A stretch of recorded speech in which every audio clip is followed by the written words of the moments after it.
All right, good morning, everyone. My name is Joaquin Esquivel, Chair of the State Water Resources Control Board. Today is Tuesday, April 7th. It is 9:02 a.m., and I'd like to call this meeting to order. I'm being joined this morning by Vice Chair Doreen Diadamo, Board Member Sean McGuire, Board Member Laurel Firestone, and Board Member Nicole Morgan. We're also joined this morning by our Executive Director, Eric Oppenheimer, our two Chief Deputies, Karen Mogus and Eric Ekdahl, our Chief Counsel, Michael Loffer. Our clerk of the board is Courtney Tyler, and assisting her this morning is Margie Argel and Elizabeth Carrillo. This is a hybrid meeting, so both webcast and in-person components. If you're joining us virtually, you're either viewing us through our traditional webcast on the Cal EPA website or the YouTube Live website. But if you intend on commenting on any of today's items, you need to be on the Zoom platform. There is a link at the top of the agenda, instructions on how to get onto the platform.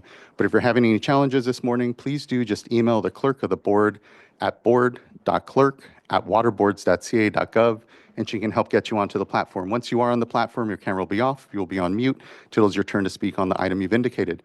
For everyone in the room here, good morning. Good to see everyone. We're here in Sacramento in the California Environmental Protection Agency building. A few quick announcements for us as well.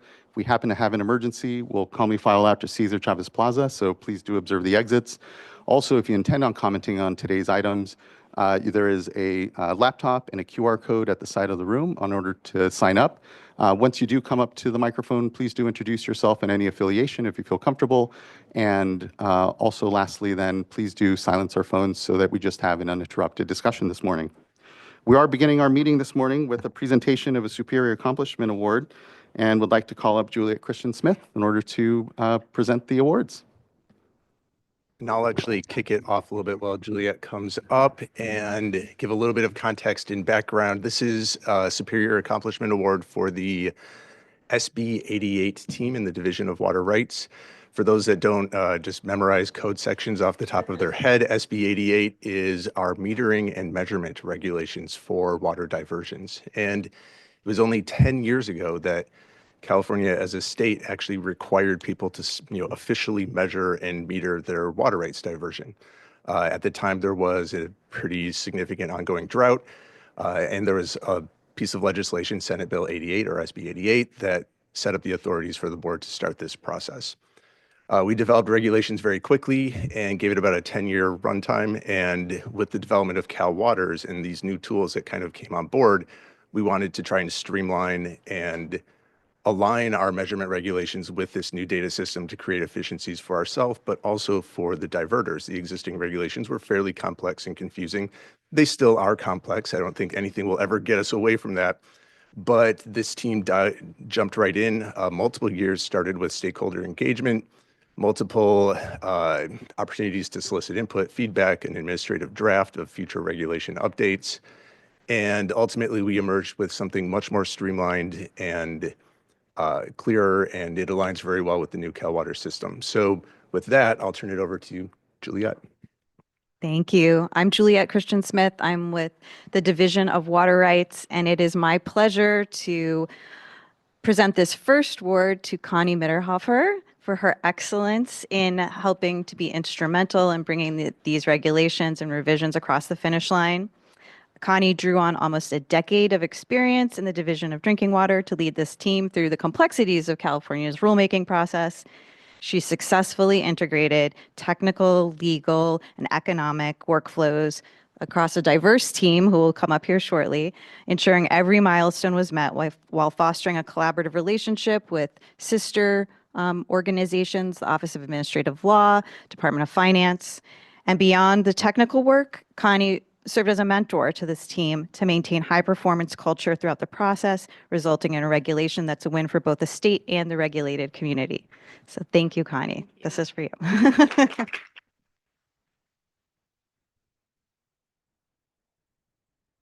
So as we switch places, thank you, Juliet. I feel extremely grateful and humbled to have been part of this incredible team standing behind this project.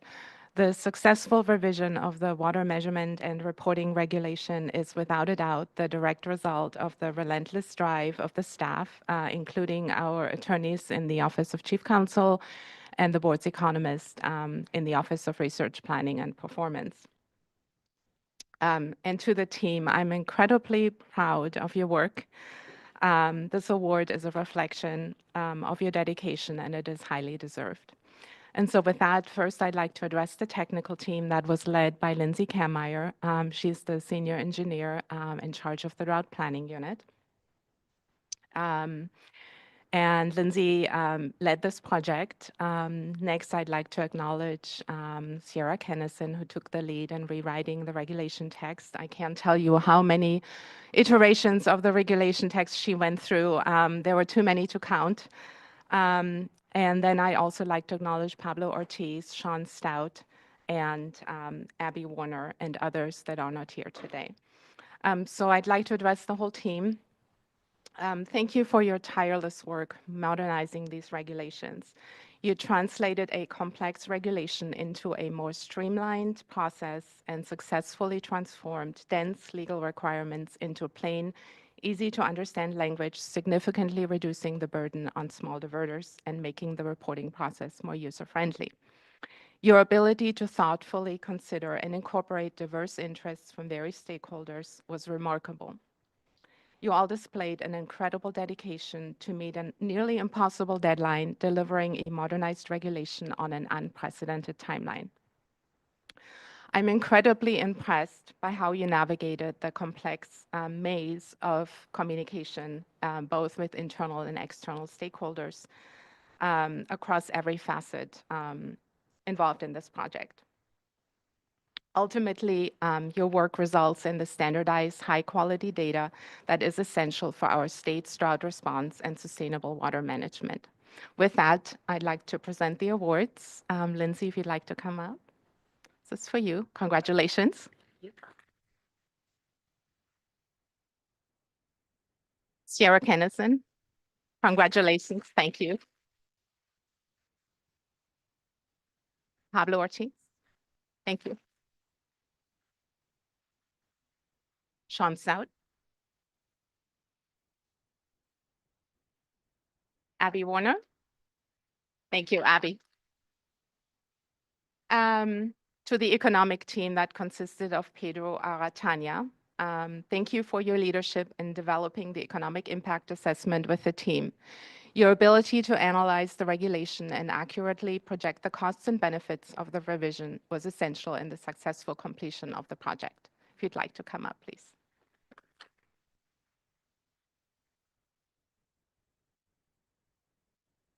Thank you, Pedro. Much appreciated.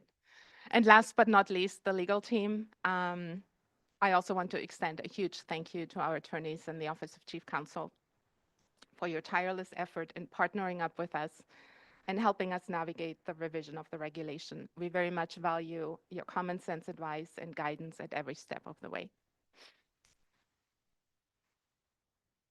Sam Olson.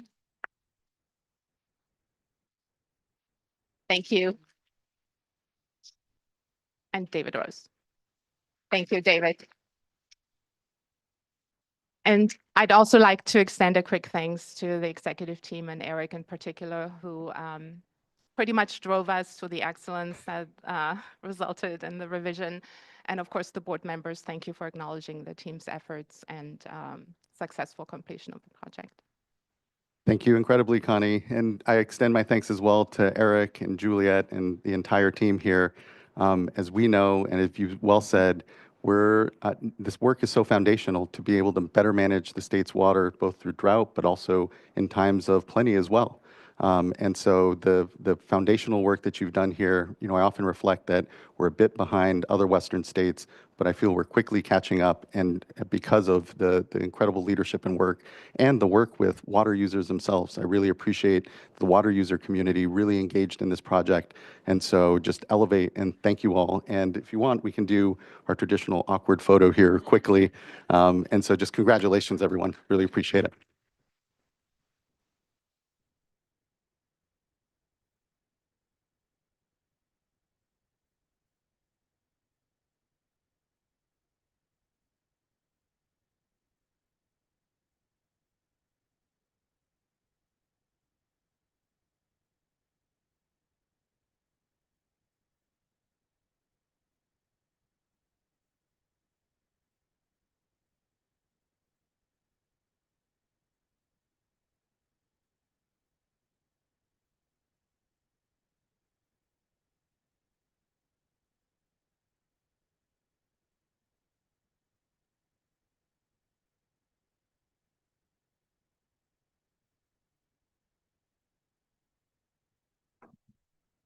Thank you again, and thanks everyone for the space and opportunity to acknowledge, again, the folks that actually get the work done here. We will now move into public forum. And again, public forum, an opportunity for folks to address the board on an item not pending before the board. I will note, I see a couple of folks in public forum looking to speak on Bay Delta. Usual customary comment there. We are past the public comment period for Bay Delta. Folks are free to provide public forum comment, but it will not be part of our official responses at this time.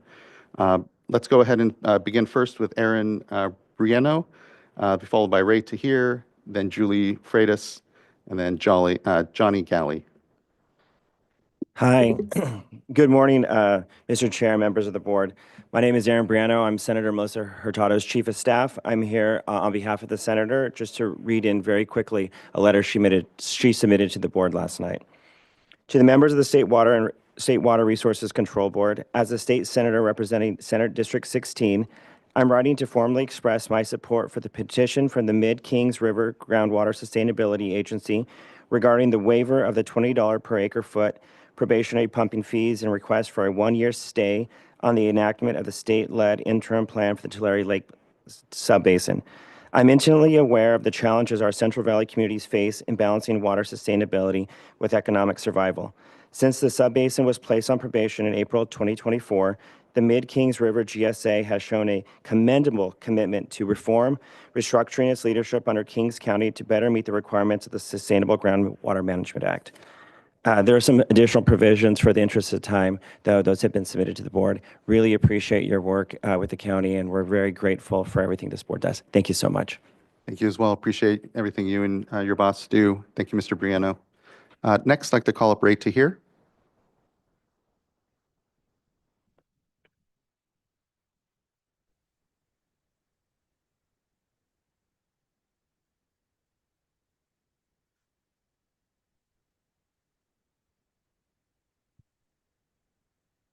And Mr. Tahir, you should have been provided an opportunity to come up. It sounds like you are unmuted on the platform. It may just be. Yeah, can you hear me? Hear you now, Mr. Tahir. Good morning. Okay, great. Good morning, Chair, board members. Next slide, please. At the last board meeting, I warned that ex parte communication rules needed to be explained clearly because the report of waste discharge for the Ventura and LA County MS4 permit is due by March 16th, 2026. The ROWD is due 180 days prior to the expiration of the 2021 MS4 permit, which is scheduled for September 11th, 2026. There is confusion over whether the ROWD can be commented on, given the Office of Chief Counsel's Q&A memo, which was issued in April of 2013, which claims that the ex parte communication is prohibited once the ROWD, which is pending, is submitted for an agency decision. As mentioned before, Chief Counsel's Q&A is without legal or administrative authority. It is merely Mr. Laufer's opinion. Beyond this, even if this were not the case, the ROWD is an application for a permit that requires a board decision, not a staff one. Chief Counsel's take on the ex parte communication as it relates to the ROWD is shared by the Regional Board's legal counsel, Adriana Nunez. At the March 26, 2026 Regional Board meeting, she claimed that the ROWD is subject to ex parte communication. She even suggested that as of March 16th, 2026 deadline date for the submittal of the ROWD prohibits ex parte communication even if an ROWD has not been submitted. Next slide, please. This is clearly incorrect and drew the attention of LA Waterkeeper's staff attorney. He disagreed with Ms. Nunez's contention that the ROWD automatically prohibits ex parte communication. Now the question gets to be, how does Water Code 13287 square with the ROWD and ex parte communication? The answer is uncertain. As I mentioned before, it is unclear how 13287 determines ex parte communication. It appears that 13287 through the 13377 link does apply to MS4 permits and to ROWDs submitted to renew them. But it does not say if it is or not subject to ex parte communication. Regarding enrollment permits, 13287 language is so broad and loose that enrollment permits, such as the general industrial and construction permits, and possibly the CII permits, are not subject to ex parte communication. Even if 3287 did not exist, these types of permits would still not be subject to ex parte communication because they are not adjudicated, but instead are quasi-legislative in nature. All of this is academic because Chief Counsel effectively voided 13287 by adding, without legislative approval, heading language to include general orders and disclosure permits. Next slide, please.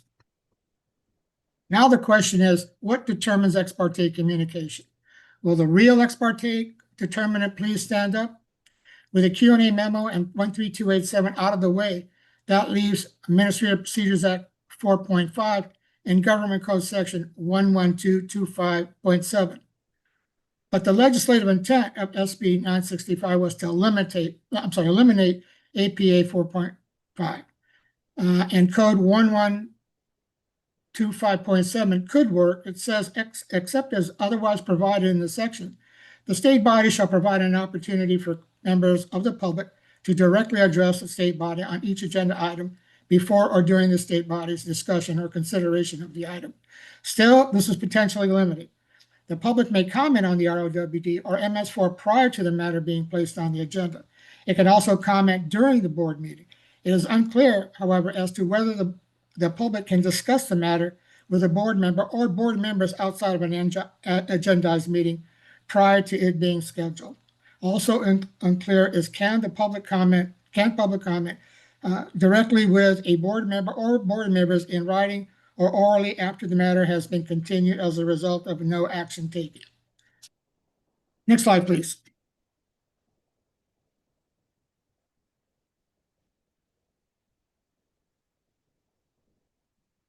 I'm sorry, next slide, please.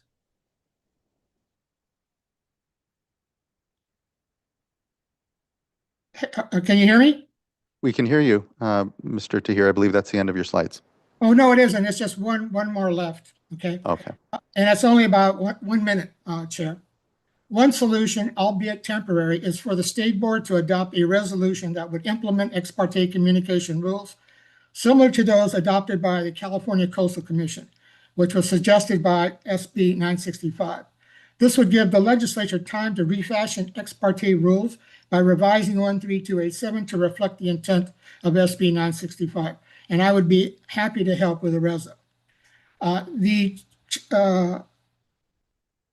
Coastal Commission's ex parte communication rules, if applied to water boards, would enable the public to contact a board member or members regarding an adjudicated matter, that is MS4 permit, individual permit, or ROWD, outside of a board meeting, regardless of whether the matter is scheduled for a board meeting, provided that the communication is disclosed in detail to all board members with a copy to the executive director within 7 days of the communication, and that the communication is posted on the board's website for public review. The Coastal Commission's disclosure form can be adopted for board use. And that's the end of my presentation. And thank you for bearing with me. I really appreciate it. Of course. Thank you for the time this morning, Mr. Tahir. Appreciate it. Next, actually, Ms. Freitas, if you don't mind holding a moment, I do want to call up Supervisor Verboen. I know, Supervisor Verboen, you've asked to speak on the Tulare Lake exclusion, but I believe you did want to make comments about the exemption requests that have come through. So I'm glad to have you here just in public forum. Go ahead and make comment. Thank you, Mr. Chair. Welcome. Appreciate you being here today. I'm going to tell a little story about who I am and why I'm involved in water so I don't get lost. We have an ask. I have the 2 letters of support and 1 letter from the GSA I'm on right now for your reference. One goes back to the first speaker, which was Mr. Briano. So let's go back to when I was 7 years old. My grandfather had a custom harvesting business, and I was down with him in a truck, and my great uncle was there, and he was complaining about the neighbor had went along and put wells in the Pacific Flyway Zone ground. There was a well every 1/8 mile, every 1/4 mile along one of the roads, and he had to drill a new well to keep caught up with that water. That water was a large farmer that had started his own water company, moving water from the northern part of the state, the county, to the southern part. Those wells still run today. That was 1968, and those wells are still running today. So fast forward to the SGMA program. when it came about 11 years ago, I was involved with trying to get people involved with it to understand that we got to keep our groundwater here, keep it safe. Before that, I'd met Miss Adamo. She come down to I guess, a field trip to our county down to Tulare Lake Bottom. And she pulled me aside and said, hey, you need to get something in place to protect your groundwater. And so I did. It took 12 years to get an ordinance in place to make it illegal to sell your groundwater. And I got that done 4 years ago. It wasn't easy. I was threatened. I was told, mind your own business. It was a 3-2 vote. I had people come to the board meeting and say, I'm going to ruin their lives because that's how they make a living selling their groundwater. So here we are today. 2 years ago, we came here. You put us on probation because we couldn't get a plan in place. So during the first 8 years or 9 years, I was told to stay out of the water deal. We had an engineer that ran surface water that told me to mind my own business. He didn't commit to reaching out to the community, and therefore everything failed. So we took it over at the county level, and I don't want the county, the local politics to be involved in a water deal, but we needed it at this time. We needed to bring comfort back to the community. Everybody was upset. The first meeting we had, we were yelled at, hollered at. One of my old attorney, my wife worked for him. He started a meeting after the meeting to try to get rid of me, but the people stuck on my side. They understand how important it is. We were able to bring it back, and we picked a working group, and I have one of my gentlemen here today, Garrett Gilcrease. Today's his birthday, he's 42 years old. They came together and they met every single week to come together with a plan that we can live with. And you got to understand our community. We have farmers that have 150,000 acres and farmers that have 150 acres. I'm a 150 acre farmer guy. I made sure myself, when I started farming by myself 21 years ago, that I had access to surface water. And I made sure I did that. I purchased my own surface water and I paid fair market value against the people that are buying surface water to sell it. Because if you had access to surface water, you wouldn't use it to farm with because you could sell it on an open market for about $3,000 an acre foot. You need about 3 acre feet or a little 3.5 acre feet to farm with, so you're making close to $10,000 to $12,000 an acre, not farming. So that's the temptation we deal with. So anyway, fast forward, backtrack to 2 years ago, we brought the GSA under our control in our county. People were upset.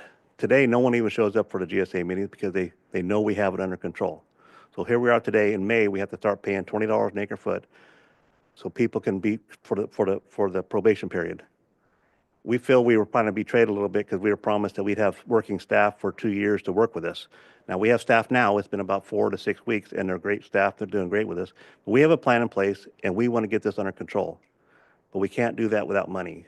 There's a new portion that came about 6 weeks ago where we have to do subsidence monitoring and have a plan in place. That's going to take about $3 million in about 3 years to get done. We don't disagree with it. We know it's part of our plan, but we'd like to be off probation so we can get a 218 passed. We're not going to be able to get a 218 passed to fund it ourselves if the state is taking $20 an acre foot out of our county. It's about bringing comfort to the growers. In our area, we have a lot of growers in the Mid-King GSA. In the South Fork King GSA, we have a lot of, I shouldn't say growers, a lot of residents. Same with the Mid-King GSA and South Fork GSA, a lot of residents, a lot of discussion. The other 3 GSAs, 3 to 4 people, 3 to 4 landowners. They can make a decision based on themselves. They can go to dinner and talk about it. Most of them live somewhere else.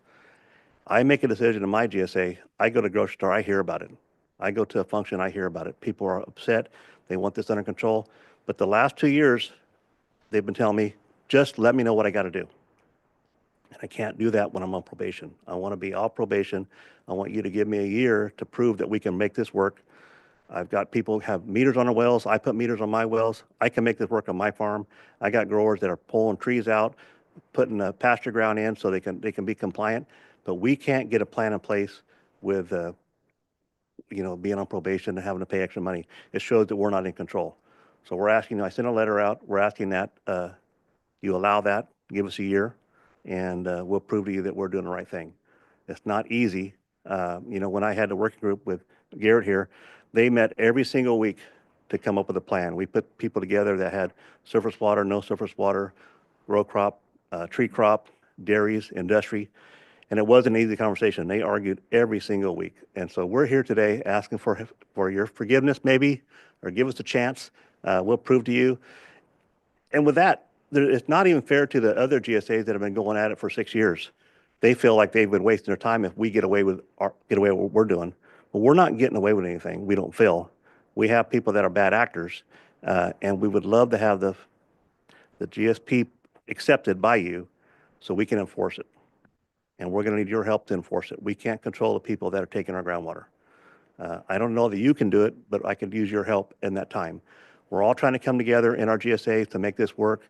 We have our diversities, we have our challenges, but I think working together is the only way we get done in the future, and you're part of that equation too. So we're asking for your help. Anything you can do, I'd appreciate it. Laura, I didn't get to give you my card today, but thank you for being here as well. I've talked to everybody else, so thank you for your time, and then I'll speak on item on number 5 too, along with my partner here. Thank you. Thank you, Supervisor. Appreciate your comments here. I know, again, today we're talking about the exclusion proposal, not necessarily the exemption requests that have come through, but nonetheless, here to continue to work with you. I could talk about the exclusion as well, so you can talk about it once we get to that item. I think Okay, it'll be yeah. more helpful I at could that talk all point. day. Yeah. So, But All right. I do appreciate the leadership and just being here and continuing to communicate with us in the lead. thank you. No, I think communication is key. I really And appreciate it, I want to thank Supervisor. Ms. Adamo for her outreach 15, 16 years ago. It got my attention, so thank you. Thank you as well. Really appreciate it. Yes, please, Vice Chair. So I know we're under public comment, and I don't want to respond specifically to the comments that you've made because it hasn't been on the agenda and others haven't had an opportunity to consider this. But just want to thank you for your leadership. Thank you for your time.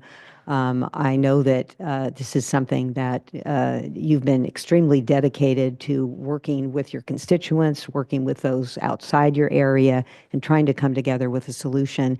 And just want to express that this is very challenging. And I think that what we are starting to see at this point, I'm just talking big picture, where when we move forward, not just with probation, but an interim plan, and we have the challenge in a situation where those have come together, they've imposed fees on themselves, and then we have a state board fee as well, and the potential there for some unintended consequences where there's just not enough money to go around to put together the information. And so I'm just wanting to express my concern on this issue. I think it's a policy issue that we're going to need to grapple with. I see our colleagues here, the director of the Department of Water Resources. We have sister agencies that, you know, we need to work through these issues regardless of how we move forward.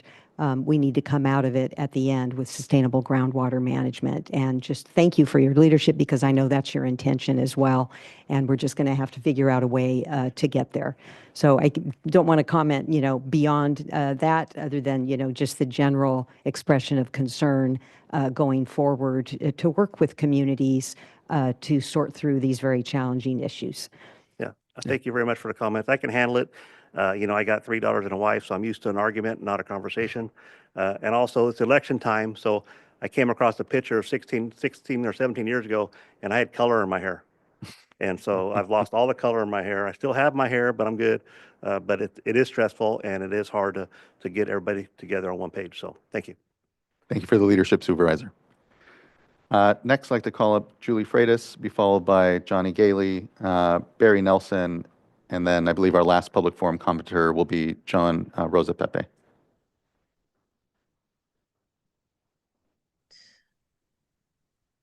Good morning. Good morning. Good morning. Hi. Thank you for allowing me to speak today. My name is Julie Freitas. I first spoke with you back in April of 2024, and I am in the South Fork Kings GSA. And since then, I don't know if you can see this, we have gone, my husband and I have gone to every meeting. Every meeting is 2.5 hours of our time, and 2.5 hours of our time not being able to work.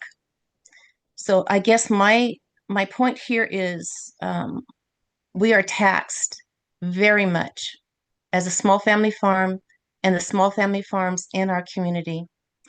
Your proposal to exclude 46% of the people that have wells that don't pump more than 20 acre feet is very gracious. But that leaves 54% of our GSA holding the bag to support over a $3 million budget. We can't sustain that. So I'm not sure how this is going to work out, but all I know is there are many family farms here in our area that are struggling and are going to lose their farm. There has to be a better way. If we can send people to the moon, why can't we get water in our area? There's plenty of water. There's water to go around. I don't understand. And I hope that all of you on the board really understand this, because we are dealing with lives here. We've had one person in our community commit suicide, and I spoke on that back in 24. And unfortunately, I think it's going to be more, because people cannot lose everything. So I hope that we can all work together and find a better way. Thank you. Thank you, Ms. Freitas. Next, I'd like to call up Johnny Gailey, be followed by Barry Nelson, and then John Rosapepe.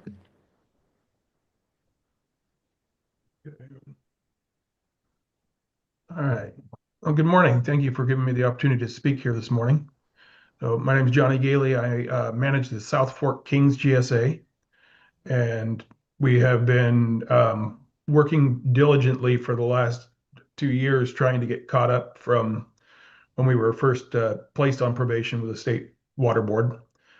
As Julie mentioned, we've been meeting at a minimum of twice a month, 3 times if you include our board meetings, with our advisory committees, trying to get policies put into place to where we can manage our groundwater. And I want to, applaud our growers and landowners that have been showing up, and stakeholders for all the work that they've put in time. It's definitely been, as Julie said, it's been a tax on their time and their lives trying to make this work. Having the $20 an acre foot going back to July of 2024 looming here with the May 1st deadline to report is definitely stressful. People are, we're trying to survive on a shoestring budget as a GSA to make these and implement these policies. We've been talking about our implementation budget as we prepare to turn in our updated GSP. And with $20 an acre foot going out to the state board, and then we're going to be asking for at least the same amount and more, is definitely going to be stressful. And I would also like to support Supervisor Verboon's request that we would delay that collection so we can get our feet under us and try to comply. I think we're making really good progress. We've got an allocation policy in place. We've got a well mitigation policy in place. We've been working with our stakeholders. We just really need a little bit more time to finish this job. So my ask is that we delay that, and I'd like to also make some comments later on the 20 acre foot exclusion. I have some recommendations for that when that item comes up. The GEARS program, a lot of our landowners and growers are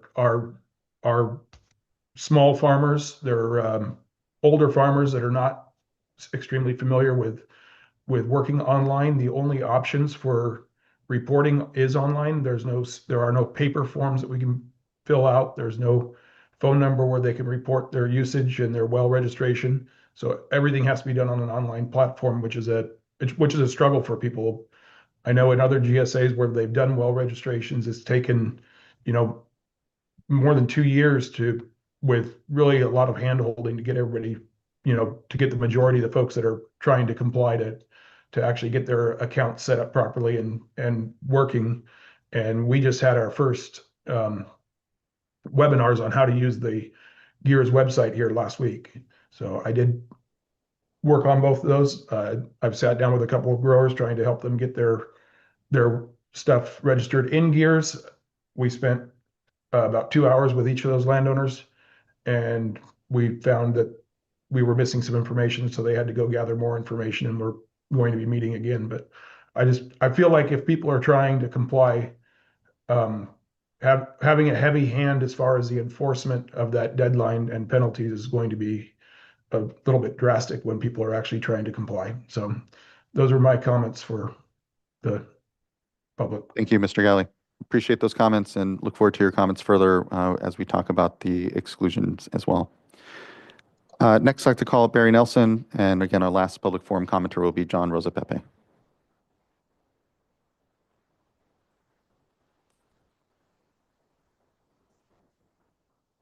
Okay. And it seems like Mr. Nelson is not currently on the platform, so we'll go to John Rosapepe.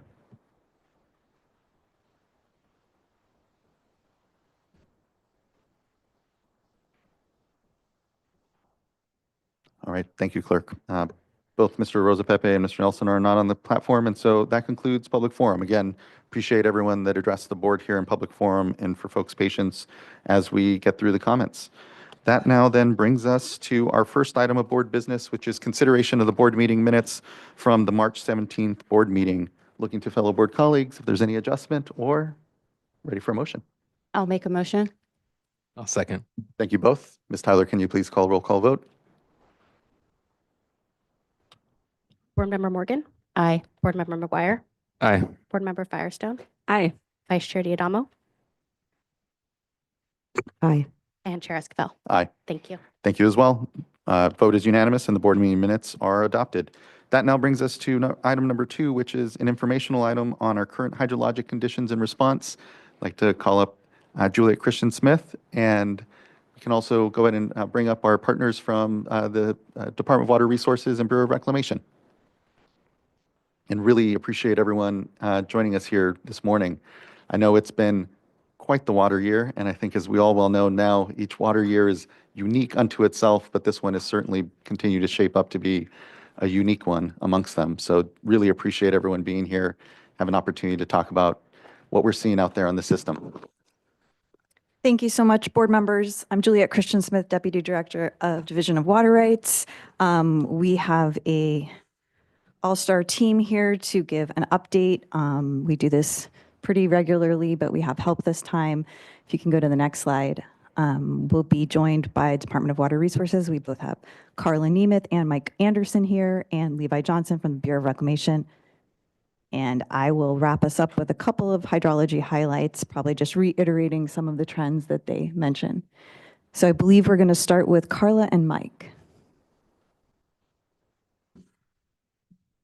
Good morning, Chair Esquivel and members of the board. It's good to be here, and it's good to be doing this regularly since every year creates a different set of challenges. One of the most interesting questions I get is, well, have you seen this before?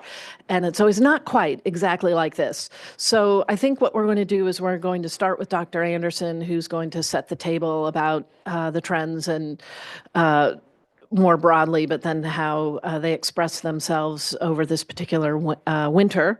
And then I'll talk a little bit about where the department is and how we're planning to manage things going forward before I turn it over to my colleague from Reclamation, Mr. Johnson. So without further ado, over to Dr. Anderson. Thank you. Good morning, Chair Esquivel and the board. Let's go ahead and go to the next slide.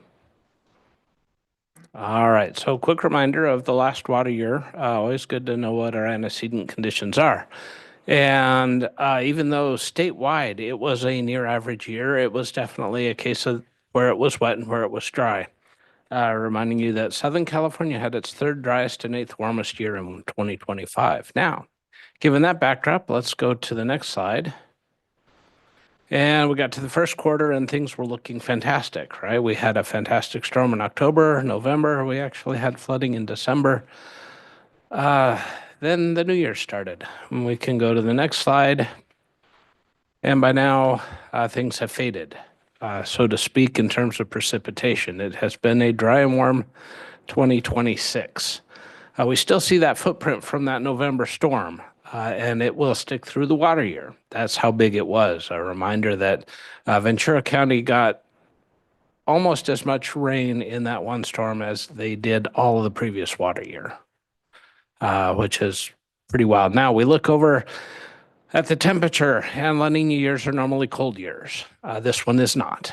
In fact, March set a new record temperature for the state by 3.5 degrees Fahrenheit. It is also our driest March on record now. Let's go to the next slide. There we go. All right, just a reminder of the California Water Watch, a great way to kind of keep track of the different facets of water in the state. On the left, the precipitation water year-to-date map. And we do see, depending on where you are, is how this year has played out precipitation-wise. Go over to the top right in the statewide snowpack. And for a brief shining moment there in November and then in February, it seemed like maybe we were going to get back on track. But then things changed. And we'll get into that a little more detail. Do note the reservoir levels are reflective of the precip and those storms that brought runoff to the state. Our groundwater, though, we're starting to see signs that things are changing. And it's just good to keep track of this. And this makes a great website for everybody to follow along as the year unfolds. Next slide. All right, so my colleagues at the Center for Western Weather and Water Extremes put this together for me for the data through February, just to see how the atmospheric rivers have piled up this year. So it looks like great.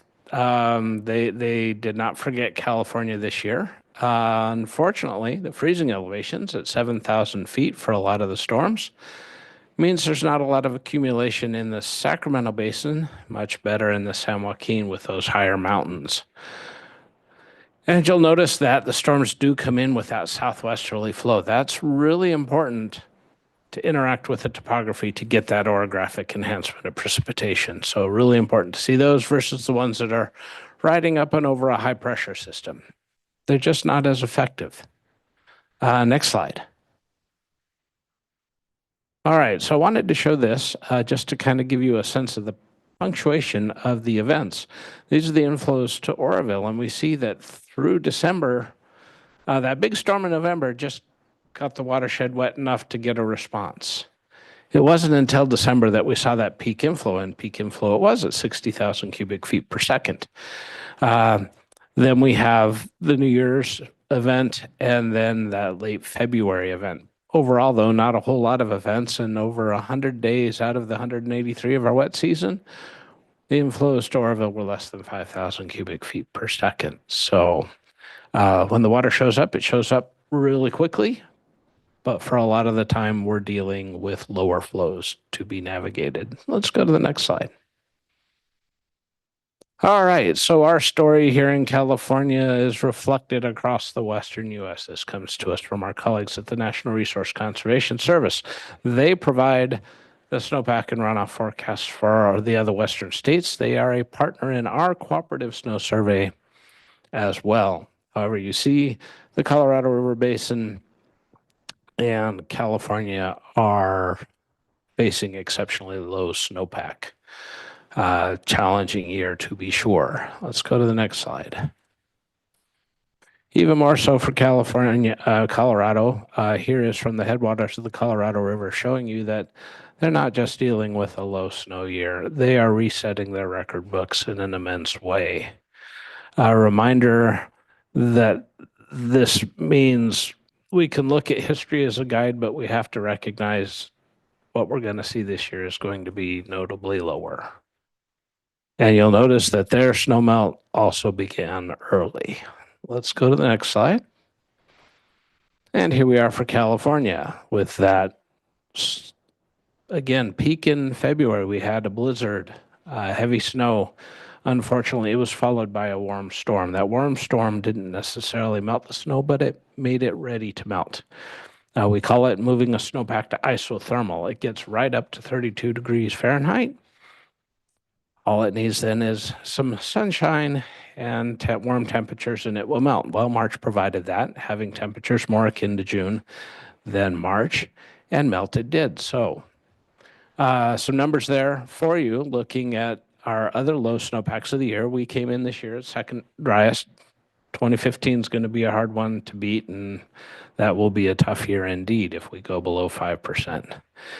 18% this year, but if we look at the precipitation, we were at 96%. We almost average precip, but low snow. So this is that expression of more rain, less snow.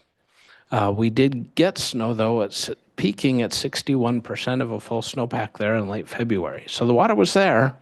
And because we had a wet fall and that warm storm afterward, there was runoff. It's just when we get to the time of year where we're expecting it, it's already happened. And this is a challenge we're going to have to navigate. Mother Nature's not playing by the historical rule set anymore. All right, next slide. Can I ask, Mr. Anderson? Yeah. When it comes to this sort of water year type, or just this water year where we just have such a early snow melt, are we, when it comes to the projections ultimately of climate change and its impacts, are we we're about at where we thought we would be, or are we seeing conditions that maybe we were thinking were a decade or two further into the future?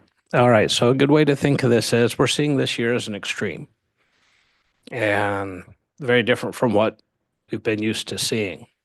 With climate change, our expectation is we start seeing it as an extreme.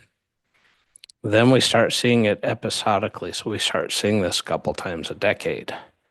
By the time we reach those mid-year, mid-century, end-of-century targets, this is the norm. This is every year. So these become then the practice rounds where we start to understand and get a feel for what is involved in how this year navigates, understanding that we need the right tools and frameworks to be able to function if this is happening to us every year. Thank you. That's really helpful. All right. So early snowmelts. We say, wow, yeah, this one was early, 36 days early for a peak snowpack, but it's third place for the 21st century. With 2022, 2015 there. Both those years, though, there wasn't much snow accumulated because they were very dry years. This is one of those. So like I said, this year's not like the others. It has a different expression, so it's going to play out the rest of this water year a little differently than those, and so it makes it a little more challenging. It's always nice when we have an analog year to go back to and say, it goes like this. We have a little more certainty. We don't have that. Next slide. All right, so where are we at in the water year? We've had a fall just like we would have wanted. We got the early rains, tamped down the fire danger, got the watersheds wet. We had notable events in winter. The problem was they were spaced with long dry stretches, 2-3 weeks at a time. Spring, unfortunately, has not been kind to us, although it looking like April might return a little more closer to expectations, which would be fantastic.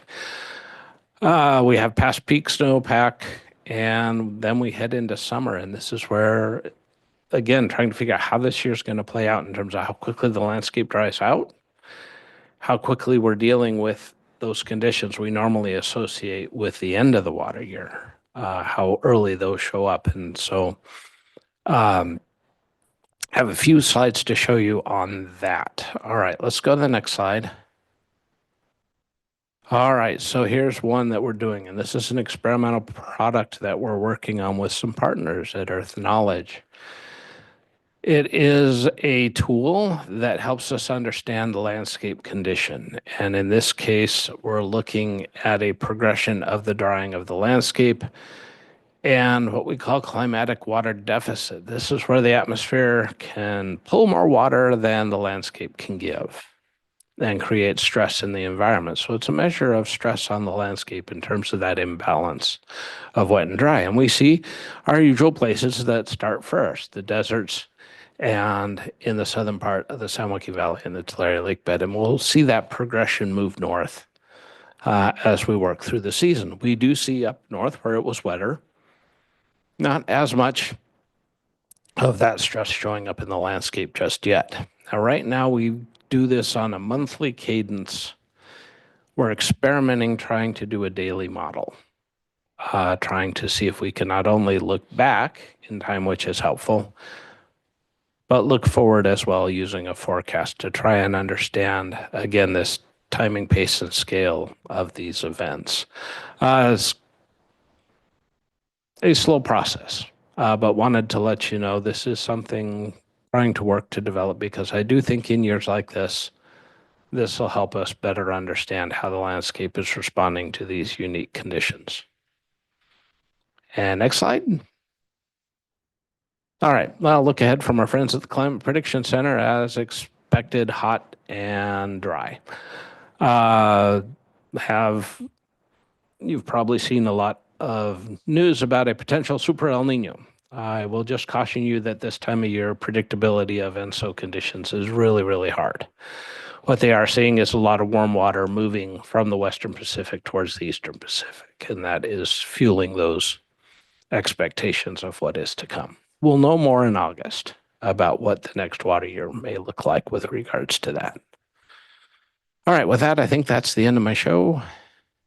Happy to answer any questions.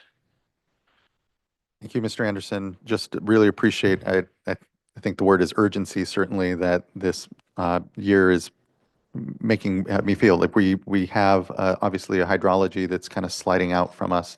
You know, we just did our Superior Accomplishment Award for the SB 88 measurement on the water rights side. And what certainly comes to mind is how to ensure that we're administering water rights so that we remain wedded to what our actual hydrology is, and the importance there. So just thank you. I certainly feel, again, this water year is really creating a lot of urgency out there for how are we going to manage what is an extreme today, but will be, to your point, the norm, if you will, into the future. Vice Chair. Thank you for the presentation. Of course, it's sobering. I know we all feel that way, and depressing, but just really appreciate the focus on looking at the different layers, and in particular, that slide on the landscape. And so my question is, what about interconnected surface water? Is there something that is different about, inflow versus from snowmelt from the surface versus interconnected surface water? And does that dry landscape slide play into that type of analysis? So very good question. Thank you. So yes, it depends on the geology, and yet another point of diversity for the state is our geology. Each watershed really has that aspect of how well surface and groundwater are connected, and how they interact. And this year will be a great learning opportunity to understand what a more rain, less snow environment looks like in the different terrain features. And yes, that tool will have that ability to help decipher that and look to develop how to pull useful information out of it so that we can provide awareness of conditions. Looking to other board members in case there's question or comment from Mr. Anderson. Seeing none, we'll continue on. Thank you. Thank you. Okay. Thank you, Dr. Anderson. So one of the I want to pick up on one of the things that Dr. Anderson mentioned, which is how quickly is this coming, and what do we think about when we have these extremes that all look a little bit different than the last extreme? And it is this idea of practice rounds. So what was not really our point of comparison for April 1 snowpack was 2021, but 2021 was a really difficult year water management wise. So I want to talk about some of the changes that we've made since 2021 that really speak to the sort of evolution of our active management and taking these cues from our changing hydrology in the physical world.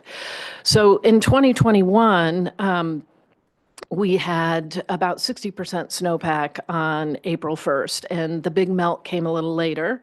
If you remember, we had a very warm April and May, and then by Memorial Day that year, the snowpack was gone. So we had more, a little bit deeper into our system, or into our season.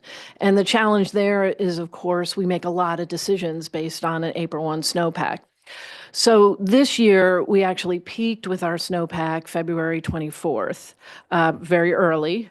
And our state water project, our allocation was 30% and is 30%.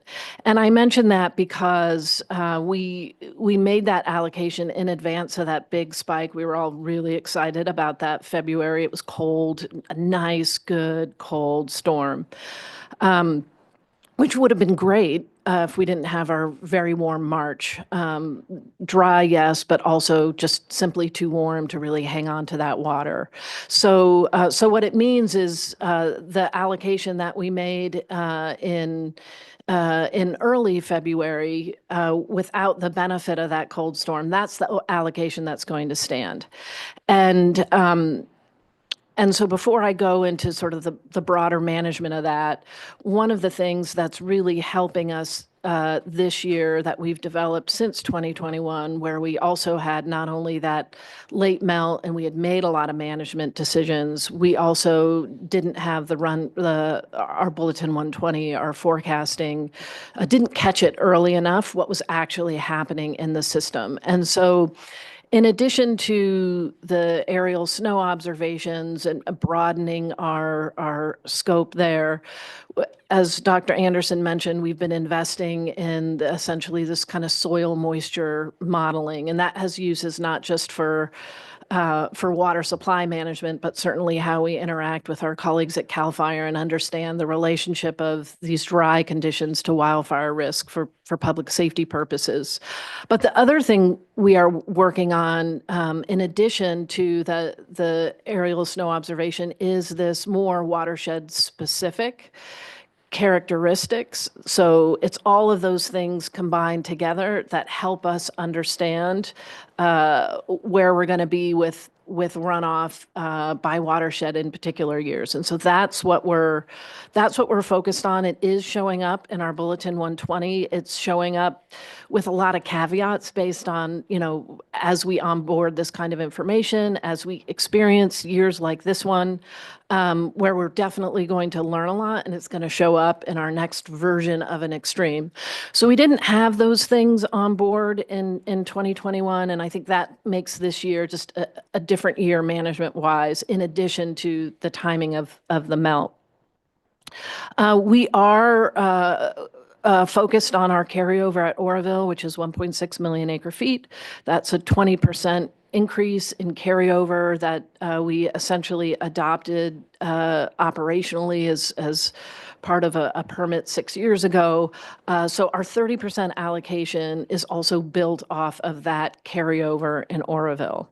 I think, to me, I think one of the real and essentially that means we're also in 2020, like we were in 2021, we're not going to be in a challenging situation to meet regulatory and water quality obligations. One of the things I think we're very interested in, and we really want to learn as this season shapes up, potentially April will behave, I think, more normally. But we are going to be looking at exactly that, what we can glean in terms of snowmelt and surface water and groundwater interface, because one of our management challenges in 2021 was releasing water from Oroville and it just really going into deep dry soils and not making it, all the way down to the Delta where we have real water quality responsibilities for the State Water Project. So I think this is likely to be a year where that line of investigation will continue with better information, better modeling and data sets to help us do that.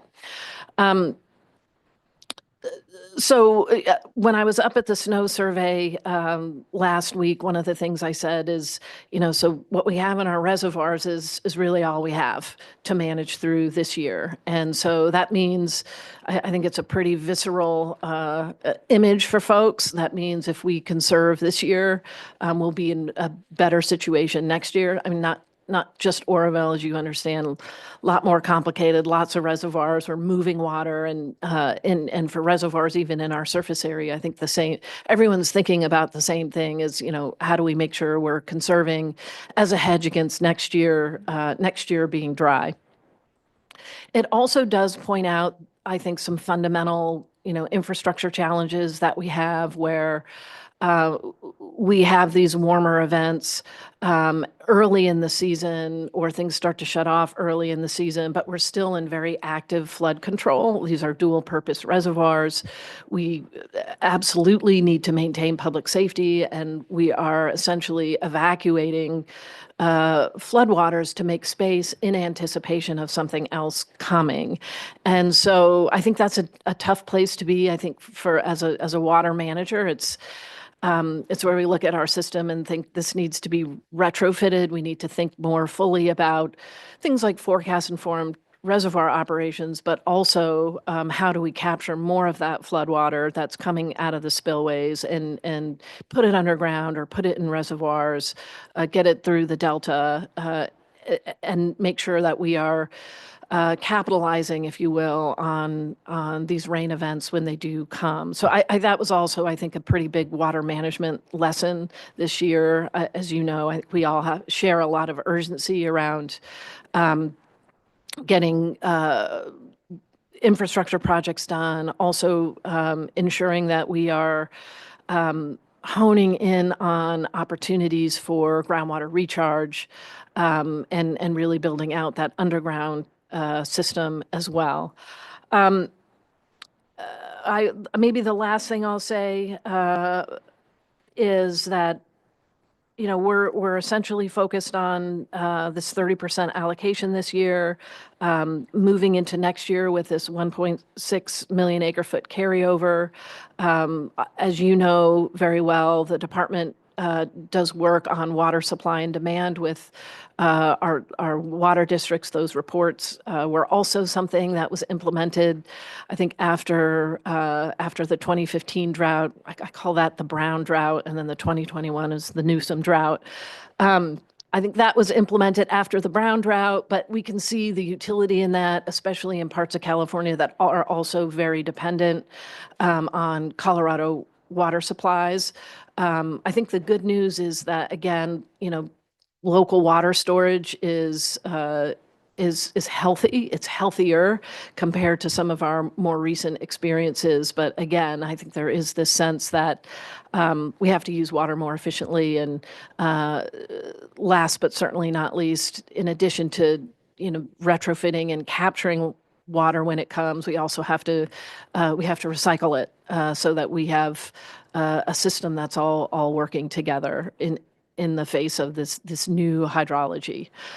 So that's where DWR is. I can take some questions now, or I can hand it over to my colleague at Reclamation to describe where Reclamation is. At your pleasure. Thank you, Director Namath. I appreciate all of those points. And again, thank you to Dr. Anderson. What I'm reminded certainly of is, we are in the middle of a lot of planning processes, the Bay Delta Plan update, and there's a tremendous amount of modeling that we're all collectively doing through those processes to understand what it is that we are going to be managing to in the future. And it's years and moments like this that I'm reminded that that modeling doesn't even capture what we're seeing right now. And I think really impresses upon me how important it'll be that we collectively have a framework moving into the future and know that we're going to be managing year to year.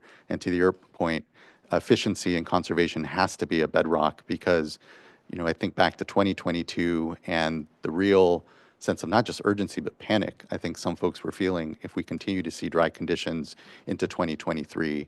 And we were saved a bit.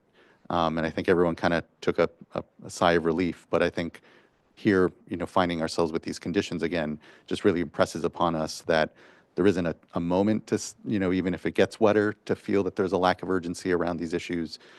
They're here, they're in front of us, and it really doesn't matter unto the year type. We really need to be investing and implementing across all the strategies I know that we as a state have identified. So just thank you for the continued partnership across all of this. It is going to be with more discussion and more frequent check-in that I think that we all collectively have an opportunity between the board, its authorities, and work across to Department of Water Resources, Bureau of Reclamation, Fish and Wildlife, all the local managers across the state to continue to better stitch together this system, this incredible system that supports us near 40 million Californians and all that we have. But definitely feel this year continues to just show us the importance of staying on top of what's actually happening in the watersheds, and appreciate the investments that have been made from DWR to do just that. Looking to fellow board colleagues if there's any question or comment before we hear from Reclamation here. Okay. Mr. Johnson, thank you for being here. And thank you to Mr. Nichols as well for, I know, continued engagement across these issues. Yeah, thank you. And Adam, Mr. Nichols sends his regrets that he could not be here, but thank you for the opportunity to provide a quick update. Next slide, please. This will be a Central Valley project and kind of ops perspective. Similar format length as previous updates. I did make some tweaks based off some constructive feedback after the last update, so thanks to folks who provided that, and hopefully you'll be able to tease out a lot of the trends that Dr. Anderson and Director Nemeth have pointed out. Next slide, please. Let's start up north, the 8-station index. Some of these trends that we've seen in precip at the beginning of the water year, I just wanted to point out a few. Again, this is Northern Sierra, starting from left to right in October. And I'm trying to follow that blue line current year. And we, saw these discrete events really provide substantial accumulated precip in the 8-station. You can really see that huge jump with those December storms. And then if you can tease out that plateau, that 40-day dry streak really is striking. Note, though, that we're still above average way into March. And again, you see this dry, warm March play out in those in that accumulated precip, another flat line. And right now we're at about 43.5 inches. Might see some additional accumulation with this unsettled weather that we are expecting this weekend, but now heading below average. And I point these out because I think you'll see as we get into some of the CVP reservoir specific inflows, you'll see how these have reacted in those actual facilities. Next slide, please. Okay, down in the San Joaquin, this is the 5-station index, similar trend, really striking is this, again, 40-day dry streak starting in January.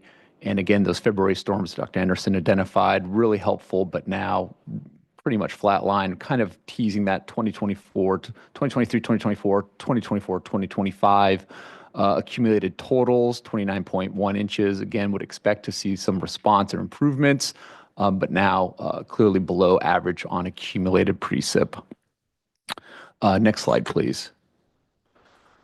Looking at the monthly, again, this is accumulated precip, and we'll get into the snowpack. This does not tell the whole story, as we're well aware. Very strong start to the water year. I think I was here in January saying, not too bad. Our reservoir started the year out pretty well, and those early wet months of the season really started out strong. On the left, you see the 8-station. December just went gangbusters in terms of accumulated precip, and so did January. But that January volume is really just the first few days of that residual storm in December, and then we had that 40-day dry streak, and then February was not doing great until we got those mid to late month storms. And then March, of course, is the big story. It's just been awful. On the right, you see similar breakdown, monthly accumulated precip, volume of precip for the San Joaquin, goose eggs for March. So really challenging there. And again, this is just accumulated precip. And we know this is only part of the story. Next slide, please. This might be the photo that describes this water year. I think Dr. Nemeth might have been there. Phillips Station, that's pretty sad. So snowpack is really the story here. We were looking at total accumulated precip. And just to kind of bring home the messages that Dr. Nemeth and Dr. Anderson provided, I mean, looking at the Northern Sierra, we're 6% of snowpack, essentially gone very early in the season. One thing I'll note here is if you look at the start of the water year, especially in the north, we had been consistently under average in the north for the entire water year. It's not been the case kind of in the central and southern Sierra, which actually was doing better and continued to perform better. But this low snowpack has been something that we've been tracking and identifying really since October, November. And then the statewide 18%, just very challenging. Next slide, please. Won't spend a lot of time on this slide. Just note column WY 2026, water year 2026, as of yesterday or the day before. Those are the reservoir storage volumes. So if you look at Trinity there, 2.235 million acre feet. And if you go to the far column, you'll just see this trend that has held throughout this water year. For the most part of the year, the CVP reservoirs, Oroville is also on there, started the water year and has maintained an above average storage. Again, this is runoff. Dr. Anderson spoke to some of those phenomena. Strong runoff. We've been able to capture a lot of that, Oroville included. Not all of it, but again, the largest reservoir, snowpack, is not there. So again, these can be a little deceiving, but just to give you an idea of where we're at, globally speaking, in terms of reservoir storage throughout the CVP. Next slide, please. Let me just walk through some of these reservoirs. I know folks love these line graphs. If you follow this dark blue line again, which is this water year, we're at 2.234 million acre foot storage right now in Trinity, well above average.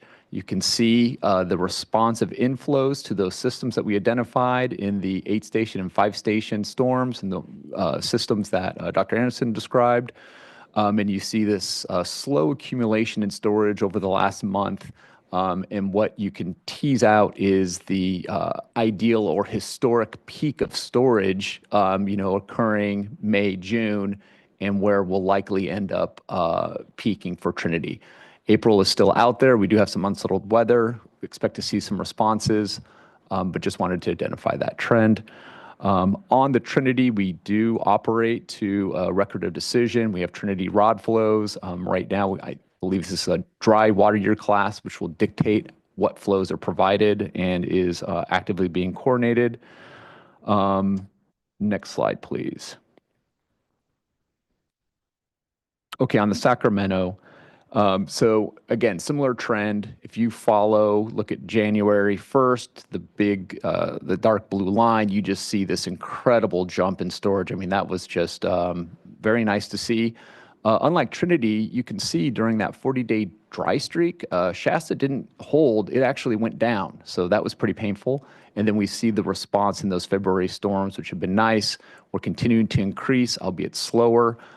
We are forecasting or seeing forecasted inflows, moderate inflows with this system that we're expecting to hit this weekend. So hopefully we'll get some additional storage in Shasta. Shasta has been operated, has not actually been encroached, I believe, this year once, but we do get to a dynamic that Director Nemeth described as trying to maximize capturing this early runoff, high runoff, for water supply, water temperatures for the high demand season, and ensuring that we're providing critical flood control to downstream communities. I'll also note we have a pulse flow being scheduled out of Shasta. I believe those will start to be deployed later this week. Another dynamic of the operation. And we are at 4.1 million acre feet. I believe that is 116% of normal of average for the state. Next slide, please. Okay, American River, very dynamic operation at 864,000 acre feet. That's about 130% of average for this date. You can see, again, following the dark blue line, very dynamic operation, big inflow peaks for those December, January storms. That red line is our top of conservation. Since those February storms hit and have provided substantial inflow, you can see our operations and storage have mirrored the increase of top of conservation. This has been very challenging operation, heavily coordinated with the Army Corps of Engineers. We rely very heavily on forecasts to inform a safe operation. Again, looking at the lack of snowpack and saying, what can we do to maximize holding on to this runoff, knowing that that snowpack will not be there to replenish this reservoir, and again, ensuring that we're providing that critical flood control need for downstream communities. Very dynamic operation as well. We are expecting a response with this storm in terms of inflows. And so we have increased releases slightly. We also have a pulse flow being scheduled as well. So expect a very dynamic operation there in the next week out of Folsom. Next slide, please. Okay, onto the Stanislaus River, 1.8 million acre foot storage currently. That dark blue line is this current water year, 120% of average. You can see the mid-March inflection point on the dark red line. That is our top of conservation. So our ability to fill New Melones now will continue to increase. We are hoping to see some responses from this system, but probably less than what was going to happen in the north. There has been some dynamic operations out of New Melones, namely for Vernalis baseflow requirements as part of D1641. We also have a step release plan under our ESA coverage that prescribes a pulse flow that's being coordinated through our technical team. So that's going to be deployed here shortly. Next slide, please. And then the large offstream reservoir San Luis, right now 1.798 million acre foot storage. This is the major offstream reservoir storage that we operate and coordinate with DWR. Of that 1.7 million acre foot, 775,000 acre foot, or what we call federal San Luis, so that's CVP water. You'll note that San Luis as a whole peaked and is coming down slightly. The federal share of San Luis continues to creep up. This is a nuance of our coordinated operations. State Water Project reduced their exports on April 1st per an ITP condition. Reclamation won't begin reducing their exports per a D1641 requirement until mid-month. That said, and I'll get into the Delta operations a bit, we are tracking outflow requirements per D1641, and there's a chance that federal exports need to react before that mid-month time period. And just a reminder, this off-stream reservoir is going to be drawn upon from the federal San Luis standpoint. We use this as a one-year reservoir. This will be pulled upon to meet ag, M&I demands, wildlife refuge demands during the hot demand season of the summer, and complements what we're able to move through our export facilities. Next slide, please. Onto the San Joaquin Millerton Reservoir, which is operated by Reclamation in our South Central California area office down in Fresno. Pretty robust storage there, 426,000 acre foot. That's 140% of average. I did not check the inflow forecast this morning. I probably should have, but I would expect a small inflow response with the system. Very dynamic operations there for Millerton on the San Joaquin. Next slide. Okay, I said dynamic export operations this water year. I think that's not correct. I think it's a dynamic export operation every water year, so I'm going to change that. Since December, we have had myriad requirements, conditions that are directing what we can export out of the Delta in coordination with our DWR partners.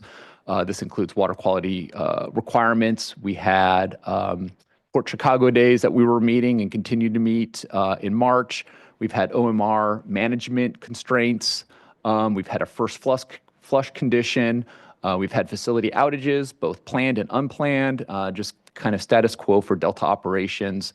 I will say right now, I mentioned State Water Project at, they're at a low export, around 600 CFS, I believe. Reclamation, you see Jones pumping plant there in the picture, is at about 3,500 CFS. That will also be a very dynamic operation this month. Export restrictions and possible outflow requirements, I would expect federal exports to change in the coming weeks. I do want to make one reference to Delta operations and operations as a whole. We are operating to Action 5, the 2025 Record of Decision. This has a updated governance structure that is a challenge to implement, as any Record of Decision is. And I did just want to give a shout out to state board staff. This is required. We have very robust governance structures, technical teams that require huge amounts of time and resources, and State Board staff has been actively engaged in those technical teams. It's a huge benefit, and I think will be an even bigger benefit as we start to move into temperature management season. And we're looking to meet ESA requirements and water rights requirements. I'm thinking D1641 and 90-5 on the Sacramento River. So big shout out to them and thank you. Next slide. Appreciate that, Mr. Johnson. If I can interrupt just for a quick Yes, moment please. On that, I know we received a few letters with concerns of, up to 600,000 acre feet of water cost for Port Chicago, in February, March.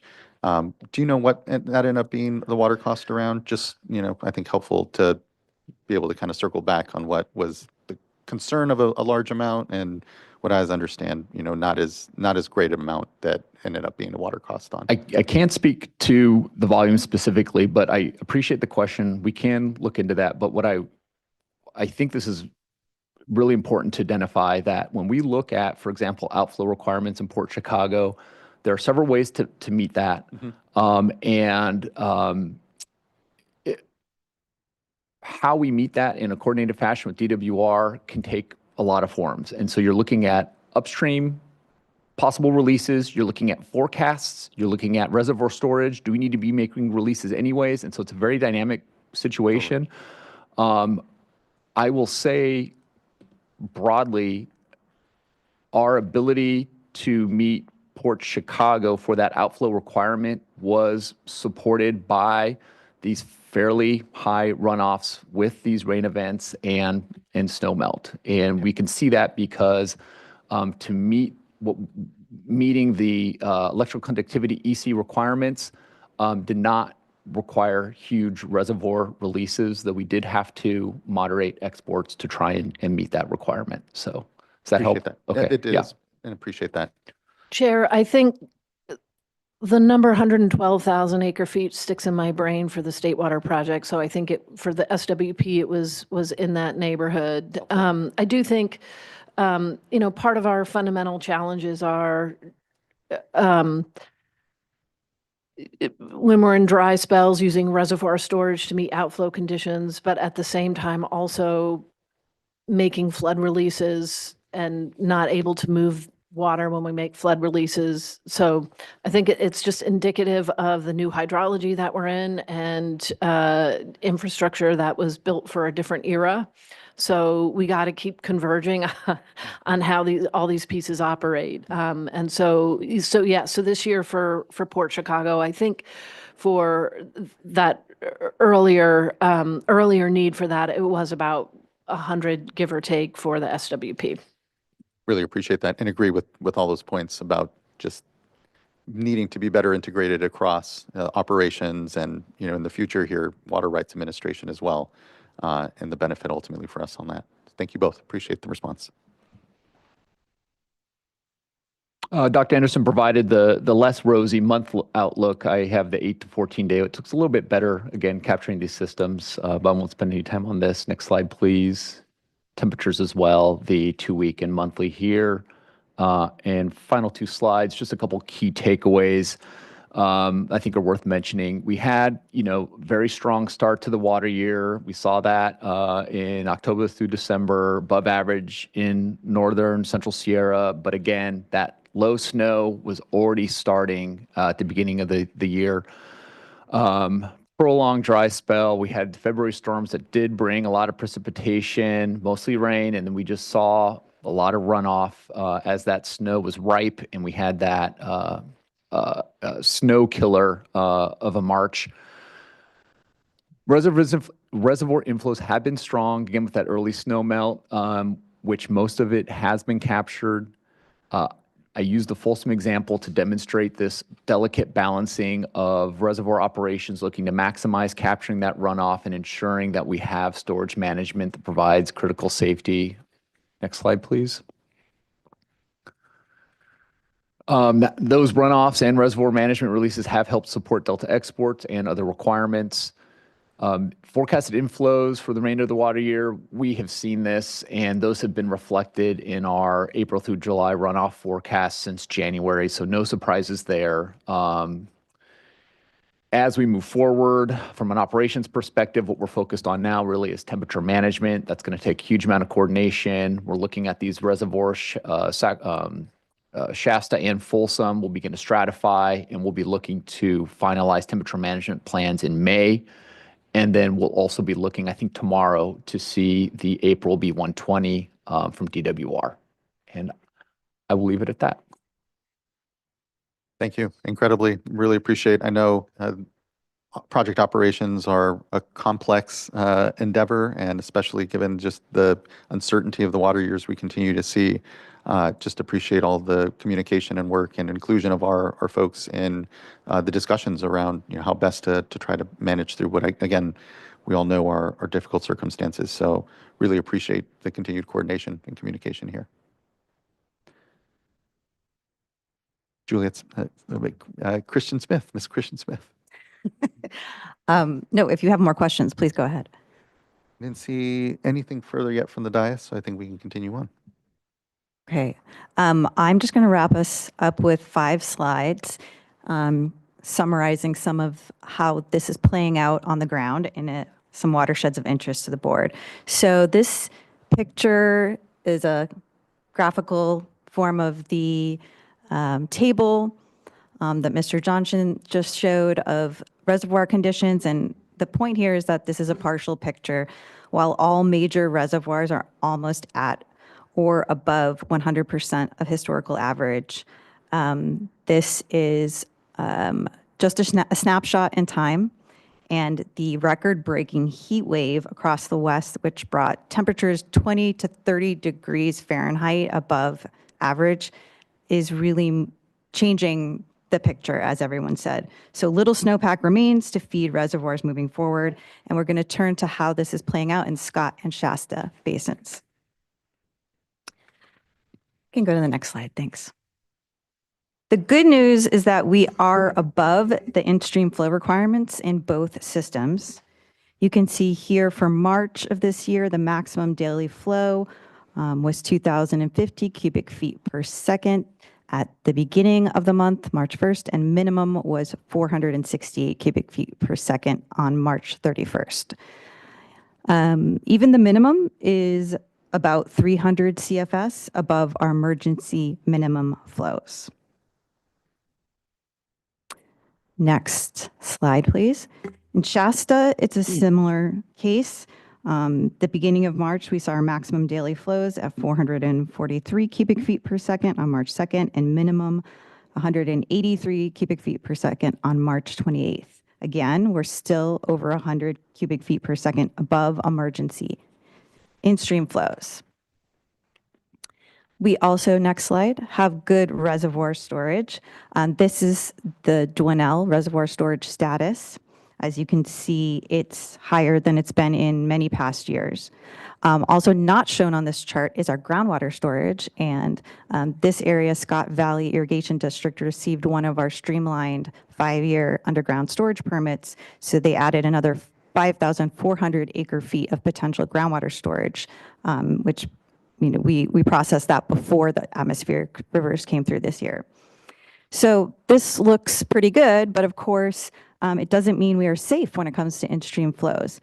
First, we have temperature issues as the reservoir stratifies, and this can limit the releases that can come from Dwinelle. And secondly, the snowpack is currently at 2% of average in the Scott and 6% in Shasta. And the irrigation season is starting as of April 1st. Last slide here. This brings us to local management being a key consideration for what is going to happen in the coming months. Much will depend on how managers decide to irrigate and share their resources. And I wanted to remind folks watching that the deadline for submitting local cooperative solutions, which are used in lieu of curtailments, is April 15th, 2026. And we are looking forward to working with folks who want to think proactively about how to deal with what might be a difficult water year. Thank you. Thank you. Much appreciation to you, the team, everyone here on the panel as well. It really is the actions we can take now as we can anticipate drier conditions that make the most difference. To Director Namath's point, now is the time to conserve. Water conserve this year helps us if next year continues to be dry, and I think just continues to press upon us how we need to continue to not think about drought and drought times, flood and flood times, but really the continuum of those activities at all points at this moment, because we just don't know what the water year is going to present us, and we have to be prepared. So just a lot of thanks, and I know a lot of ongoing work and discussion that's going on to better prepare us for the reality of the climate that we have. Looking to fellow board colleagues if they have question or comment further for our panelists and or this discussion. And seeing none, just again, a lot of appreciation. I know we'll be continuing to circle back as this water year unfolds in front of us. And so this space and opportunity for us to collectively have a better sense of what we're facing is just really appreciated. So thanks for the time. I know everyone's incredibly busy right now. Thank you. Thank you, Director. Thank you all again. All right, that wraps up the item number 2, our informational item on current hydrologic conditions. Let's go ahead and give ourselves a quick 10-minute break so that we can transition now to items number 3, 4, and 5.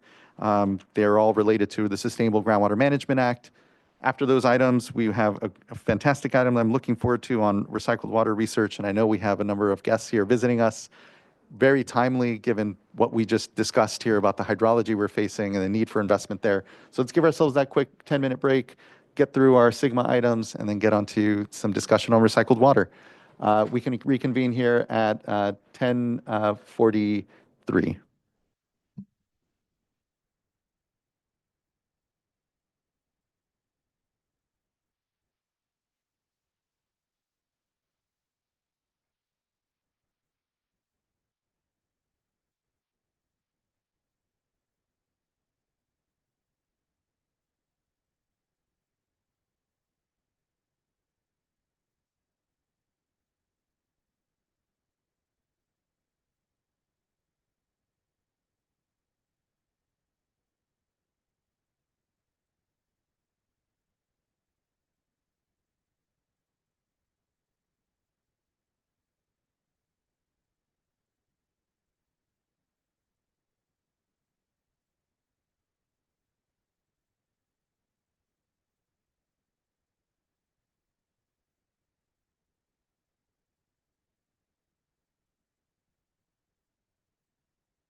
All right, everyone, it is 10:45. If we can wind down our conversations and begin to take a seat, we can get on to our next item.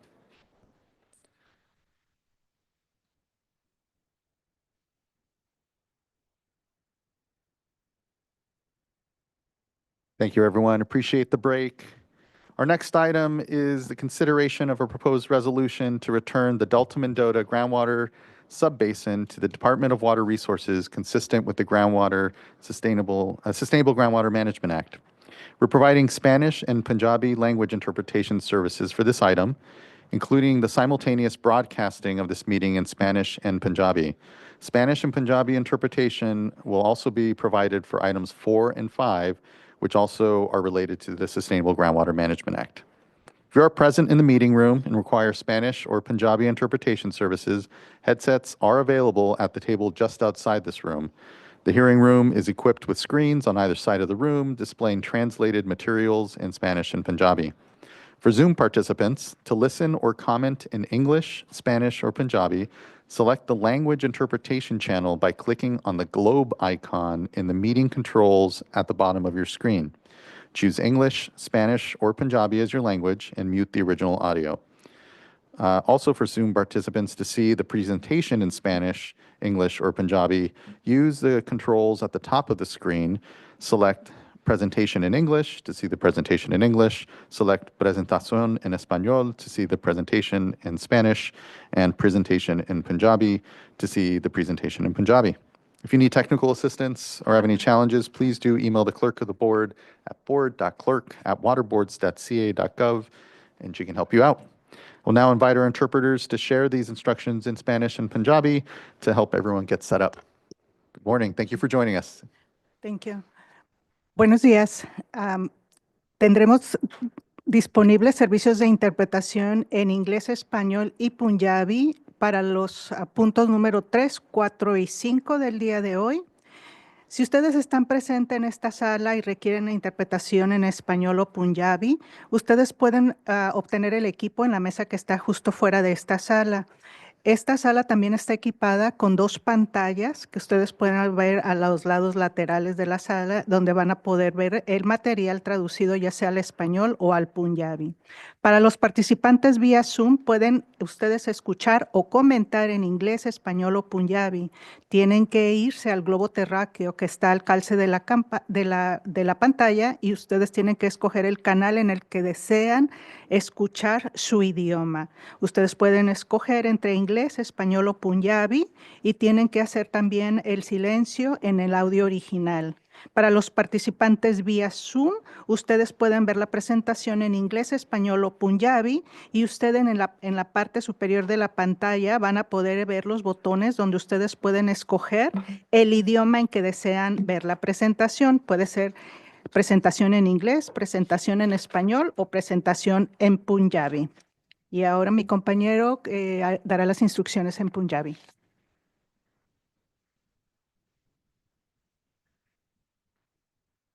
Good morning. सत श्री अकाल जी। अगर आप इस room पे अगर इधर है तो आप बाहर हेडसेट है, बाहर से हेडसेट लेके आप वो हेडसेट यूज़ कर सकते हो, और उसमें आप पंजाबी चैनल में जाके पंजाबी आप वो उसमें सुन सकते हो। अगर जूम में कोई पार्टिसिपेंट हो तो जूम में भी आप जाके वो पंजाबी चैनल में आप उसमें क्लिक कर सकते हो। जो अपना जो लैंग्वेज का जो ऊपर आइकन है उसमें जाके क्लिक करना सी, और उसमें जाके पंजाबी लैंग्वेज क्लिक करके उसमें आप देख सकते हो। और जैसे जूम पे है जो जूम पे जो लिंक है उसके जो अपर राइट पे है, तो वहाँ जाके आप पंजाबी सेलेक्ट करके पंजाबी आप देख सकते हो। और किसी को कमेंट भी अगर उसी करनी हो तो वहीं जाके कमेंट सेक्शन में आप कुछ कमेंट सकते हो, आप उधर कुछ लिख सकते हो। धन्यवाद। Many, many thanks. Really appreciate our interpreters here and the interpretation services. I believe with that, we can kick off with the staff presentation. Good morning, Chair, Vice Chair, and members of the board. I'm Natalie Stork, Director of the Office of Sustainable Groundwater Management, and I'm here today with Assistant Director Brianna St. Pierre, Senior Engineering Geologist John Coburn, Engineering Geologist Hannah Daly, and OCC attorneys Allison Rabe and Noah Lesko-Kanowitz. Good morning, and for the presentation, I will hand it over to John. Thanks, Natalie. Next slide, please. Here's our agenda for today's staff presentation. We will first go over the Delta Mendota subbasin background. Then we'll touch on the Sigma process for this subbasin.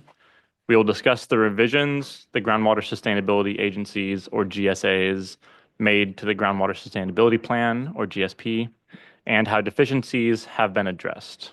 Finally, we will go over some additional staff recommendations. Next slide, please. We will start with the Delta Mendota subbasin background. Next slide, please. Here's where the Delta Mendota subbasin sits geographically in the San Joaquin Valley. The subbasin covers approximately 760,000 acres and is in the San Joaquin River hydrologic region, with the Tracy and eastern San Joaquin subbasins to the north, the Modesto, Turlock, Merced, Chowchilla, Madera, and Kings subbasins to the east, and the west side subbasin to the south. Next slide, please. There are 23 GSAs that manage the subbasin. Due to the complexity and size of the subbasin, these GSAs are further combined into 7 GSA groups. We have the Central Delta Mendota Group, the Northern Delta Mendota Group, the Aliso Water District Group, the Fresno County Group, the Farmers Water District Group, the San Joaquin River Exchange Contractors Group, and the Grassland Group. These GSA groups have been created to recognize local knowledge and to guide management of the separate portions within the subbasin while maintaining coordination of the sustainability goal and sustainable management criteria established in the GSP. Next slide, please. These 3 pie charts show the breakdown of groundwater use by category over 3 years. Water year 2022, which was a critically dry year, water year 2023, which was a wet year, and water year 2024, which was an above normal year. Total groundwater pumping in the critically dry 2022 was around 564,000 acre feet, and pumping in 2023 and 2024 was 231,000 acre feet and 278,000 acre feet, respectively. These numbers show the large variability of annual groundwater pumping between dry and wet years. In all 3 years, agricultural users pumped the majority of the groundwater extracted, ranging from 78 to 89% of total pumping. From water year 2003 to water year 2023, average annual pumping was approximately 447,000 acre feet. Average annual recharge was approximately 374,000 acre feet, making the average overdraft around 140,000 acre feet per year, which is equivalent to approximately 30% of average annual extractions. Next slide, please. This map shows the cumulative subsidence from 2015 through 2024, as well as some critical infrastructure, such as the California Aqueduct and the Delta Mendota Canal. These subsidence values are calculated using satellite data called INSAR with an estimation error of less than 1 inch. This data shows that relatively low subsidence amounts have been observed within the subbasin, while there is a subsidence hotspot occurring in the neighboring subbasins, with over 5 feet of subsidence occurring in the past 9 years. Next slide, please. These 2 maps show the total dissolved solids, or TDS, concentrations for the upper aquifer on the left and the lower aquifer on the right. From 2005 through 2014, water quality in the upper aquifer generally exceeded the secondary maximum contaminant level, or SMCL, of 1,000 milligrams per liter for TDS throughout the subbasin. Historic data has shown that approximately 54% of all wells sampled between 1950 and 2014 have exceeded the SMCL. This is in comparison to water quality outside the subbasin and in the lower aquifer, which generally does not exceed the SMCL. Next slide, please. The Delta Mendota subbasin faces a complex management challenge in that the subbasin contains over 100 miles of interconnected surface water and over 100,000 acres of managed wetlands. This includes more than 90 miles of the San Joaquin River. Smaller surface water bodies include a small portion of the Kings River and numerous creeks that may also be identified as interconnected surface water. Next slide, please. Now we can move on to the SGMA process in the subbasin. Next slide, please. The state intervention process began in March 2023 when the Department of Water Resources determined the 6 2022 GSPs were inadequate. This initiated a series of technical meetings between the Delta Mendota GSAs and State Water Board staff. In May 2024, the GSAs released a single draft 2024 GSP, and after a 30-day public comment period, the GSAs then released the final 2024 GSP, which included the 2024 domestic well mitigation policy. The final 2024 GSP was adopted by the GSAs in October 2024. The GSA Group Pumping Reduction Plans, or PRPs, were published in April 2025 as part of the Water Year 2024 annual report. These GSA Group PRPs are a requirement that was established in the 2024 GSP and must contain information as to how each GSA group will implement the PRP framework that was laid out in the GSP. In July 2025, the GSAs revised and published the domestic well mitigation policy, incorporating the many technical conversations the GSAs had with State Water Board staff regarding mitigation issues, including the lack of water quality mitigation. This brings us to 2026, where staff released the draft staff assessment in March 2026, initiating a 30-day public comment period leading up to today's action item. Next slide, please.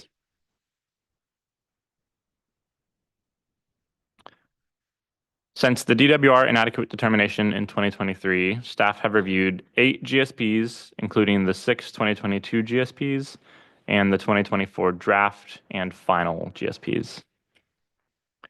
During this process, staff held 19 technical meetings with the GSAs and their consultants to provide recommendations to address issues found in the GSPs. One important thing to consider is that sustainable groundwater management in the subbasin is dependent upon not only successful implementation of the 2024 GSP, but also successful implementation of the GSA Group Pumping Reduction Plans and the 2025 Domestic Well Mitigation Policy.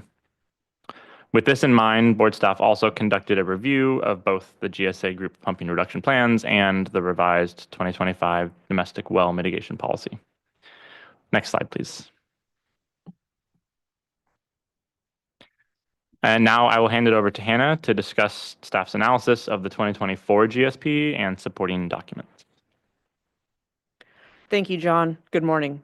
As mentioned earlier, in DWR's review of the 2022 GSPs, DWR identified deficiencies related to coordination, chronic lowering of groundwater levels, land subsidence, degradation of groundwater quality, and depletions of interconnected surface water. Board staff reviewed the 2022 GSPs and concur with DWR's identified deficiencies and identified additional technical issues related to the sustainability indicators listed. The Delta Mendota GSAs then drafted a new single GSP in 2024 to address DWR deficiencies and board staff technical issues. Let's go back a slide. This slide lists the technical issues identified by board staff in the 2024 GSP and the status of the deficiency after board staff reviewed the 2024 GSP and supporting documents. Board staff identified technical issues related to sustainable management criteria, undesirable results, monitoring, and mitigation. Most technical issues have been resolved, with 5 technical issues associated with groundwater levels, land subsidence, and interconnected surface water remaining partially resolved. Now we will walk through how the GSAs addressed the technical issues. Next slide, please.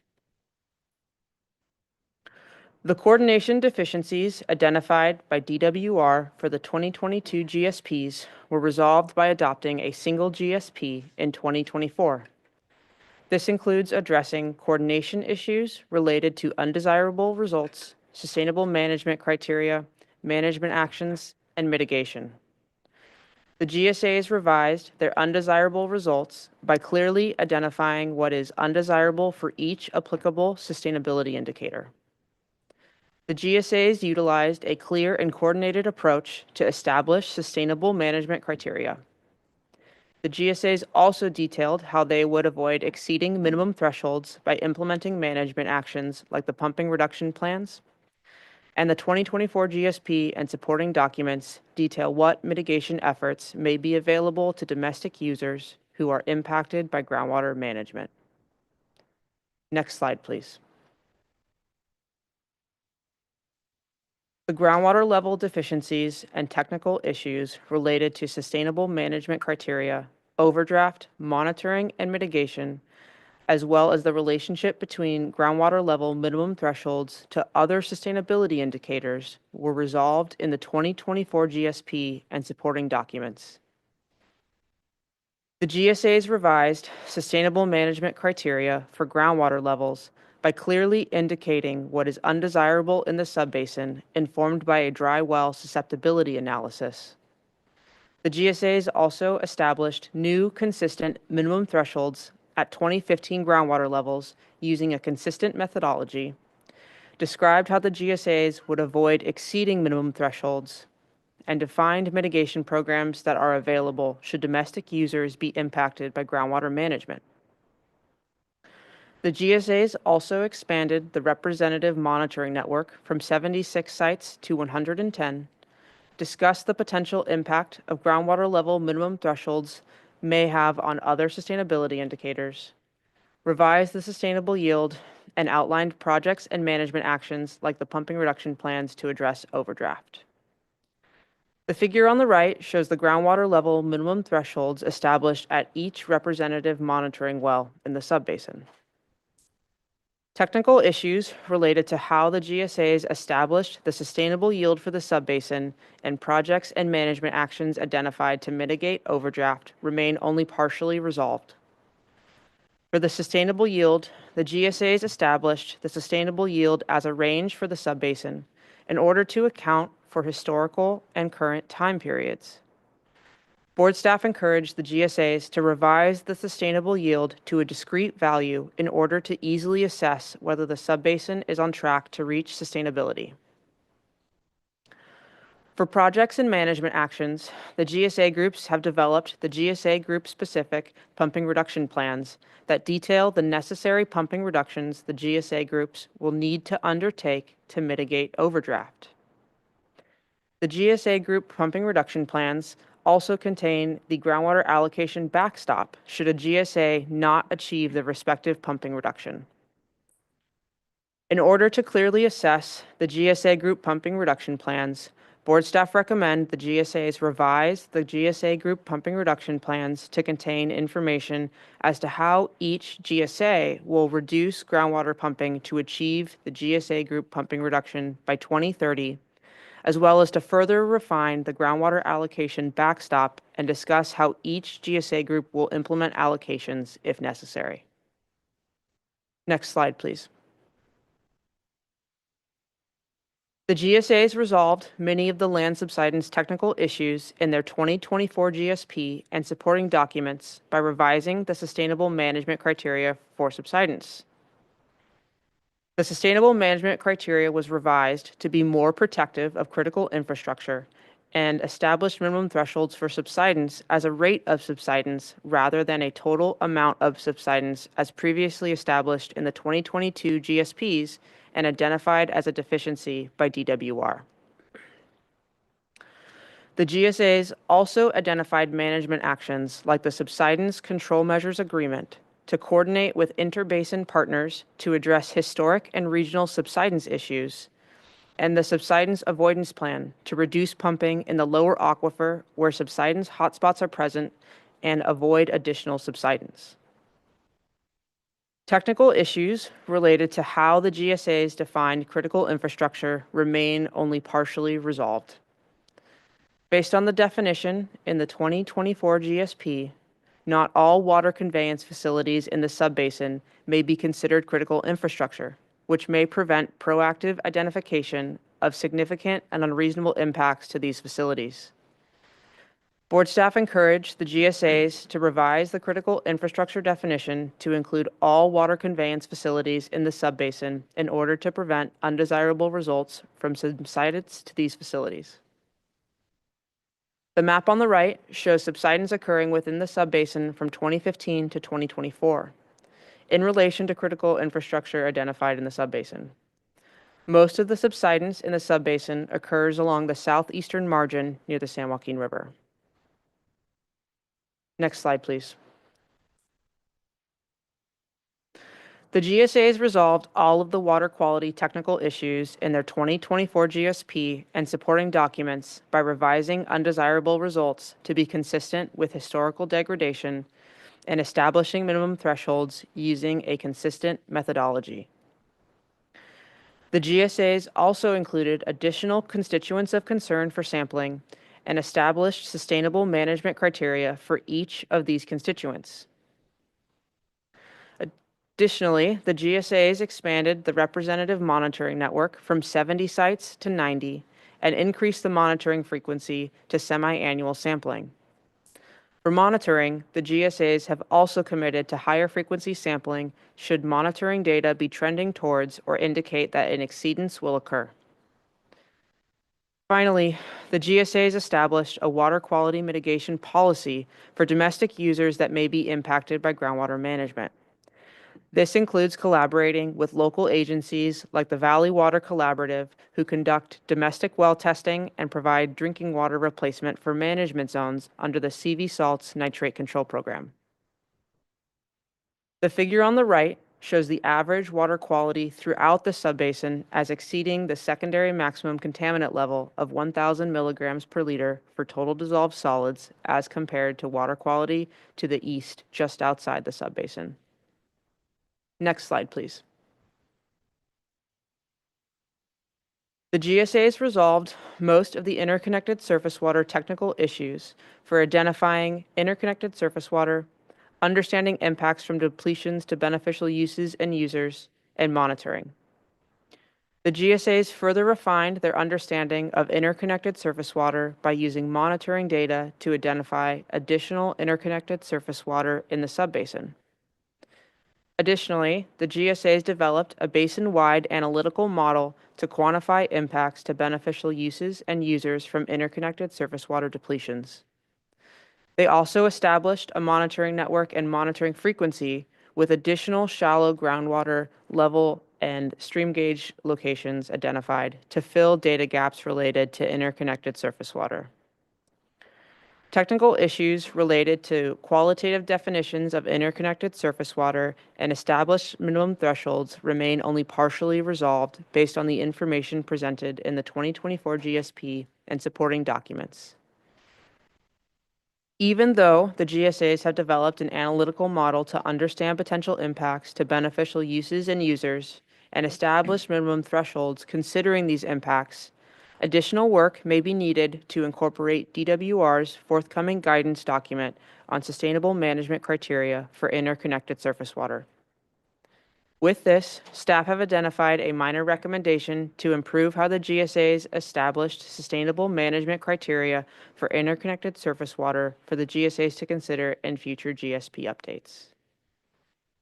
The map on the right highlights a section in the northern area of the subbasin where the GSAs improved the interconnected surface water monitoring network. Now I will hand the presentation back to John. Thank you, Hannah. Next slide, please. We will now go over the staff recommendations for the Delta Mendota subbasin. Next slide, please. At this time, the GSAs have made significant progress in revising the GSP and supporting documents. As the GSAs continue implementation, board staff have identified recommendations for future GSP revisions and updates they would like the GSAs to consider. Board staff would like the GSAs to further clarify the relationship between groundwater level minimum thresholds and the potential impact to other sustainability indicators, to revise the sustainable yield from a range to a discrete value, and to update the pumping reduction plans with more information related to how each GSA will implement the plan.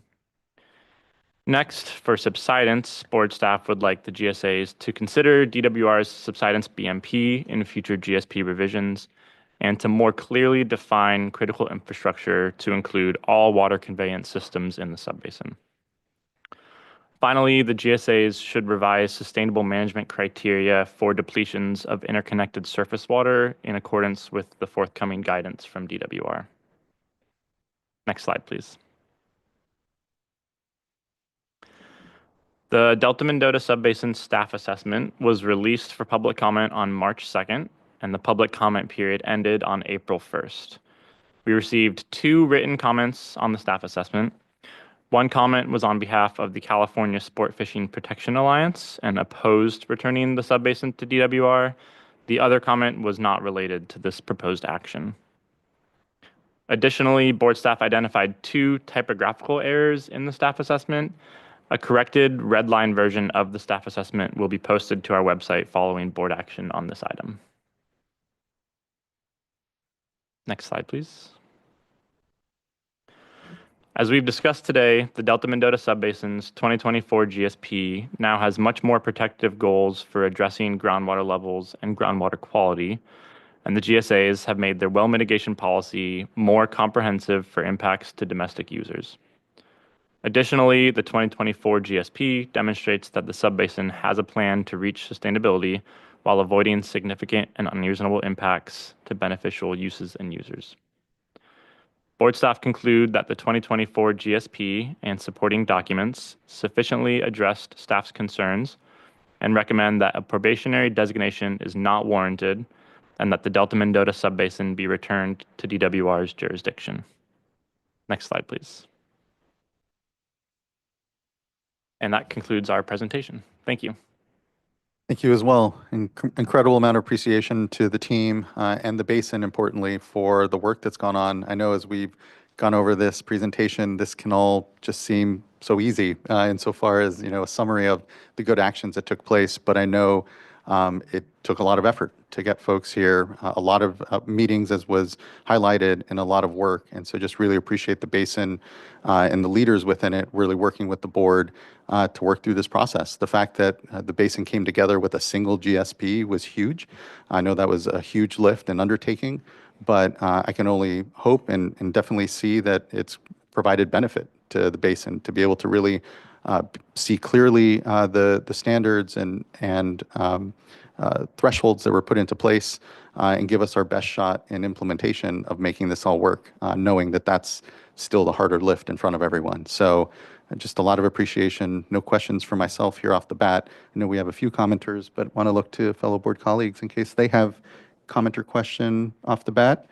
All right, well, let's go ahead and hear from Jarrett Martin. We'll be followed by Nathaniel Kane, Ellen Weir, and then Chase Hurley.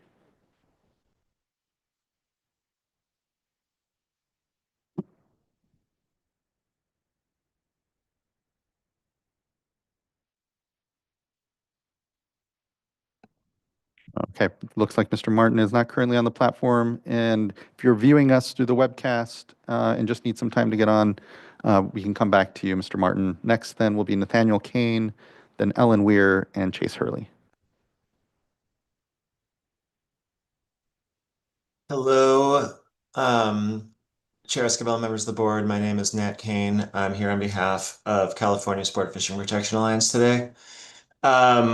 Just a few points to reiterate what we said in our letter last week. This basin has had an insufficient GSP since 2020. That's 6 years. The time now is to fix that GSP and not to send it back for another multi-year cycle of delay before it maybe gets fixed eventually. Staff has identified serious problems with this GSP. This sustainable yield is expressed incorrectly as a range instead of a figure, and we have some real skepticism about the underlying water budget. The undesirable results and minimum threshold definitions don't comply with the regulations. There is almost no analysis of the effects of depletions of interconnected surface water on the beneficial uses and the wildlife habitat that those stream flows are supposed to support. And in the San Joaquin River that we're talking about here, this is the Chinook salmon that the state has put an enormous amount of resources into restoring via the San Joaquin Restoration Project. We know that the river is losing significant flow to groundwater, and we know that there's significant groundwater surface water interaction in the part of the river that is not designated as interconnected. Furthermore, the plan allows for 2 consecutive violations of the minimum threshold before declaring an undesirable result. And that's an outcome that is significantly worse than the purported 2014 benchmark. So this plan allows for additional worse depletions than occurred in the 2014 drought. And it ignores the obligation to manage and measure surface water quality that's affected by groundwater management, despite the fact that the San Joaquin River is impaired for temperature. So these problems and the several others that are identified in our letter are not just questions of data gaps and technical implementation. They involve misreading of the statutory and regulatory requirements, and they're going to prevent this plan from achieving the required goal of avoiding undesirable results by 2040. The legislature gave the board a solution in this situation. When the GSAs are unable or unwilling to remedy a GSP, the state board should place that basin into probation and then adopt an interim plan that corrects those deficiencies. Let's not have another cycle of delay. Let's fix the problem. So the board should do so here. Thank you. Thank you, Mr. Kane. Appreciate those comments. Next, I'll call up Ellen Weir, and I believe our last commenter will be Chase Hurley.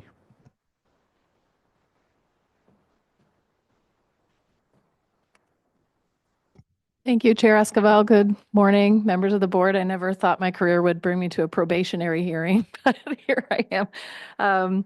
I'm speaking on behalf of the Grassland Groundwater Sustainability Agency. We established our own sustainability agency to protect the significant wetland complex in this subbasin.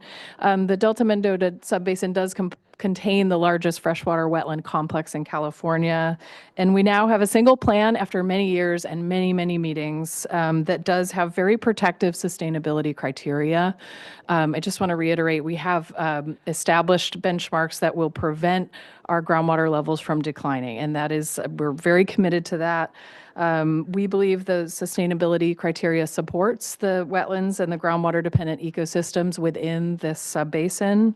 And the area is, as you know, of critical importance to the entire Pacific Flyway. So the board's action today will provide more certainty to our region that will help our wetland areas. We just want to thank the State Water Board and the staff for much time. A lot of time has been spent helping us refine our GSP. We've adopted pumping reduction plans now that will help us achieve and improve the outcomes in this subbasin. So thank you for all the technical assistance and work on getting us to this place, and we acknowledge that the work will continue. Thank you. Thank you, Ms. Weir. Appreciate those comments and engagement here in the process. Last commenter, I believe, here will be Chase Hurley.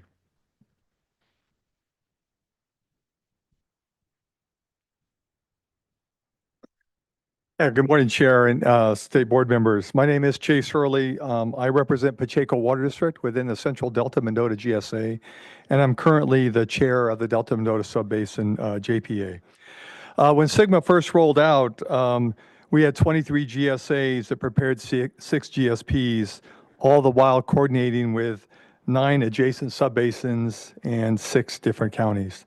So we had a large task in front of us, and since then we have now moved forward with a single GSP. That GSP was submitted in 2024, and we have been implementing that GSP to date, including some of the items you talked about already today, such as our pumping reduction program. We have a very complex subbasin, but a fairly straightforward single GSP. We have also consolidated 2 GSAs. So it represents one of the more challenging subbasins and efforts moving forward within this San Joaquin Valley. We'd really specifically like to recognize the board staff, John Colburn and Hannah Daly, for their exceptional technical and policy leadership. Their work has been very thorough, very solution-oriented, and critical to building out our GSP. That effort has also been guided by Natalie Stork and others in her division, whose ability to align some diverse agencies and keep the process moving forward. They were very open to allowing, we had a task force that came down and met in their office multiple times, and that was really helpful. So approval will allow the local GSAs, of which, as you know, we have 23 of them, to maintain the momentum, continue to refine our management actions without unnecessary disruption. For these reasons, we would respectfully request that the board move forward with staff's recommendation. And if I can help answer any questions, they're willing to do so. Thank you. Thank you, Mr. Hurley. Appreciate you being here and for your engagement and contributions to all of this work. It's appreciated. Looking to fellow board colleagues, that wraps up our commenters on the item. Seeing if there's any comment, question further from folks. And then otherwise, I think we may be ready for a motion. Vice Chair. Just wanted staff to be given the opportunity to respond to Mr. Kane's comments. Thank you, Vice Chair. Yeah, thanks. We recognize the challenges in managing interconnected surface water, particularly with the San Joaquin River. And as Mr. Hurley recognized the, huge steps they've taken in coordinating amongst the 23 GSAs, we believe that they've made a lot of improvements in using this modeling approach to how they're managing interconnected surface water. And we understand some of those concerns and had similar recommendations in our staff assessment, and really encourage the GSAs to continue to coordinate with the Department of Water Resources with their forthcoming interconnected surface water guidance documents. And I believe that through working with them, they can continue to make some improvements that may alleviate more concerns. But again, just recognizing the improvements they've made in how they're managing interconnected surface water, while also understanding the challenges and some improvements that could take place in the future. Thank you for that, and thank you, Vice Chair. Board Member McGuire. Yeah, I just want to thank everyone who's put years and years worth of work into this groundwater sustainability plan. I know that it didn't come easy getting to this point, and certainly having inadequate funding from Department of Water Resources is not news that anyone would want to receive. But in this case, the Delta Mendota subbasin rose to the task. And one of the metrics I think about that I've mentioned at a number of other probationary discussions is progress, not perfection, is what we're looking for. And I think what we've seen here from the basin is a willingness to coordinate amongst 23 different groundwater sustainability agencies. It's really remarkable to see that because there's so many ways that things can go sideways and things can go wrong. But what I'm hearing is that the GSAs recognize the benefit of working together to find a path to sustainability. And for me, that gives me some confidence and encouragement that irrespective of the fact that there's more work to be done, certainly, going back to DWR, I appreciate staff flagging a number of areas that we would expect the subbasin to continue to work on. I would imagine DWR is going to take another look at the plan as well and go through their process. So I appreciate the ongoing coordination and willingness to work together here to improve this document and truly to implement it over the coming years. So I just wanted to say thank you to everyone involved, and I'd be happy to make a motion to approve the resolution. Looking at fellow board colleagues, if there's anything further, Board Member Morgan. So I echo my colleagues' words there, and just want to also just thank local leaders for working together and just, the coordination amongst you all. It is shown through the plan that has been submitted to staff, and just truly, working together is why we're here today with the decision that is before us and with a plan. that where we can look at you exiting probation. Just really want to thank you for your leadership and your, also just working with our staff, and thank our staff for recognizing the achievements that you have made to improve a plan, the coordination and ongoing coordination that you have committed to. And so just with that, I'm happy to make a second. All right, I think we have our two motions. Ms. Tyler, can you please call a roll call vote? Board Member McGuire? Aye. Board Member Morgan? Aye. Board Member Firestone? Aye. Vice Chair Diadamo? Aye. And Chair Esquivel? Aye. Thank you. Thank you both. The vote is unanimous, and the resolution is adopted, and the basin is headed back to the Department of Water Resources. So thank you. Much appreciation, everyone.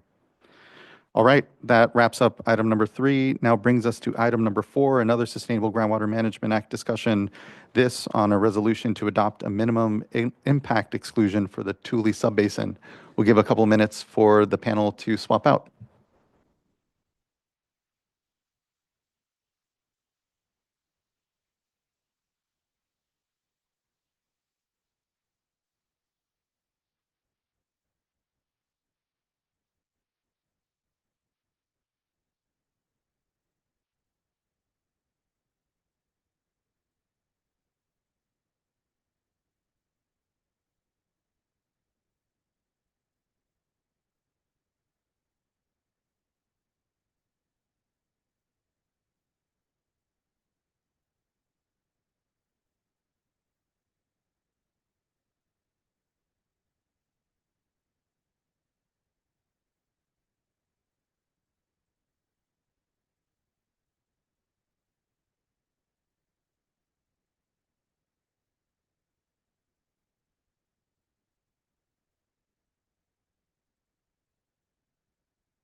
All right, I think we're ready to begin.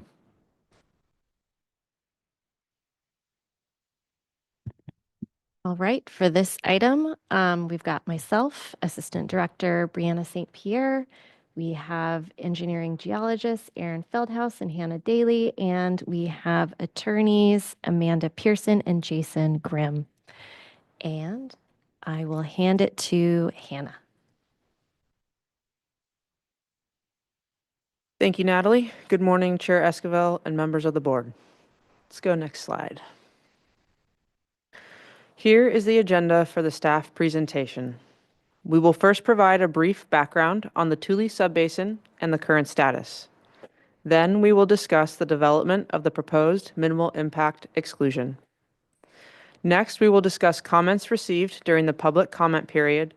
And finally, we will go over the staff recommendation. Next slide, please. Located in the southern San Joaquin Valley, the Tuli subbasin covers approximately 476,000 acres and was designated probationary by the board on September 17, 2024. Since that designation, extractors are required to submit extraction reports by May 1, 2026 for calendar year 2025. In terms of the governance structure, since 2024, the Tuli subbasin has split into 13 separate groundwater sustainability agencies, or GSAs, covered by 9 groundwater sustainability plans, or GSPs. As defined by the GSP, the sustainable yield for the subbasin is approximately 408,000 acre-feet per year, which is forecasted from projections ranging from years 2040 through 2070. Total groundwater pumping varies annually, but in water year 2022, as reported by the annual report, the Tuli subbasin extracted approximately 719,000 acre-feet of groundwater. These extractions roughly correspond to 311 acre-feet of overdraft in water year 2022. Next slide, please. A concern was raised during public engagement for the Tuli subbasin probationary hearing that smaller groundwater extractors have a minimal impact on pumping in the subbasin and may be disproportionately affected by the reporting and fee requirements. This category of pumpers includes small-scale farmers, many of whom are often disadvantaged, linguistically isolated, and Black, Indigenous, people of color, or BIPOC. Probationary fees for non-de minimis extractors, or extractors who pump more than 2 acre-feet per year for non-domestic purposes, were established at a base fee of $300 per well, plus a volumetric rate of $20 per acre-foot of groundwater extracted. During the Tuli probationary hearing, board members directed staff to examine options to exclude small farms and pumpers from reporting and fees. To assess potential exclusion options, board staff consulted with local NGOs to better understand the challenges this category of pumpers may face. In 2026, staff conducted an assessment to examine the potential options and impact of excluding certain classes of pumpers from reporting and fees. Next slide, please. Using data reported in the Water Year 2022 annual report, extractors in the Tuli subbasin pumped approximately 719 acre-feet annually, which exceeds the sustainable yield as defined in the GSP of 408,000 acre-feet per year by approximately 311,000 acre-feet per year. Based on evapotranspiration data from Water Year 2022, almost 2,100 extractors, or roughly 50% of extractors in the Tuli subbasin, pumped 20 acre-feet or less. These extractors cumulatively extracted approximately 4,400 acre-feet of groundwater in Water Year 2022, which corresponds to roughly 2% of total annual groundwater extractions. If a minimal impact exclusion was granted at this volume, approximately 98% of groundwater pumping in the Tuli subbasin would be subject to reporting and fees.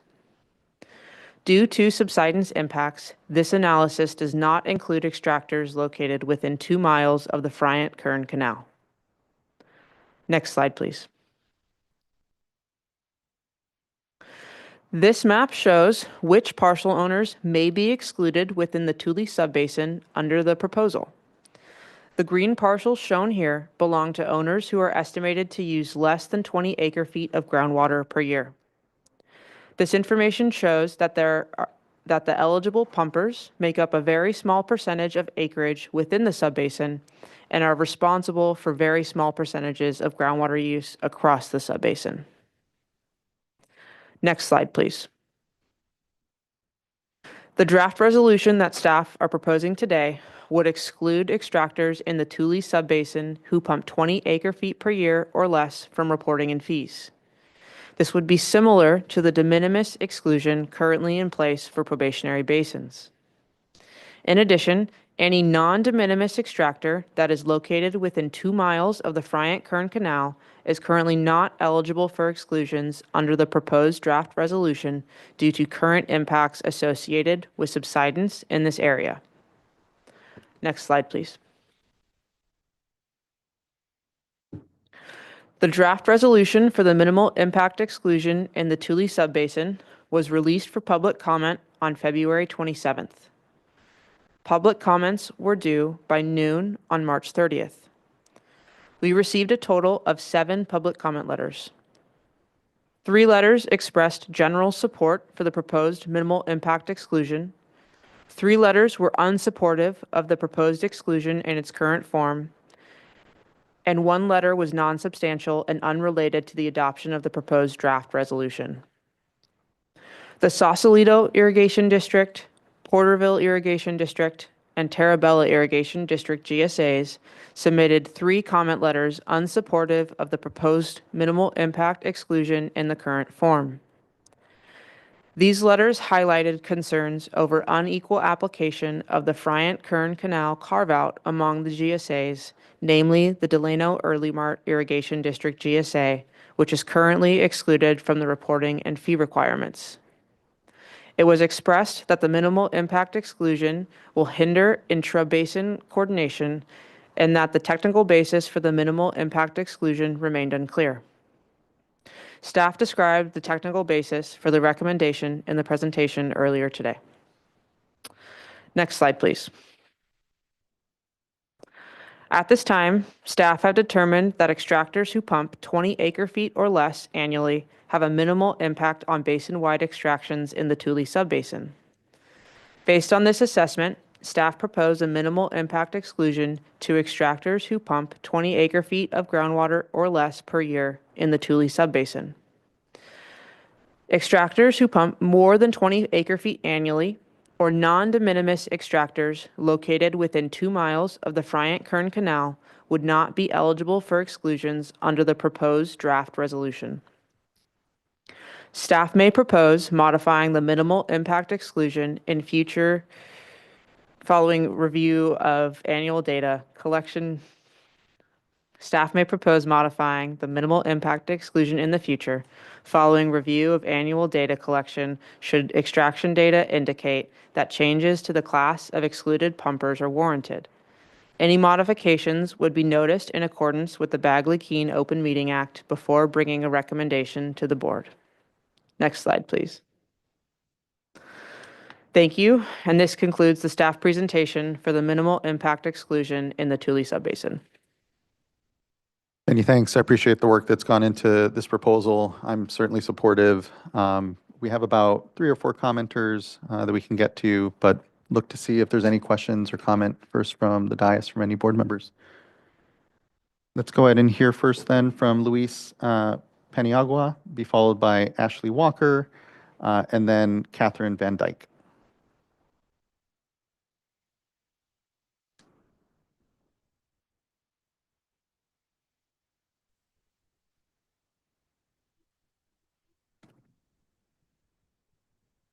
Can everyone hear me? We can. Thank you. Thanks for joining us. Good morning. Yeah, and I actually planned on attending in person, but a slight emergency hindered that. But I wanted to express how important it is. Hello, Chair Esquivel and members of the board. My name is Luis Paniagua. I work with the University of California Agriculture and Natural Resources Small Farms Network, and I am providing this comment in my private capacity and not on behalf of my employer. My comments reflect my personal perspective and what I've learned through my work with small farmers in Tulare and Kings counties. In my day-to-day work, I serve as a Sigma community education specialist supporting small-scale and diversified farmers in Tulare and Kings counties where the Tuli and Tulare Lake subbasins lie. I am here today to support the proposed resolution to exclude small pumpers in the Tuli subbasin from probationary reporting requirements and associated fees. The farmers I work with are often immigrant farmers growing specialty crops, tenant farmers, or low-income producers. These growers typically farm on small acreage and pump relatively small volumes of groundwater. These farmers are important to local food systems, and they frequently lack the time, technical support, language access, and administrative capacity to take on additional reporting burdens.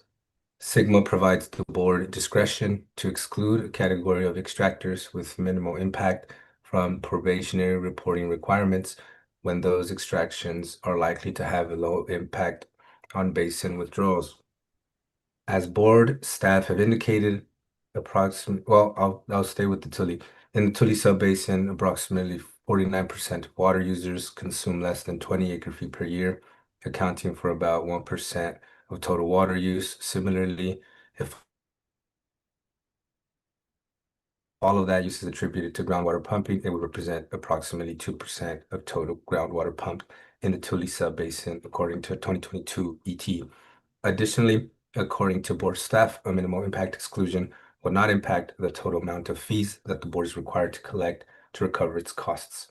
From a practical standpoint, probationary reporting can be difficult for small farmers to complete without outside help and will create added financial hardship.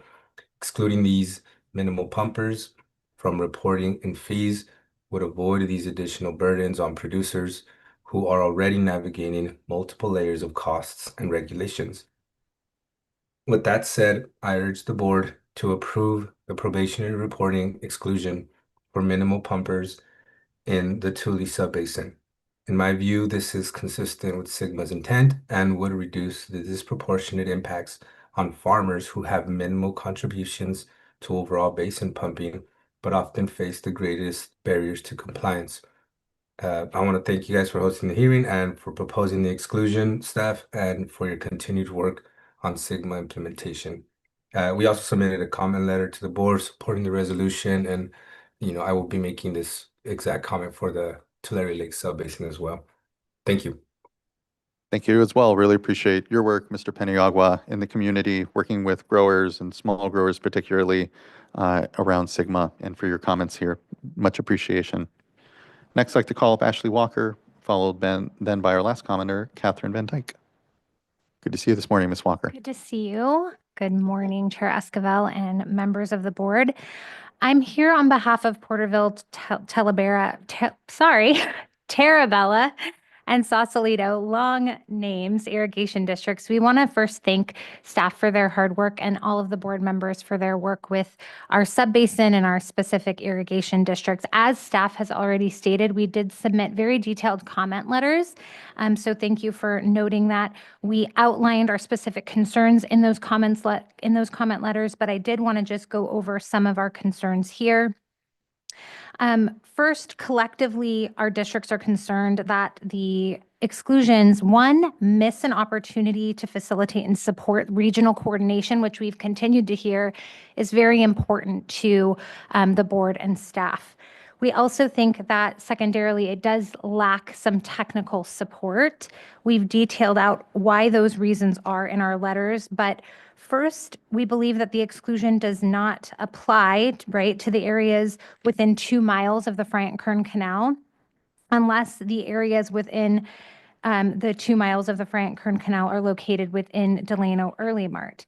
The fact that the carve-out under the minimal exclusion does not require reporting of groundwater extraction from wells within Delano Early Mart in the vicinity of the Friant-Kern Canal is really a microcosm of a larger issue, the sub-basin coordination of key groundwater management issues. We cannot move forward unless there is earnest, detailed information from Delano Early Mart in order to make sure that the playing field is level and that we do understand all of those extractions near the Friant-Kern Canal under one larger GSP, which is our goal, and we've been working on that with staff and the board.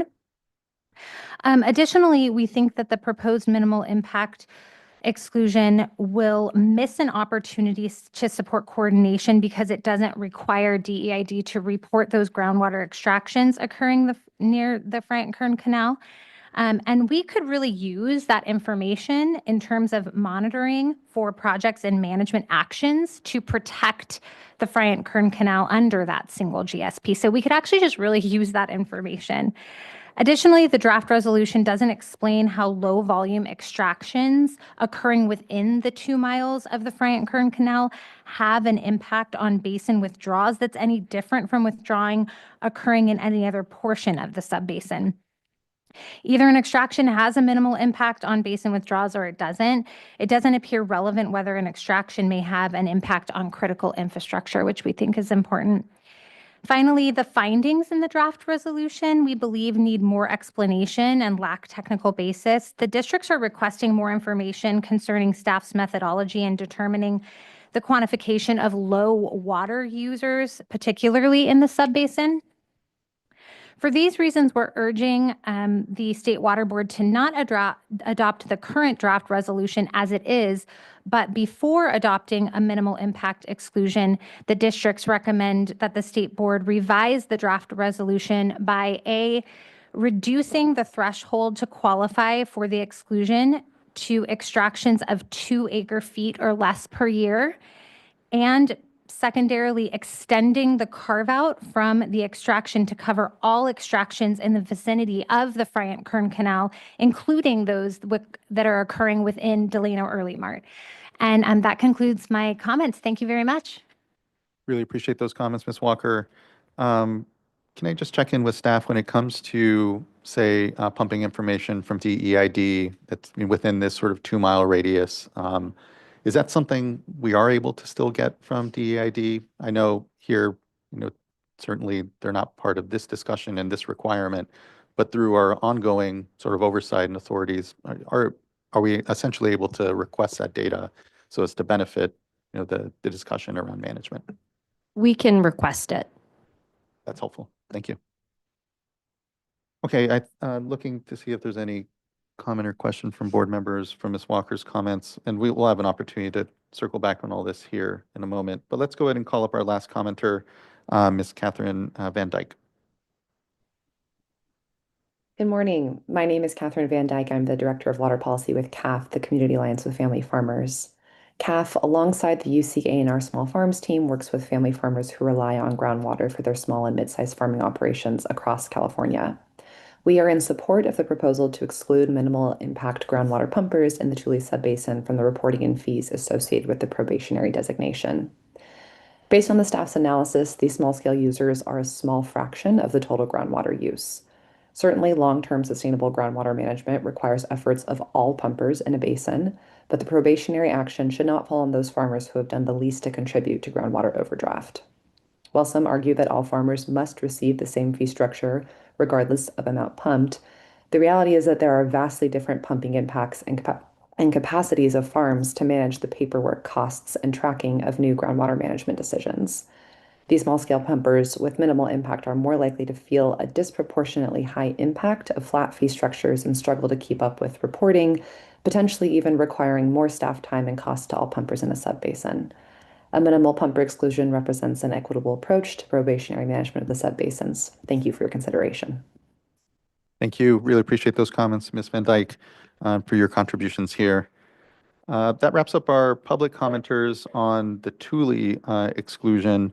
I appreciate and hear the concerns certainly from Porterville, Terabella, Sausalito, but I am still in support of these exclusions. Again, when you look at 98% of the extractions being covered, 2% ultimately of the basin's withdrawals seem to be fair. And I feel the analysis that's been done by staff is adequate.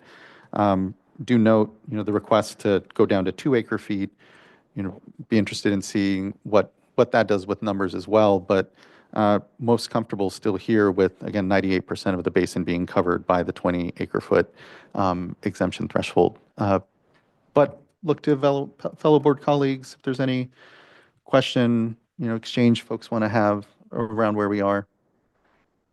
Vice Chair, and then Board Member Firestone. So I'll just chime in here to say that initially when this came before us as an idea, I was not in support of it because I really feel that at this point, if we have basins that are not meeting the standard, then we need to bring everybody in. However, I really feel that staff did a good job in explaining that this is not, as we've talked about, 2% of the basin. I really am concerned about the impact. I think we're all concerned about the impact on small farms, all farms, but in particular on smaller farms. And we did see when we were out in the region also, frustration with lack of internet access, language barriers, resources, and then lastly, the impact that this would have on our resources if we were to, need to enforce for those that don't comply. And I think that, based on all of those factors, I'm convinced that this is the right thing to do. I think we should remain open as to making adjustments. I do appreciate the comments, Ms. Walker, about Delano Early Mart and not just in this context as to the minimal pumpers, but in general. This is something that I think a lot of us are hearing about, the concern about coordination with areas that do obtain the exclusion. And so anything that, just as a preview for when we do get the recommendations from staff later this month on the exclusions, to make sure that those resolutions are robust as to what's expected, for ongoing coordination, not just with us, but with other areas as well. So with that, I'll close here and just say that I support this recommendation. Thank you so much, Vice Chair. Board Member Firestone. Yeah, I couldn't agree more with both the chair and vice chair. So echo all of those comments. And I think the only thing to add is that, you know, when we adopted or when we chose to do an exclusions in the subbasin for certain GSAs, there was a clear commitment from those GSAs to provide data. And so I want to make sure that we are following up on that and making sure that we're requesting data that we need from all GSAs, whether they're exempted or not. I know that's not what's before us right now, and just making sure to reiterate that since it's related to this issue before us. But fully support, and I would make a motion to adopt, and I'm open to other comments. Yeah, thank you for that, Board Member. We have a motion, but any other comments from board members? Board Member McGuire. I actually don't have much to add. I think everything's been well said, and just emphasis. Well, the only thing I would say is that I too had concerns last year when we were considering various fee proposals for the minimal impact exclusion. It took a little bit of time, and I think process and discussions to ensure that there aren't unintended consequences here. I think it is an equitable approach. Given that it is only 2% of the pumpers in the basin, it's a fairly small amount, but it goes a long way to helping those pumpers ensure, and the small farms ensure that they have every resource available to them to continue their operations and be successful, which we of course all want to see. So just thank you for all the work in developing the proposal and just the openness to adjusting and course correcting as we go forward here. This is like with so many things with Sigma, this is the first time we're doing this. And so we're all learning as we go, and I just appreciate the work and very supportive. Thank you. Thank you, Board Member. Definitely agree. We're in learning mode, and we'll be able to adjust. I know there's concern out there that some may try to game this, you know, try to split off maybe their larger property into smaller ones to try to get under the exemption. I think we'll be able to definitely have data points to be able to track kind of what happens as we implement the exemption or exclusion rather. And yeah, just appreciate that. And if you want to make your second, I think. Sorry, I would like to make a second. Thank you both. Ms. Tyler, can you please call a roll call vote? Board Member Firestone. Aye. Board Member McGuire. Aye. Board Member Morgan. Aye. Vice Chair Diadamo. Aye. And Chair Esquivel. Aye. Thank you. Thank you as well. The vote is unanimous and the resolution is adopted. Thank you everyone for, again, the work. Now we'll quickly move into item number 5, which is a consideration of a similar exclusion here now for the Tulare lake bed or Tulare subbasin. Just really quick note, we still have our interpretation services. And so we have both Spanish and Punjabi interpretation for Zoom participants. They can select the language interpretation channel, and you can switch your presentation on the Zoom view as well by selecting English, Spanish, or Punjabi. We'll go ahead and swap out, and we can start item number 5 here. A note on timing for folks. I know that are holding on for our recycled water item. What we will do is go to item number 5. We will plan for a late lunch then and take item number 6 before we break for lunch so that folks aren't hanging over lunch. But that means we may not get to lunch till about 1 or so. So hopefully folks have some snacks. Let's go ahead and swap out the panel, and we'll quickly get to item number 5.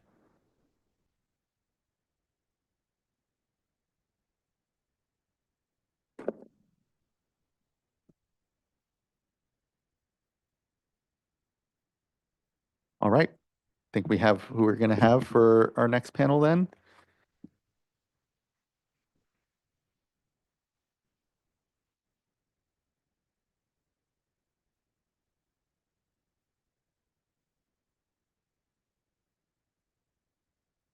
Awesome.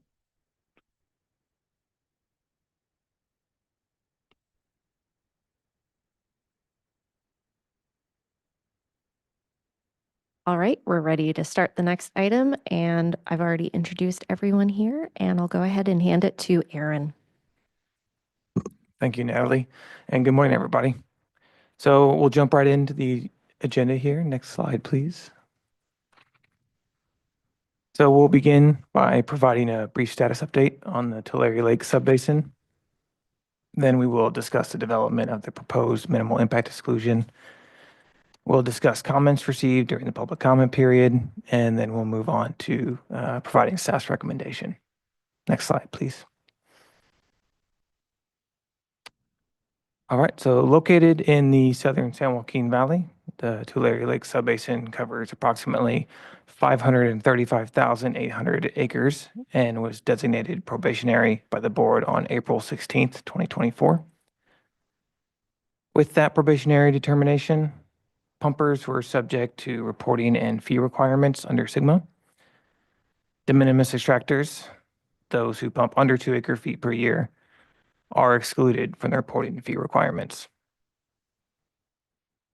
The deadline for extractors that are required to report and pay fees in the Tulare Lake subbasin was extended to May 1st, 2026. This was noticed to extractors in the Tulare Lake subbasin on October 31st, 2025. There are 5 GSAs in the subbasin.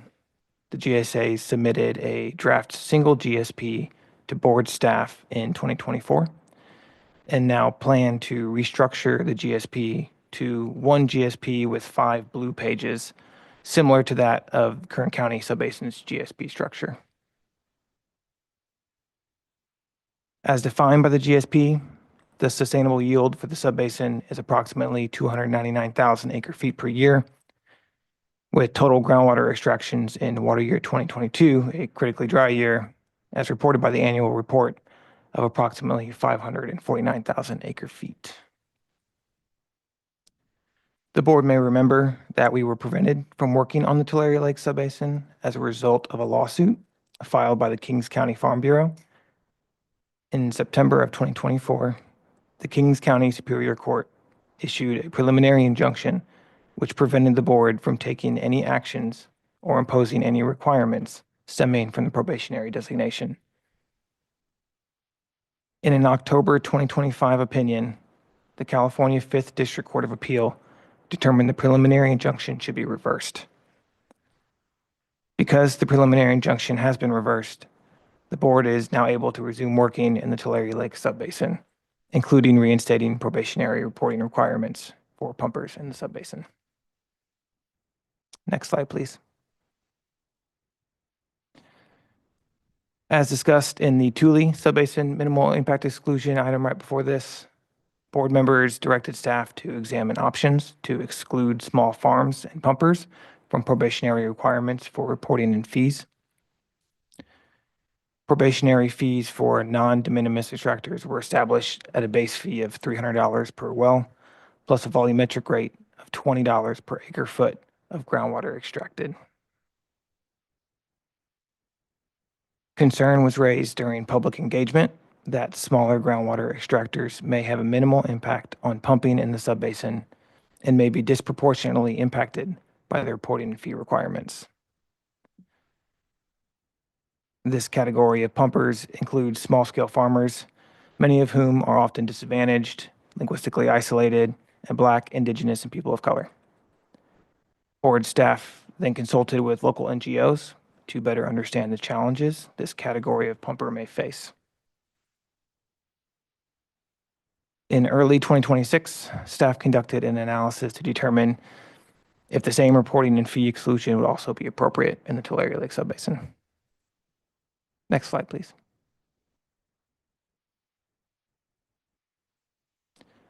Using data reported in the water year 2022 annual report, extractors in the Tulare Lake subbasin pumped approximately 549,000 acre-feet, which exceeded the sustainable yield as defined in the GSP as 299,000 acre-feet by approximately 250,000 acre-feet. Based on evapotranspiration data from water year 2022, roughly 1,058 extractors, or around 44% of pumpers in the Tulare Lake subbasin, pump less than 20 acre-feet. These extractors cumulatively extracted approximately 4,400 acre-feet of groundwater in water year 2022, which corresponds to roughly 1% of total groundwater extractions for water year 2022, which again was a very dry year. If a minimal impact exclusion was granted at this volume threshold, approximately 99% of groundwater pumping in the Tulare Lake subbasin would be subject to reporting and fees. Next slide, please.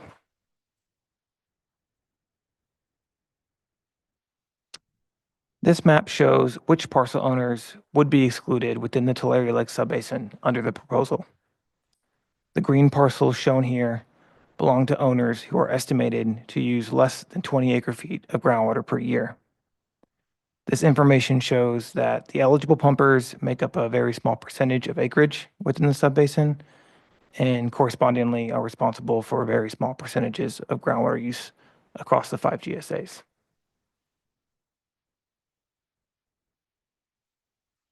Next slide, please.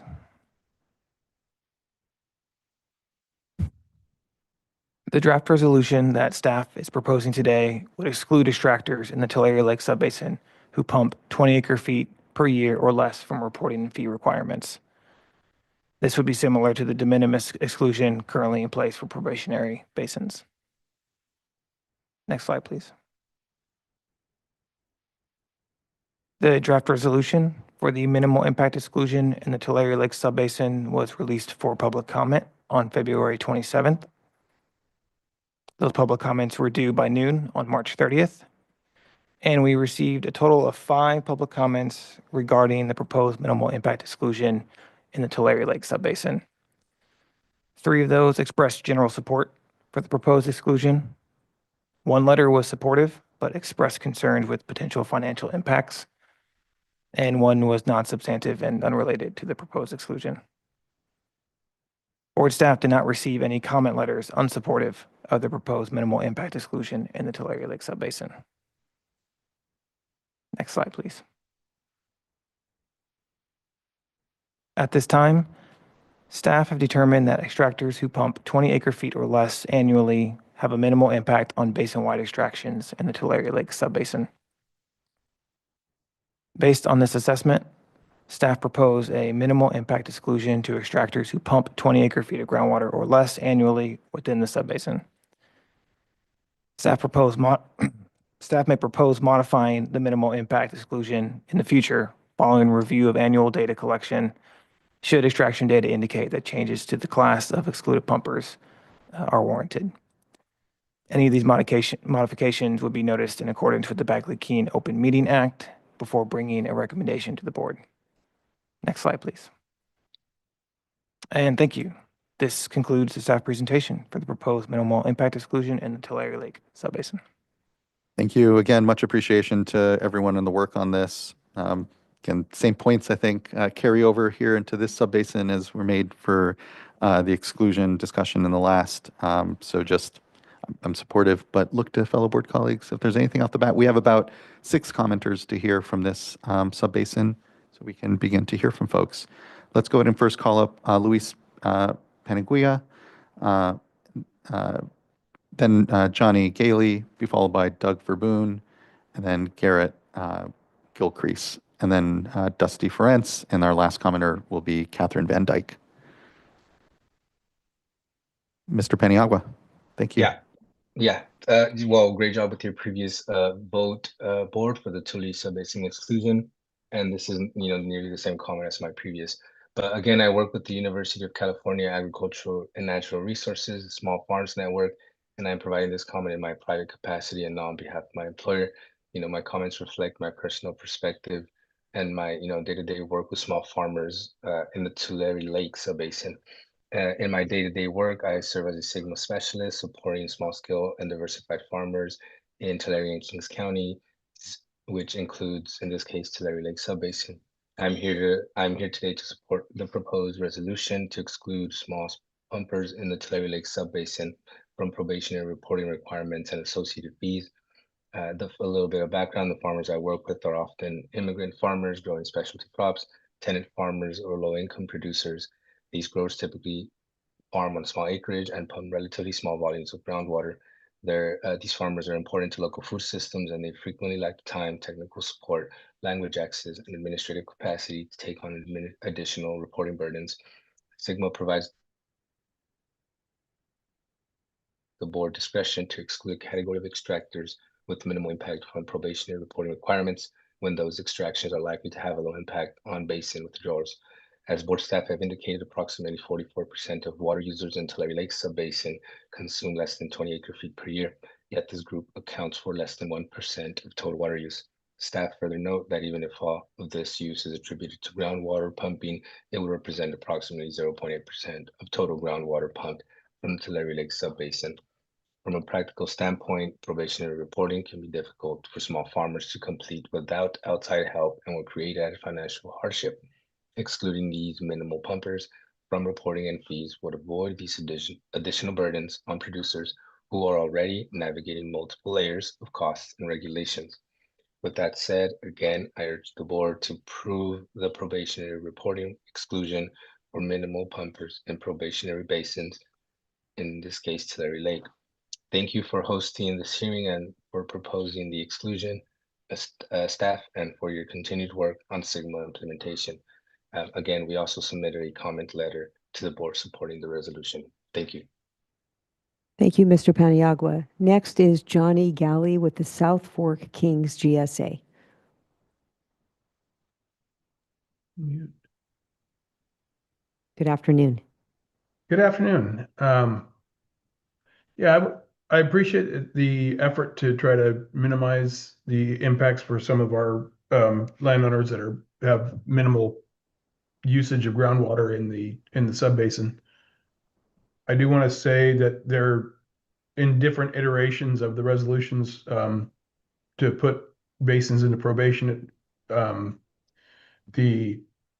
The rest of the growers that would not be excluded by this are still subject in the Tulare Lake subbasin to report their domestic wells in gears, and I'm not sure if that will be followed with a charge of $300 per well. I know that in the Tuli subbasin there was language that excluded the domestic wells from that. I'm not sure if that's an addition that can be made to this exclusion request or if that would have to be some separate action. But that is just something to note. Once again, the GEARS program has been a little bit difficult for some of our landowners to navigate. So I'd like to ask for a little bit of leeway and, possibly some sort of a grace period as we move forward with this. I know that there are some in-person workshops that are planned. I have not seen the dates on those yet, but I'm sure your staff will get quite a bit of feedback from the growers that attend those. So those are my comments for this item. Thank you, Mr. Galley. Appreciate those comments. Just looking to staff if there's anything they want to respond to Mr. Galley on this moment. Yeah, so there isn't a difference in well fees between the resolutions for the two subbasins regarding domestic wells. There is a difference in metering requirements for pumpers who are over 500 acre feet, extracting more than 500 acre feet. In the Tuli subbasin, we added to the resolution that if you're subject to the enhanced metering requirements, that you don't have to put a meter on your domestic well, but we didn't have capacity to go back and make adjustments to the Tulare Lake subbasin because of the injunction. It's helpful to understand. I appreciate that. Next, we'll hear from Doug Verboon, Supervisor Verboon. Then we'll hear from Garrett Gilcrease, Dusty Ferencz, and then our last commenter will be Catherine Van Dyke. Okay, thank you. Appreciate that. Supervisor Doug Verboon, Kings County. We haven't had anybody working with us for almost 2 years, and apparently they've got a lot done without our input. And so a couple little things I talked about earlier about the value of water when it leaves your county. And so you've identified 2 of the GSAs, Tri-County and Southwest, which tell us they don't have any wells out there. And so you've excluded 7,660 acre feet of water that could be pumped out of Tri-Counties and 3,580 acre feet that can be pumped out of Southwest. That's a total of $33,000 an acre foot is what it cost. And I only bring up those two GSAs because that's where the canals are that move water out of our county. So you're allowing $32 million, that's $34 million worth of water to exit our county. So I think this plan is flawed. It needed some local input, I believe. My GSA probably has the most under 20 acres, and it's not even listed as maybe 175 acres, 175 growers. So it's important that we focus on this. I don't use a lot of water. I mean, on 2023, I used 2024, I used a acre foot of groundwater. 2025, I used 1.51 acre feet. I'm at the age of my life where I could divide my ground up, start giving it to my kids, and therefore we're exempt as well. So there is a way around this plan for small growers. The small pumpers, I think that when we want to get our GSA done and our 218 passed, we need everybody to be equal in acre foot to acre foot. You compare a large farm versus a smaller farm, it still costs the same per acre to pump water out of the ground or buy fertilizer per acre or pay your workers' comp. It's just that larger farms can spread it over different areas when they have income. So I'm not in favor of this. We can work around it if we have to. I would have really liked some support from the State Water Resource Control Board over the last 2 years. You guys brought up the Farm Bureau lawsuit. I am the only member in probably the state of California that's been kicked off the Farm Bureau Board for my input. I am doing the right thing, I believe. And I'm not a member of Farm Bureau. I believe they have a place, and I think they do a great job. But when it came down to the GSA and myself, there was no connection. So I deserved communication. I don't know how you got this done in the 5 weeks you've had to do it, but I would really reconsider this, bring it back at a later date when we have local input. Thank you. Thank you, Supervisor. Looked like Board Member McGuire, did you have something to say? Yeah, I was just wondering if you could speak a little bit more. Thank you for your comments and thank you for being here today. Appreciate that.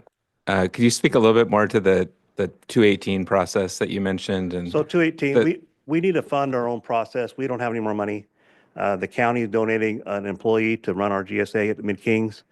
South Fork has a 218. They passed 2 already, but we haven't done it at Mid-Kings yet. So we need to bring people together. We had the biggest fight in our county, in our GSA, and that's where people were upset. We brought them all back, and they're all comfortable talking to us now. They just say, just tell us what we got to do, Doug. We're ready to go get something done. So that's where we're at right now. We're going to go to a vote as soon as we get a plan. I think we're going to go live in within 4 to 5 weeks for our website. We're copying a couple other GSAs. North Kings we're kind of tied to. And so we're ready to go with it. We just need some consistency. And I think we lost 2 years with no communication. That would have been helpful. I watched the Delta Mendota group. I thought that was very professional, very nice. I wish we could have been there as well. We are ground zero. We have some issues we need to work with, but we have to have the relationship with you guys in the future because the problems we have with water moving is serious. And I think when you allow the small acreage, you're going to allow a small farmer to make lots of money off his 20 acres. So we need to have support. It goes away from my 218. 218 is an election, and we take it from the property tax owners, which we'll take it from the 20 acre growers too, the 20 acre feet growers. Right. I appreciate the challenges that the GSA has in setting fees and thinking about all the different costs that growers are experiencing and increased costs across the board in terms of needing to manage their farm and keep business moving. So thank you for that. Well, it's difficult. So I'm sitting here today. My employee texted me and said, we're almost out of diesel. That would have been nice to know 3 weeks ago. We're not buying diesel today. We're probably not going to buy any fertilizer this year. And I've lost money farming the last 7 years. So it's a struggle. We're not looking for any more challenges. Water's been available to us, and we want to make sure we have it for the future. So we understand what you're doing, but you got to give us some time and work with us through this at the same time. It's just hard. Kind of envious of Delta Mendota. They had it all planned out. The guy was well-oiled machine when they made their presentation. I told my partner here, I said, see, when we come up here, we have to do the same thing. We have to be on point, on time, and eloquent and deliver our message. We haven't had that chance yet. And so we're just looking for that chance. Appreciate that. Yeah, very much appreciate that, Supervisor. And you know, it is at this point how we're going to move forward. You know, I think the time lost is simply what it is at this point, and it is really how we're all going to move forward together in this basin. So it's appreciated. Yeah, it's a struggle. The guys that you talk about, 28 acre feet or less, those are the ones that complain all the time at the grocery store. So it really takes the pressure off me as an elected official, but at the same time, they still use the water. And there's still areas in the county where you can move the water out. So I'll bring up a deal that happened. There was a program about 20 years ago, a land retirement program, and some of the West Side farmers retired their ground, but they never retired where the wells were at. They carved out 20 acres where the wells were at, and they never stopped pumping. Instead of pumping for their crop, they started moving water 24/7 all the time, moving it because that's where the money was at. And if you're a farmer and I farm walnuts and it's been in a tank, I mean, 30 cents a pound. We had $2.32 a pound in 2013. It was like drug money. Now we need to be on drugs. So it's important to limit our stress level down a little bit and work with us. But yeah, I don't know where I'm going with this, but yeah, we're struggling. But anything you can do, we can make it work, whatever happens. But I would recommend that the 20 acre pumpers or less, I'd hold off on that till we get off probation and move forward. Thank you, Supervisor. Vice Chair, did you want to add something? Well, I'm just really struggling right now on this because I think that staff has presented us with information as to the inequity, you know, and I think that on the last item, we concurred with that analysis. On this, we have information about a different level of inequity. There might be some out there that could be gaming the system, and I think we might need a little more time to look into this because if we're talking about some smaller growers, you know, maybe they have other means, maybe they have access to other resources, and we're talking about a different class of individuals. And I know that we're not here to make a judgment on moving water out of an area. You know, that's really a policy call for the GSAs, that's a policy call for the county, but it's not anything that I'm excited about paving the way for those types of activities. And so just want to hear your response, Ms. Stork, and see if there's a way for us to account for this now, and if not, maybe hit the pause and think about it a little bit further as to how this could be crafted so that we could more precisely target what we're intending to address, which is the inequities, you know, the racial inequities that we've talked about. So the exclusion would apply to pumpers who pump 20 acre feet or less per year. There isn't a relationship to acreage. So with the example of an individual who followed their land but is still pumping and moving water, if it's more than 20 acre feet, then that would not be subject to the exclusion. And so they would indeed need to register their well and report their pumping. Right, but somebody that, let's say I have a ranchette and I have the ability to move 20 acre feet at quite a profit, and I have other means. I have a day job, and this is an opportunity for me to take advantage of this exemption. And so that's what I'm getting at. I don't know how we would know that. But it appears that Supervisor Verboen is aware of situations where some may be taking advantage of this opportunity. South Fork Kings, Mid Kings, and part of El Rico have those ranchette styles. Mm-hmm. The other two, there's nothing. There's nothing out there. So I find it hard to see where they meet. I mean, I'll drive around all day long. There's no one living out there. There's no ranchettes. There's no nothing. So it's just a way to be able to move some more water and stay viable in the world today, financially. I did want to jump in if I could. I think one of the questions that may be getting mixed up or overlapped is the question of, are people going to try and game the system by subdividing or splitting off? I think the maximum amount of money that would save is $700, if you put it in context. So somebody who registers their well, I believe it's a $300 registration fee, and then you do 20 times 20, which is about another $400. That's $700 total. The cost of subdividing your parcels, splitting them off, and going through that process, I believe, is far, far in excess of $700. And so that, in some respects, may limit how much people try to take advantage or game the system by splitting off or subdividing. If they're using more than 20 acre-feet of water, regardless of the size of their parcel, they would still be required to register, report, and pay the appropriate fee.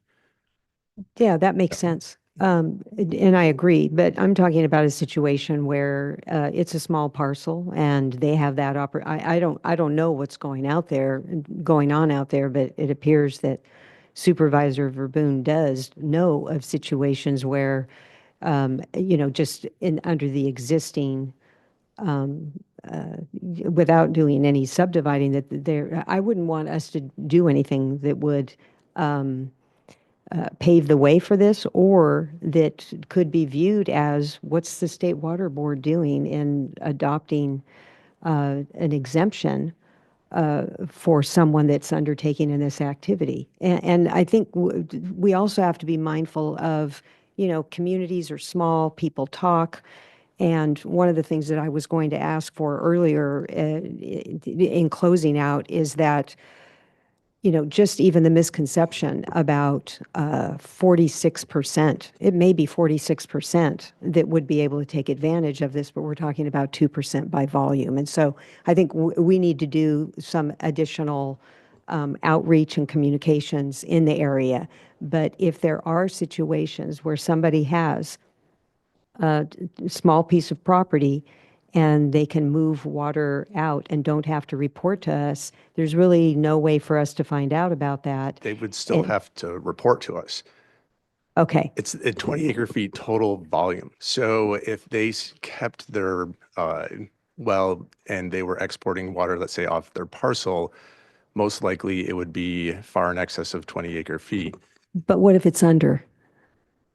What Then if it's they would under? still be exempt. They'd be exempt. they would be exempt, That's yeah. what I'm, and in an area like this where people are talking about what's fair, what's not fair, I just don't want us to do anything that could add to some sense of unfairness. And so I don't know how we could, what sort of discretion we would have, but in situations like that, I mean, it sounds like they're going to be able to take advantage of this if it's under 20 acre-feet. And if they're moving water and profiting off of that, then I wouldn't want this to apply to them. Can I, sorry. I was just going to say, I don't think this exclusion would create that if it's already happening, right? And so I think that's where that's a concern. That is something, I mean, there's still reporting happening to the GSAs. There's still the ongoing oversight over these smaller pumpers through their local GSA and the reporting requirements that are still there. They're not exempt from, and it sounds like, as Mr. Raboon said, that they're not going to be. They are going to be charged. They are being there's oversight, ongoing oversight there.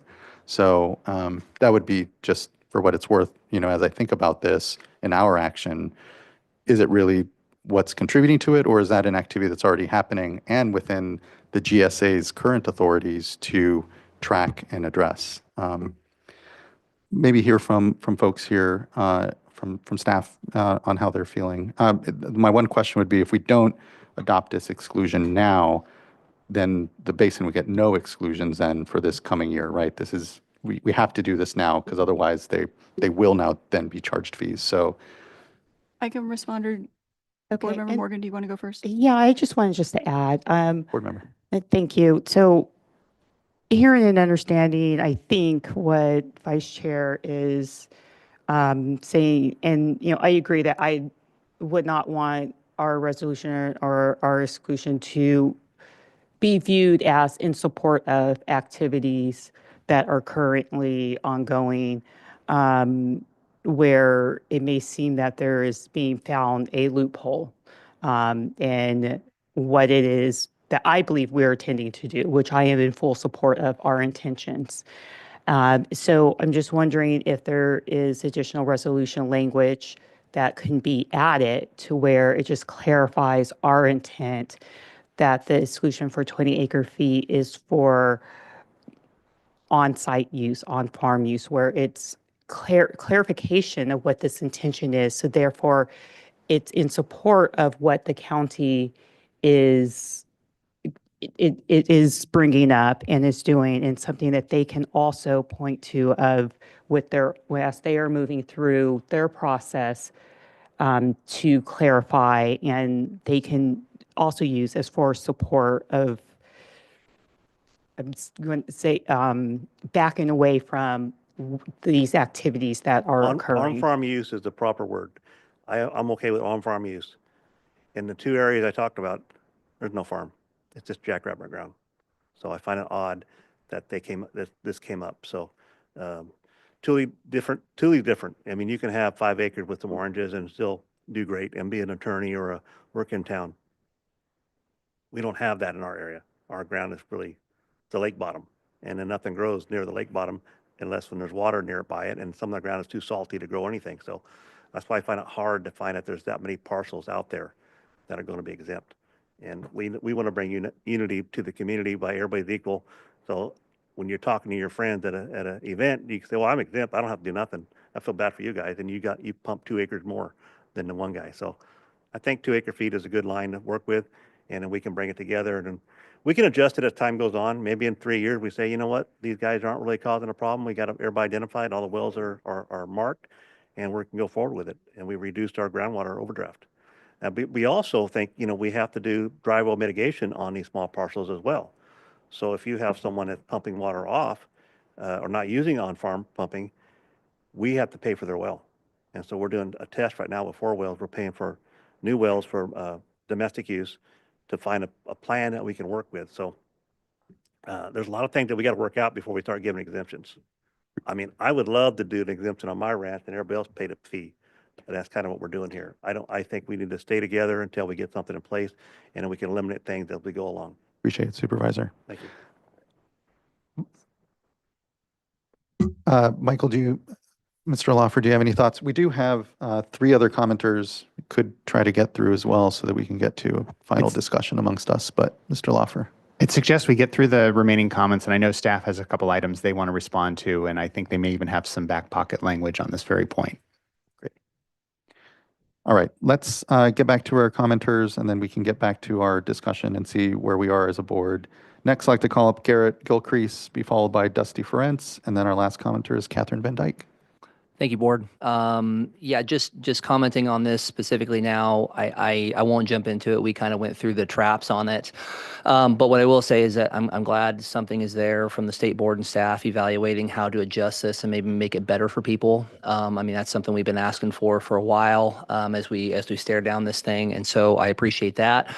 I do want to stay in that subject, though. I am the chairman of the Mid-Kings River GSA Advisory Board, who has spent the last 2 years working, as Doug mentioned, every week. We meet for at least 3 to 4 hours trying to craft a plan.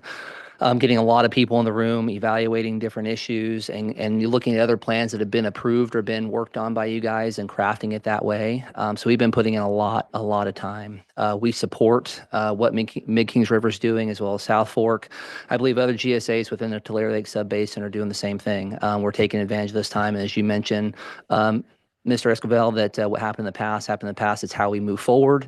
And what you mentioned, Mr. McGuire, it doesn't have to be perfect, but progress, right? And that's the way we're evaluating this too, is we have a plan that is about 95 to 98% complete. The subject of a 218 came up. That is the critical junction that we are at now within the Tulare Lake Subbasin. And what we were requesting is The fees, they are coming at a critical time for this area, and we have a lot of growers that are already losing faith in the system because it's been going on for so long. And we believe that the 218 is something that's passable, but with the fees being levied against us, I feel like that will be counterproductive to what Sigma is, which in our view is local control of sustainable groundwater with advisory from you and DWR, and we want to maintain that. But we feel like the fees are going to go against that and possibly blow this thing up, unfortunately. And so that's that. I understand that's not what we're talking about here, but it is part to the Tulare Lake subbasin, and we didn't know which way to go. At least come bring it to you there. And so we're working very, very hard. Outreach efforts are going good as well, and we just want support from the state board in terms of the fees being pushed aside as we work our way through probation, get the 218 passed, and get local control back in here so that we can deliver what you want. So that's all. Thank you.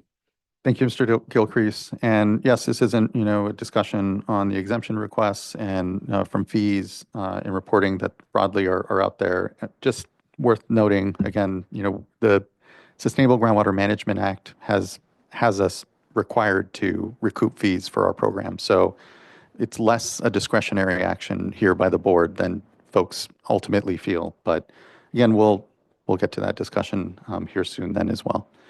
Next, I'd like to call up Dusty Ferenc, be followed by Catherine Van Dyke. Good afternoon, Mr. Chair and members of the board. I'm Dusty Ferenc, representing the Kings County Farm Bureau today. And I want to point out to the board that Water Code Section 10735.2C requires any actions that change or exclude a class or category of extractions from a requirement to report be made through a probationary designation. This action can only be taken through amending the probationary designation, which we encourage your board to do. Thank you. Thank you, Mr. Ferenc. Next, I call up Catherine Van Dyke. Hi again, Catherine Van Dyke, Director of Water Policy with CAF, Community Lands with Family Farmers. I'll keep it short since I was able to provide comment on the last discussion item. And first, just really want to appreciate the board member, staff, and other speakers here today who are weighing this issue so carefully and thoughtfully. I am here to support the minimal impact exclusion proposal in Tulare Lake. I'd like to reiterate the need for an approach that acknowledges a one-size-fits-all approach to fees and reporting can result in a disproportionate impact to small farms who cannot spread costs over many acres. So thanks for your time and your consideration today. Thank you as well. Much appreciation, Ms. Van Dyke. All right, that wraps up our public commenters on the item. Much appreciation to folks. Brings us back to our fundamental discussion here at the dais. Look to Mr. Loffer in case there is something you would like to add and/or folks on staff at this point.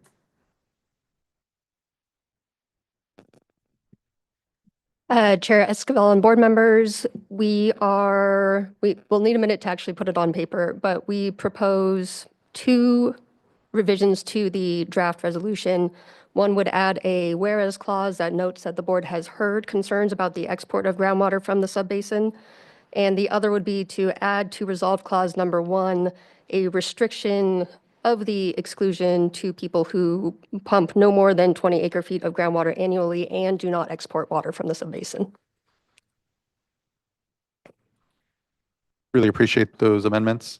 Thank you, Vice Chair, for the concerns, and Supervisor. Hopefully that helps here be adjusting to what I know is complicated implementation of this law across both what the board's actions are and local actions, and hopefully better align those.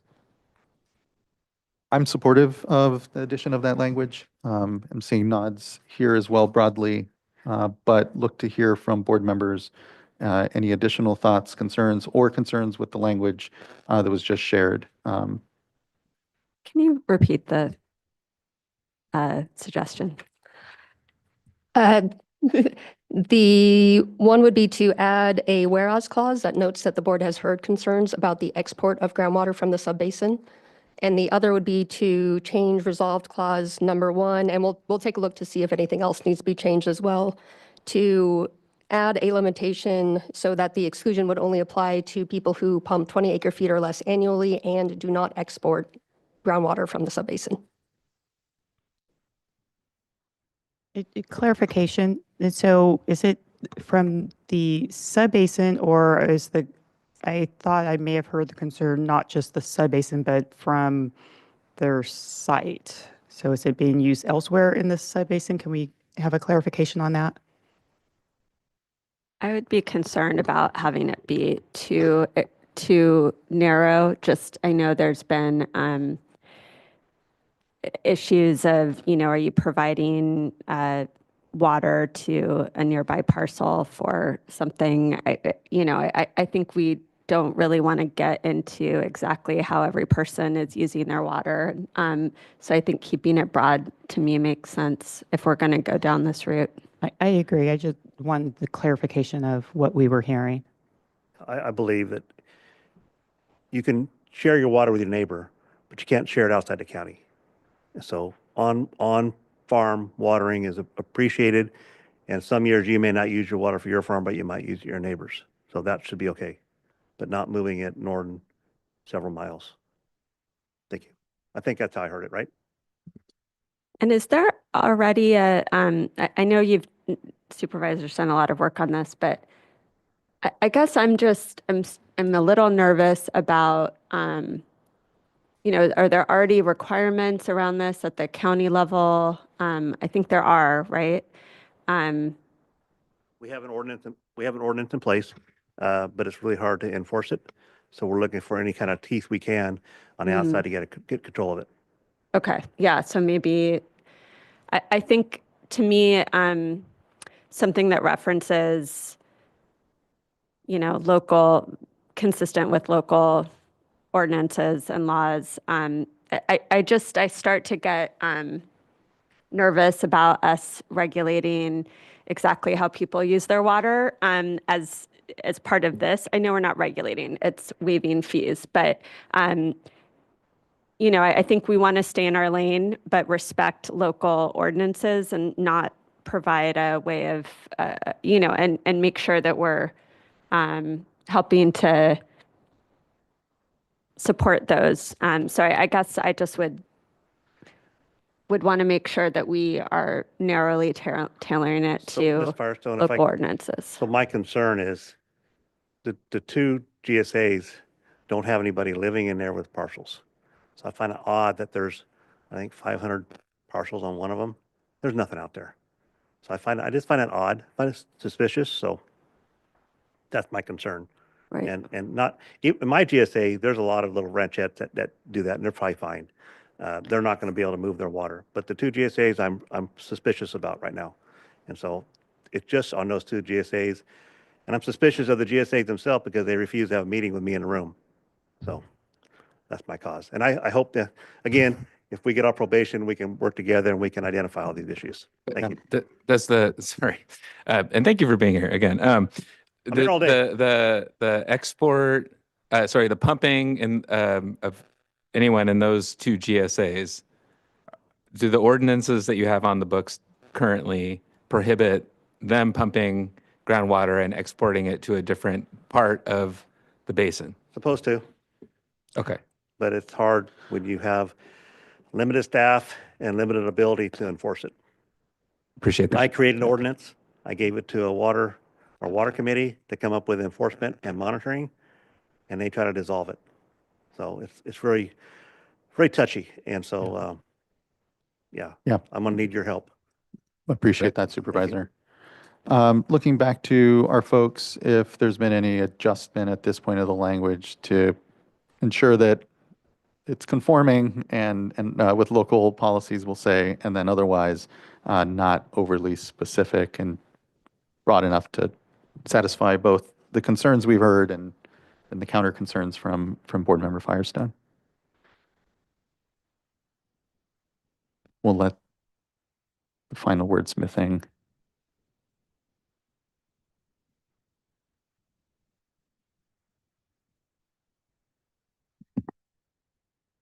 Okay, we are ready to read some proposed changes into the record for consideration. So the first addition would be a new resolved clause, or new whereas clause, excuse me, number 8. The other resolved clauses would move down, or whereas clauses again, sorry. New whereas clause 8 would read, the State Water Board has heard concerns from interests in the Tulare Lake subbasin regarding the export of groundwater from the subbasin, period. Then there would be changes and there would be an addition to each resolved clause. For resolved clause number 1, as amended, it would read, the State Water Board finds that groundwater extractions in the Tulare Lake subbasin by persons who individually extract a total of no more than 20 acre-feet annually and do not export groundwater outside of the Tulare Lake subbasin are likely to have a minimal impact on withdrawals from the subbasin and are not expected to adversely impact public trust resources. Similarly, for resolved clause 2, it would read as amended, pursuant to subdivision C of Water Code section 10735.2, comma, excludes, comma, as a class, comma, persons who extract a total of no more than 20 acre-feet annually from the Tulare Lake subbasin and do not export groundwater outside of the subbasin from the requirement for reporting extractions and paying fees as imposed by Part 2, parentheses, commencing with section 5200, close parentheses, of Division 2 of the Water Code. For purposes of this exclusion, eligibility for each reporting period shall be based on a pumper's extractions during the water year, parentheses, October 1 of each year to September 30 of the following year, close parentheses, in which the majority of the reporting period falls. For resolved clause number 3, it would read as amended, directs staff to provide notice in accordance with the Bagley-Keene Open Meeting Act before presenting a resolution rescinding this exclusion or reducing the class of excluded persons to the board for consideration and potential approval at a regular board meeting if available information indicates that groundwater extractions in the Tulare Lake subbasin by persons who extract a total of no more than 20 acre-feet annually and do not export groundwater outside the subbasin are resulting in more than a minimal impact on basin withdrawals. And resolved clause number 4, as amended, directs staff to provide notice in accordance with the Bagley-Keene Open Meeting Act before presenting a resolution expanding the class of excluded persons to the board for consideration and potential approval if available information indicates that groundwater extractions in the Tulare Lake subbasins by persons who extract. I've noticed another thing that I'll need to mention as a change. More than 20 acre-feet annually and do not export groundwater outside the subbasin are, actually, no, let me restart. Resolved clause number 4, as amended.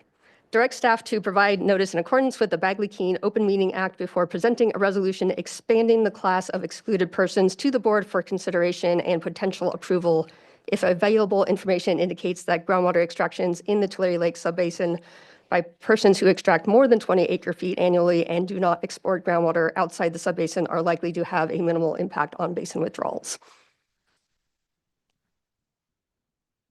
And for additional clarification there, the resolve clause 3 is aimed at rolling back or rescinding the exclusion if it appears necessary. Resolved clause 4 is aimed at the potential that it might be appropriate to expand the class of excluded persons if that's what the information shows. Thank you for those adjustments. Looking to folks at the dais and seeing general agreement then. Much appreciation. And I think we may be ready for a motion then, unless there's further discussion folks want to have. Vice Chair.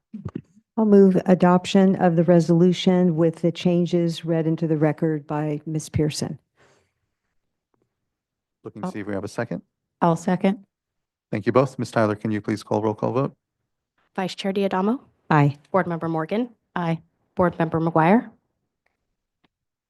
Aye. Board Member Firestone? Aye. And Chair Esquivel? Aye. Thank you. Thank you as well. And the vote is unanimous and the resolution is adopted. Appreciate the discussion here, the adjustments and the changes, and know that we have a lot of work still here ahead of us before in this basin. So just thank you. Yeah. Thank you, Supervisor, especially. All right. That wraps up our tranche of Sustainable Groundwater Management Act actions. Appreciate everyone's work truly on it. And now is transitioning us to item number 6, and appreciate the folks have held on. I know it is late. We will be taking a later lunch hour for it, and appreciate folks hanging on. Don't want to have to extend. I know we have a number of folks that are here for this next item. Don't want to extend them over lunch, so appreciate everyone's patience around that. All right. we'll give a moment for folks to swap in here at the panel.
Really looking forward to this item here, and just a lot of appreciation for the incredible leadership that is assembled here to support us in this discussion. As we heard this morning, given our crazy hydrology, it just makes all the work that's been done over the last decades truly to get us here all the more critical. And so just really appreciative of, I know, the international and national teams that it's taken to even help California get to where we are on recycled water. And so without further ado, just really hand things over to Laura McClellan and the team here to kick us off on this item. Ms. Figueroa, good to see you. Thank you, Chair Esquivel, for the introduction, and good morning, Chair Esquivel and members of the board. My name is Cindy Figueroa, and I am an environmental scientist in the Recycled Water and Desalination Unit here in the Division of Water Quality. I help manage our recycled water research program, and today I will be presenting a few updates to our program, including the successful completion of one of our grant agreements with the National Alliance for Water Innovation and the execution of 2 new research agreements with the Water Research Foundation and the National Water Research Institute for the CalVal Initiative. Slide, please.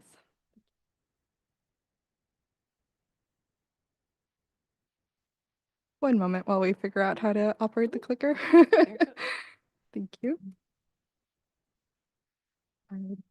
Joining me today for this presentation is an incredible team. I have Dr. Peter Fisk, Engagement and Tech Translation Manager at the National Alliance for Water Innovation, or NAWI, Dr. Peter Gravatt, Chief Executive Officer of the Water Research Foundation, and 3 of the principal investigators from the CalVal Initiative.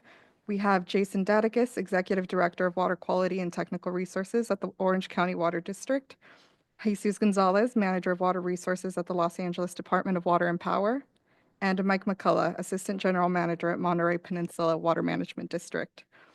Also with me today are Darren Polhemus, Deputy Director at the Division of Drinking Water, my supervisor Laura McClellan with the Division of Water Quality, and Tim Regan with the Office of Chief Counsel is joining us in the audience. Slide, please. I will begin this presentation with a brief summary of the state's recycled water goals and share some background on the board's recycled water research program. From there, I will give an opportunity to each of our grantees to share more about their research. Finally, Mr. Polhemus will help me close today's presentation by highlighting the benefits of these research efforts to California, and I will outline the next steps for our program. In 2018, the State Water Board amended the recycled water policy, setting numeric and narrative goals for recycled water use. Broadly, these goals focus on increasing the volume of recycled water use statewide, maximizing reuse in areas where groundwater supplies are threatened, and increasing reuse of wastewater that would otherwise be discharged to the ocean. Then, in August 2022, the California Water Supply Strategy, Adapting to a Hotter, Drier Future, established new targets for us.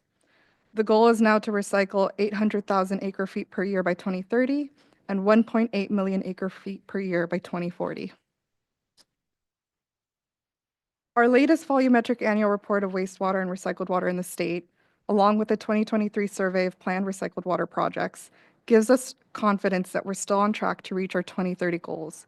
However, accelerating this growth will require continued investment and collaboration between state and local agencies to overcome impediment challenges.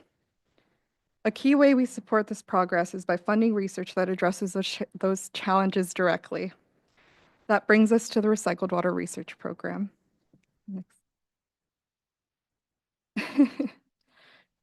Not yet, quite.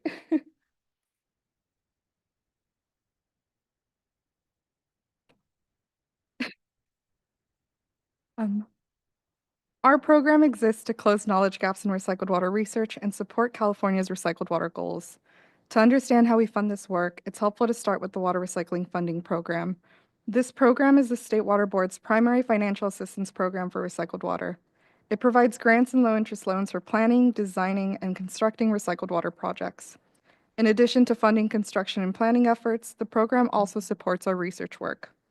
A small percentage of appropriated bond funds, such as those allocated through Propositions 13, 1, and 68, and interest from loan repayments are set aside specifically for research and development projects. We work closely with the Division of Financial Assistance to strategically fund high-priority research, and with our two newest grant agreements, the State Water Board's total investment in recycled water research has reached almost $15 million since 2000. That's a number we're incredibly proud of, and our goal is to make every dollar count. We draft agreements to maximize research benefits, and we partner with organizations that can leverage in-kind and match contributions. Through our agreements, we convene leading recycled water research experts, and we maintain a strong pulse on California's recycled water needs. The research we support aims to advance solutions to California's specific challenges, such as improving concentrate management to protect our surface and groundwaters, developing guidance to help utilities navigate permitting pathways more efficiently, and expanding potable and non-potable reuse across the state. This approach ensures that our limited funds have the greatest possible impact.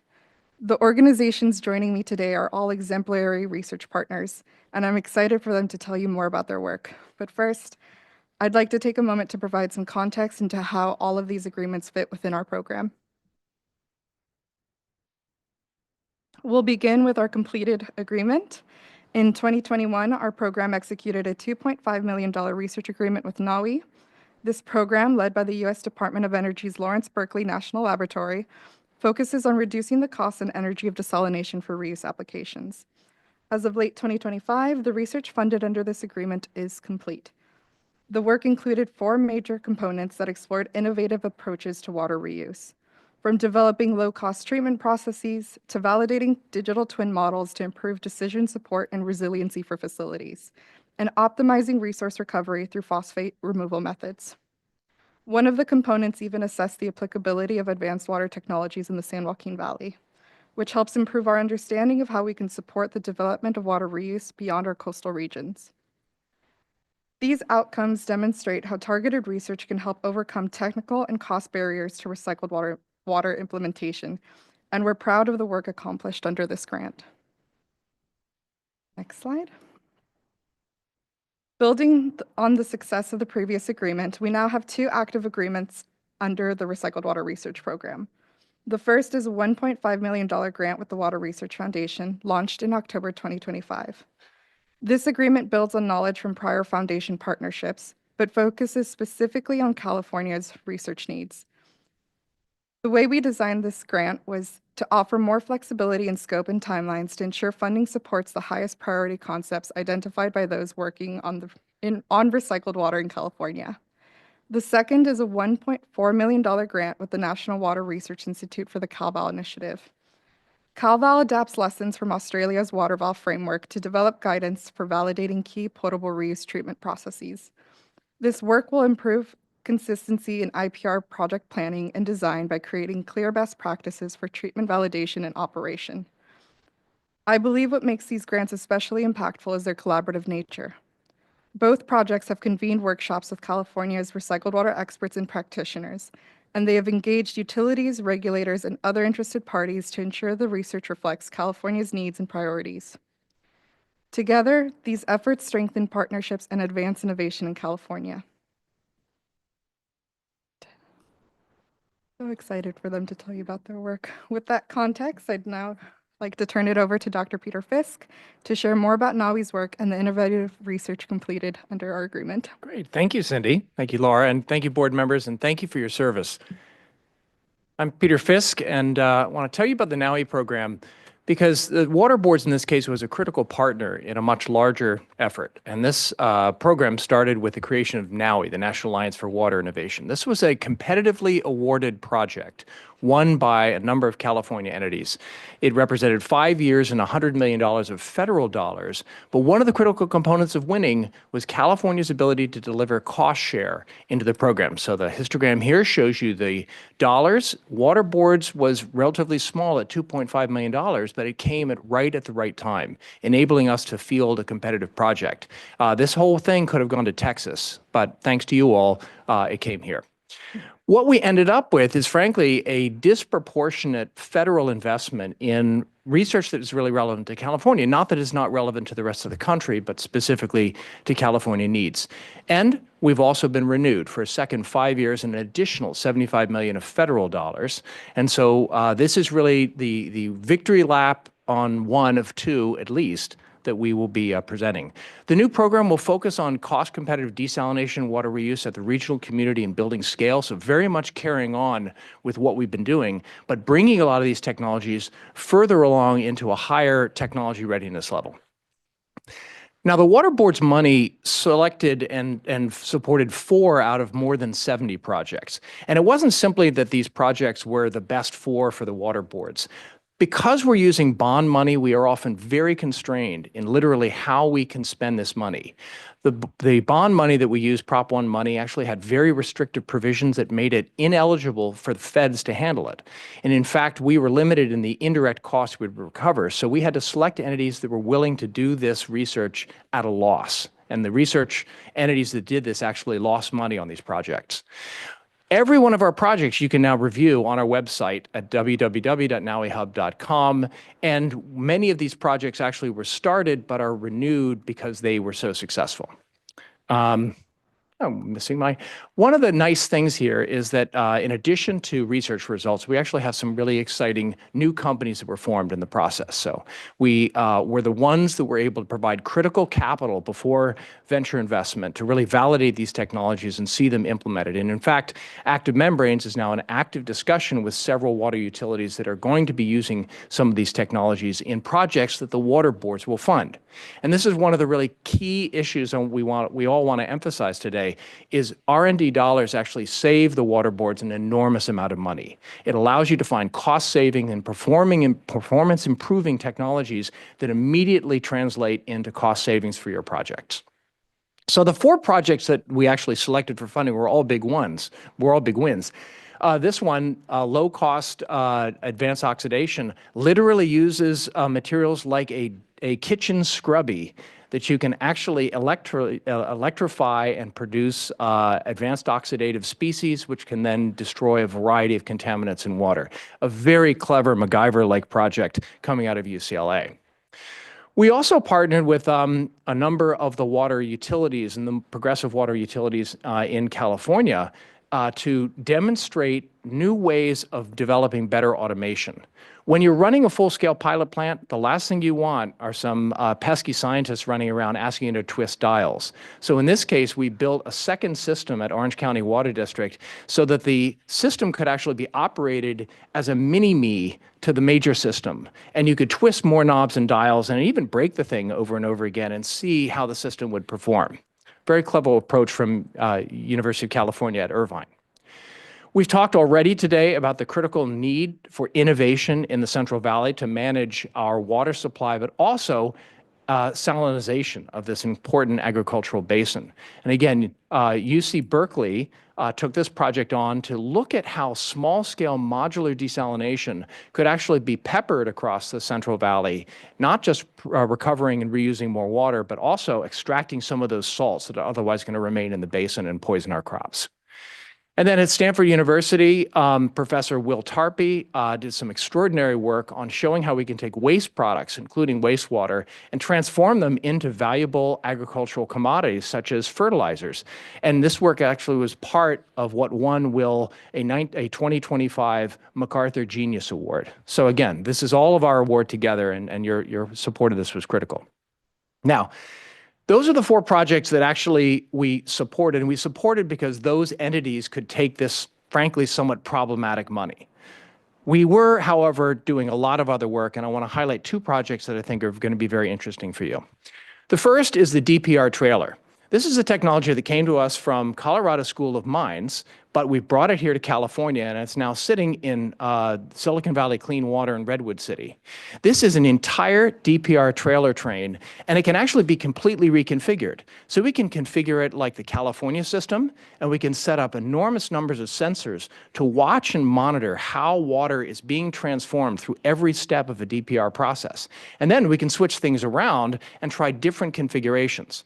One key theory of change we have is that when you roll a fully operational DPR system to a utility and 2 weeks later you're making potable quality water, it will change the conversation about how we think about DPR in California. And we have an enormous flux of early career scientists and engineers coming through the program as well. So there's a wealth of talented people who are going to be graduating with their PhDs, and of course we'd love them to stay in California and contribute to the innovation economy and water that we have. So who wants to host the DPR trailer next? I don't want this thing to ever leave California, but this project is coming to a close and we need to figure out how we can sustain that. The second project I know is very important to many of you. We have many small communities throughout California that have marginal or impaired water quality in their wells. We've heard about it already today. And the challenge we have is that small communities typically have very limited financial resources. So this project was designed to take a technology that we all know and love, reverse osmosis, but engineer it to the point of a cost and energy improvement that we could actually use it economically for small systems. The normal way these small communities work is they pull water out of their well, they pressurize it, and all the water and its contaminants are used in the house, and then that wastewater is discharged to a septic tank. Ironically, in the case of contaminants like nitrate, septic tanks are a great treatment system. They actually will break down the nitrate effectively. But the problem is the family has already been exposed to that nitrate before the water gets to the septic tank. So our idea is to simply, and I will say that there's not just nitrate, but there are a host of contaminants that we're all aware of across these small communities in California.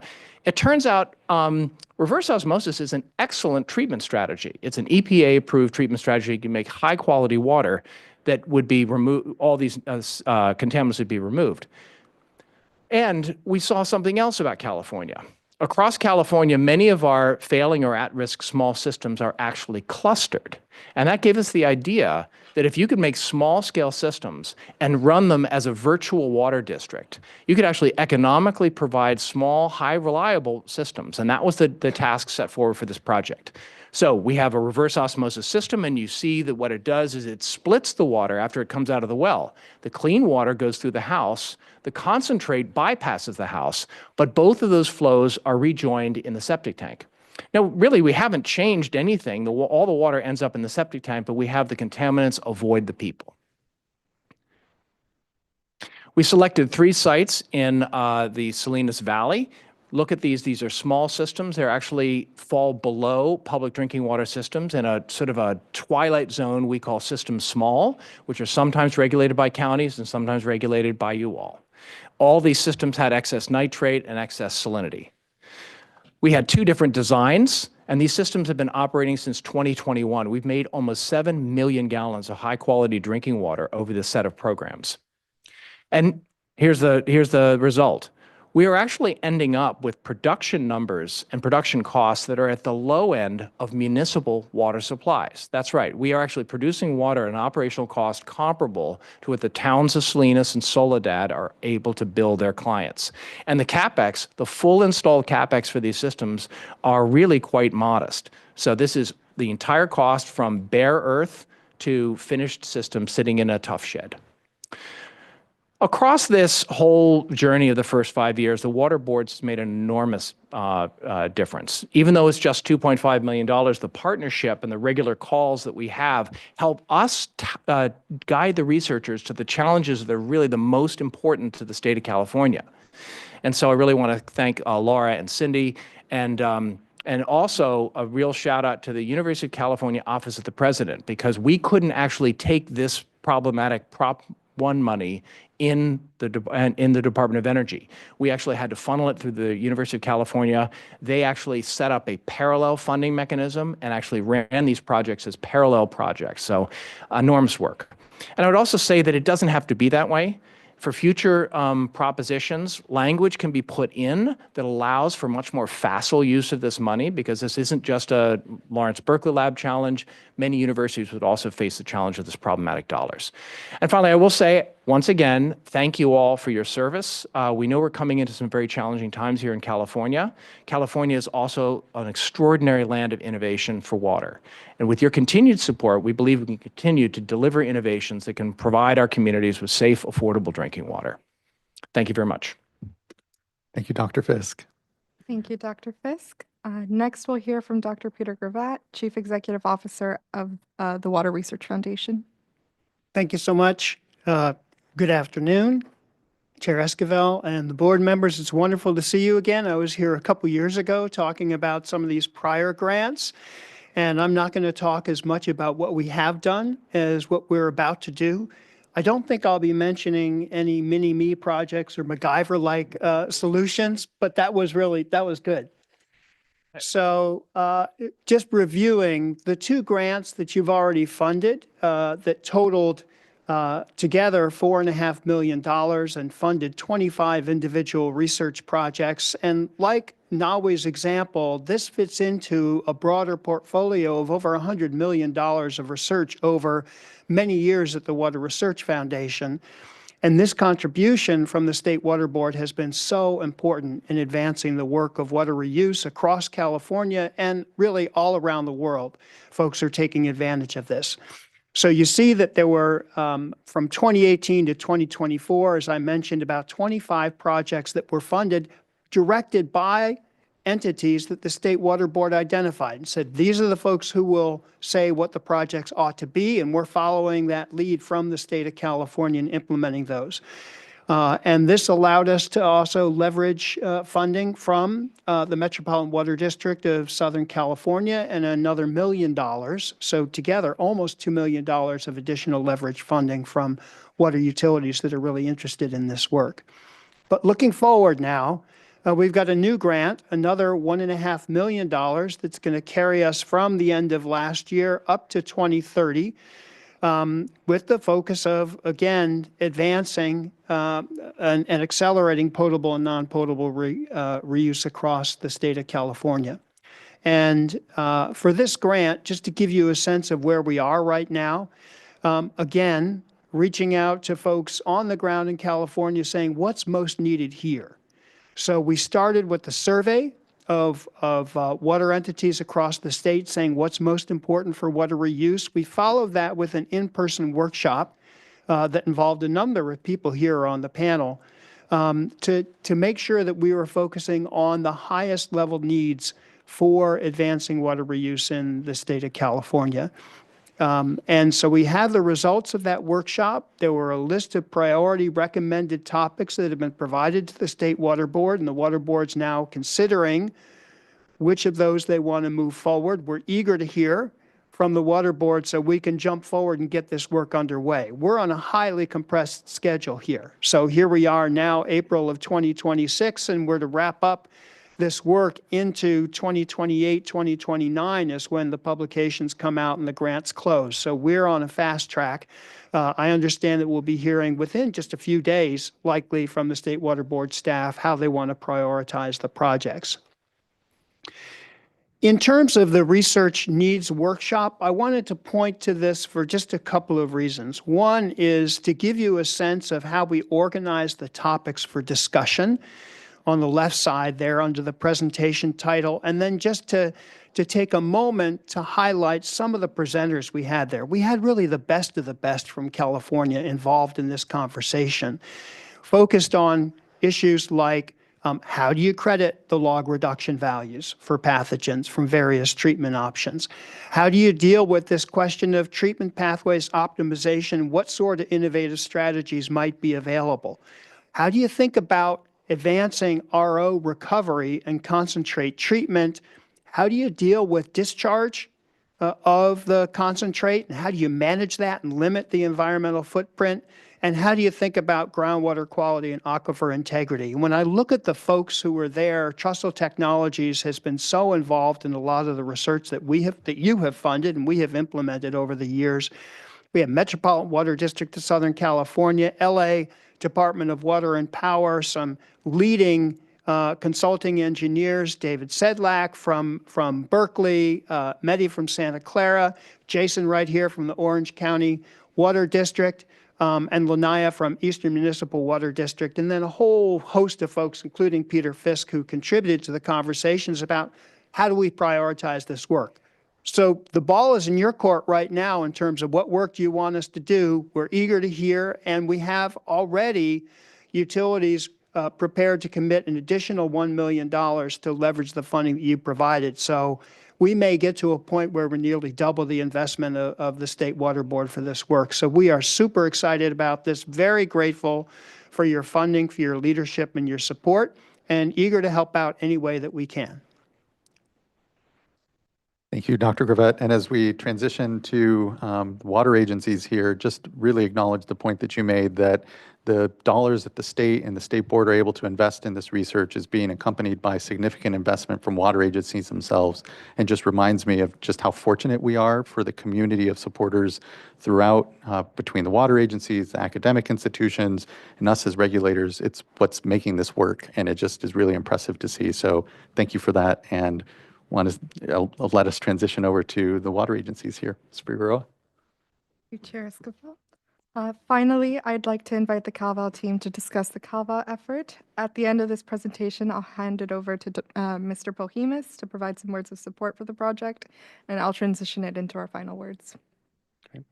Good afternoon, Chair Esquivel, members of the board. I'm here today in a bit of a pinch hitting role in place of Kevin Hardy, the Executive Director of the National Water Research Institute, or NWRI, who's been responsible for managing the CalVal effort for nearly the last 3 years. Kevin would very much like to have been here today addressing you all, but he had to address a sudden family emergency that precluded his travel to Sacramento. Nevertheless, as you hear today, CalVal is about more than any one person. It's been an amazing, wide-ranging effort with broad support across the water recycling community in California. So our principal investigators are listed here, and beyond Kevin Hardy and myself, they really include some of the finest practicing engineers and utility leaders working on the implementation of these types of potable reuse projects throughout California. We're also buoyed by our partnership with Water Research Australia, and again, want to acknowledge the excellent support we received from State Board staff managing the Recycle Water Research Program. So what are the drivers for CalVal? Again, it's that steadily increasing interest in potable reuse throughout the state. As you see on this map provided to us by Water Reuse California, there are over 40 potable reuse projects in various stages of development scattered around the state, whether they're in the development stage, regulatory approval, or even in implementation.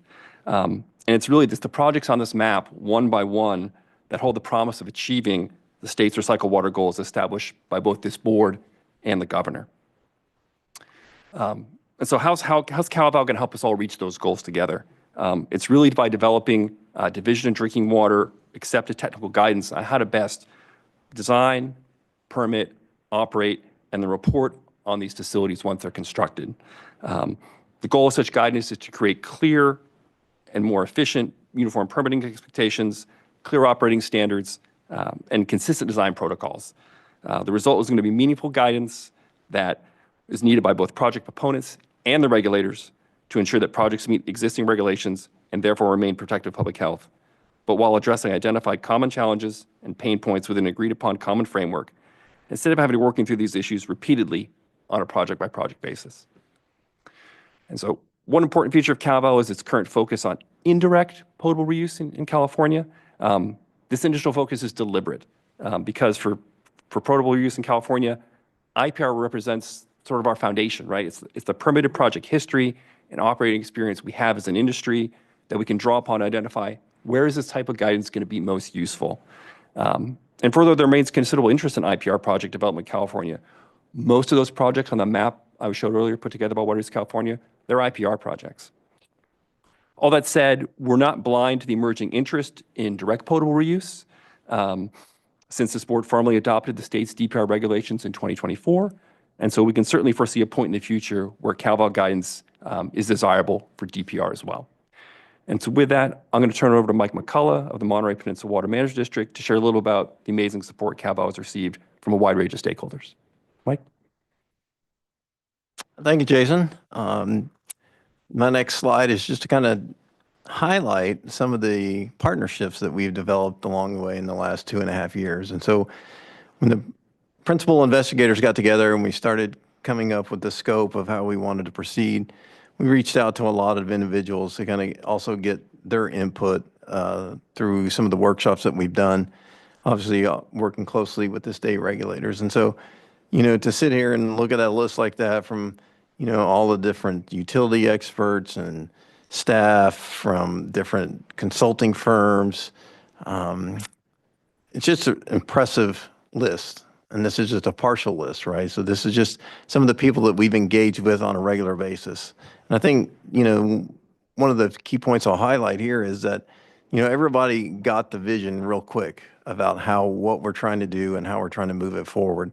And so I think with that shared vision, it helped bring people into the fold and work collectively on this not a problem, just how we can work together to move this faster through the process. Next slide is just some of our utility partners, up and down the state, people that want to implement IPR projects, want to be involved. They want to provide their input. And I think through the different partnerships that we've had and the different workshops that we've had, everybody has just jumped on board and really given their time and their staff and their input freely, and which has been really incredible in how far we've advanced CalVal in a short amount of time. And finally, we can't have gotten to the point where we are today, we're almost through phase 2, without some of the funding partnerships that we've developed. Obviously, it started with the State Water Board. They've provided funding, but also California Water Reuse, my partner from LADWP here, Water Research Foundation. We partnered with them to develop 2 different reports, and then finally some of the agency partnerships through Orange County with some in-kind laboratory analysis. Obviously, City of San Diego is the latest to jump on board. So we're going to continue to, attract funders with utility partners and just try to keep moving this forward. So I'm going to pass this over to Jesus, and he's going to take us home. Thank you, Mike, and Chair Escobar, members of the board. Thank you again for your time today. Did want to close with a couple observations just before we jump into the slides. And first, it's going back to the presentation today about the challenging hydrologic conditions that the state is facing and connecting the research to what we're dealing with now. And so, yes, it was a very somber update, but I'd rather focus on the word that you used, Chair Escobar, that's urgency. And that's really the driver behind what you're hearing from us today is urgent action, whether it's research, whether it's projects. Our motivation here today is to develop a solution to the challenges that the state faces. So potable reuse, of course, is a part of that solution in a significant way. The state wants to double its use of recycled water in the next 15 years, very ambitious, but we think this research will allow utilities to be able to implement projects at scale. We have the good fortune at DWP to implement projects now, over $1 billion of investments taking place as we speak to develop potable reuse at scale. And what gives us confidence as a utility is efforts like this. It's the research that gives us the confidence to build, knowing that the state's working on our behalf, knowing that we have some of the brightest minds developing the research, and the understanding that we need to be able to develop these projects, again, in a very efficient way. So what I wanted to do, just to close, three main takeaways is one, the technology. So what exactly are we researching? Two, Cindy made reference to it, but it's the approach we're taking to develop the research in a way that should give us all confidence in protecting public health. And lastly, where are we headed? So one quick slide on the technology itself. Peter made reference to it. I won't go into detail, but what you're seeing here are the three core treatment technologies that the state utilizes today to develop purified recycled water, MF, RO, and UVAOP. What this slide is trying to demonstrate is that the CalVal team is focusing on providing the best value today. So we specifically focus on the three core technologies that produce recycled water. So in the next 12 months, we intend to develop guidance documents to be able to provide or inform the 40 projects that Jason made reference to. So again, all of us are developing the research that we need today to be able to shape existing facilities along with future facilities that utilities intend to build over the next 15 years. The second part is, again, this concept of collaboration. We love this. People have come to us and spoken about the CalVal way. What that means is this desire for us to collaborate as a community alongside with the state. So what we've done as a part of the CalVal process, which we think is fairly unique, is our approach to developing the guidance, or as I call the best practice. So we've met individually with technical experts, some of the best in the nation, the utilities that have to operate these facilities, so getting their awareness of what we're thinking about doing as far as modifications or possible changes to how they currently operate their facilities. And lastly, working alongside with the state to make sure that the regulators are aware of the feedback, the objective feedback that we are receiving from the community. The idea is for us to meet individually to get objective, impartial input, and to then circle back with that same group so that we can provide them with recommendations as to what we're hearing, and then try to get to a point where, again, we find the best recommendations that are practical and feasible, and the utilities can then implement in a way that satisfies regulatory requirements. So it's a very iterative and intentional process. Again, we're very happy with the way it's been received by the community. And so, again, just want to highlight what we call the CalVal way. As you can see here, these are just photos of the workshops that we've had across the state in different parts of the region, both small utilities, large utilities, again, technical experts from around the country. The state's been in attendance, other national and international partners, along with utilities. As you can see by the photos, it's always standing room only. People want to attend these facilities. These will continue for at least the next 12 months as we begin to develop guidance for those three treatment technologies that I spoke about. This, we've talked at length about how much we appreciate DDW and the Water Board being a significant aspect of this effort. I would say it's essential that the state and DDW remain engaged. I just want to thank again the staff and specifically Darren. We've had the good fortune of presenting with Darren at conferences, being here. He's given us so much attention alongside with staff. It's bearing tremendous fruit. So I just want to thank and acknowledge Darren for all the work that he's done to be able to support us in the way that we have today. I won't get into this much because I know I'm up against the lunch hour here. I'd like to shift to the last slide, which focuses more on both the schedule and where we're headed. What this slide is showing here is our key objective, and that's to develop research for all the treatment technologies that are needed to develop purified recycled water. Our intention over the next 5 years is to invest $15 million on all the research that's needed to develop guidance documents for all the technologies that are listed there. This will give us, again, the confidence to be able to know that we can utilize any of those technologies in a way that conforms with the state's requirements along with the best science and the best data that we have as today. So it's a huge lift. Obviously, we're in the thick of it with the research that we're developing now. But again, I just want to close by saying I want to thank the state for not just the funding, but more so the support that you've been providing us. It really is bearing fruit for us on the utility side to be able to implement projects today. Our intention is to complete the work. Of course, there is a funding gap that we have to still achieve. But the way we think about it as utilities is all of us are going to be spending billions of dollars to develop potable reuse over the next 15 years. We feel confident that we can achieve the funding that we need to be able to complete all the necessary research for us to be successful. So again, I want to thank you for not just for your support of CalVal, but for all the advocacy and support you provide us in terms of recognizing potable reuse as a way of securing the state's future water supplies. Thank you again.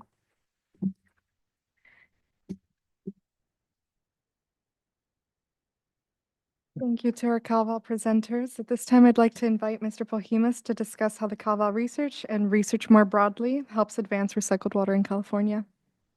Yeah, I'll go quick today. Thank you all for presenting. I'm Darren Polhemus, Deputy Director for the Division of Drinking Water. And I think the question, I will award the award of the best question today was to Dr. Mike Anderson about climate change and what that meant. And I, being a regulator, and I could see the board members as well, kind of shiver at the answer of like, this is our new reality of this year being normal.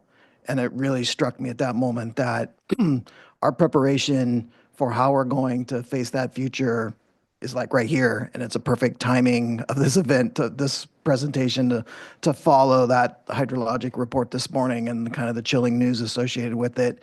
It really emphasized that the technologies we've pursued here are tantamount to our success of this state in the future and the support of our society and our economy.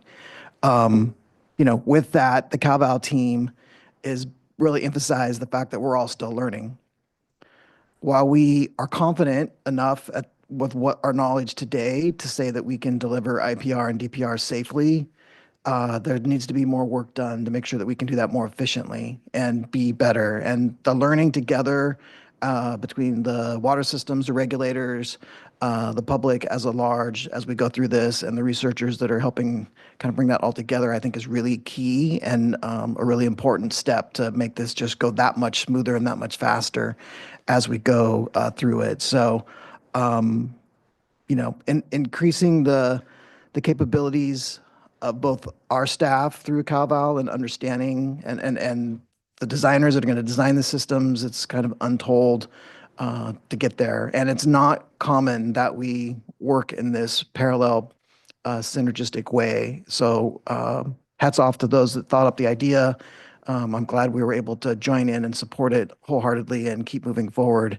And, CalVal will definitely allow us to be more efficient in the future on all sides in design and regulatory and function. It'll allow us to be more confident when we're doing those decisions associated with all of that, and then deliver more water and the ability for us to meet our future needs. So much appreciated. Thank you, Mr. Polhemus. As our presenters have highlighted today, research is truly a multi-benefit tool for California. I have summarized these benefits on this slide, but I'd also like to thank them for providing examples of these benefits in action throughout California during their presentations. Ultimately, research helps us improve policy, inform regulations, address impediments, and is one of our most effective tools to accelerate recycled water production. Next slide, please. I don't know who has the clicker. Thank you.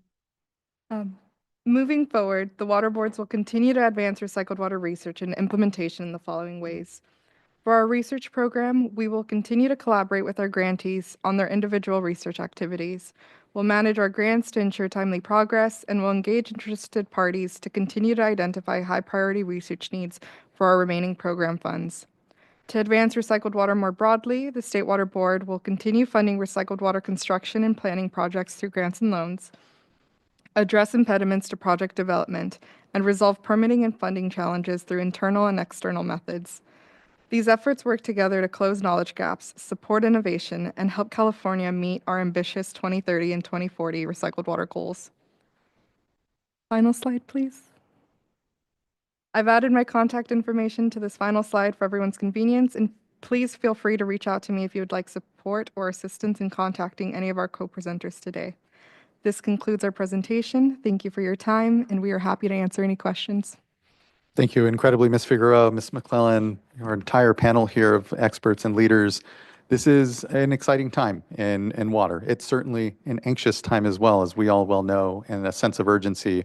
But it is exciting because, again, decades worth of investment and, to your point, Mr. Gonzalez, an approach ultimately in the water reuse community has brought us to this moment where we are recycling a significant amount, but know that we have a lot more to go. And so the work that CalVal is doing, the foundational research that's being conducted is helping us to actually try to meet those really ambitious goals for 2040 in recycled use in the state, but do so in a way that's protecting public health, doing so in a way that continues to bring the public along as well, to understand that there are significant investments being made on the research side to ensure that we can reuse safely with concerns around contaminants of emerging concern or other things we still may not yet know about.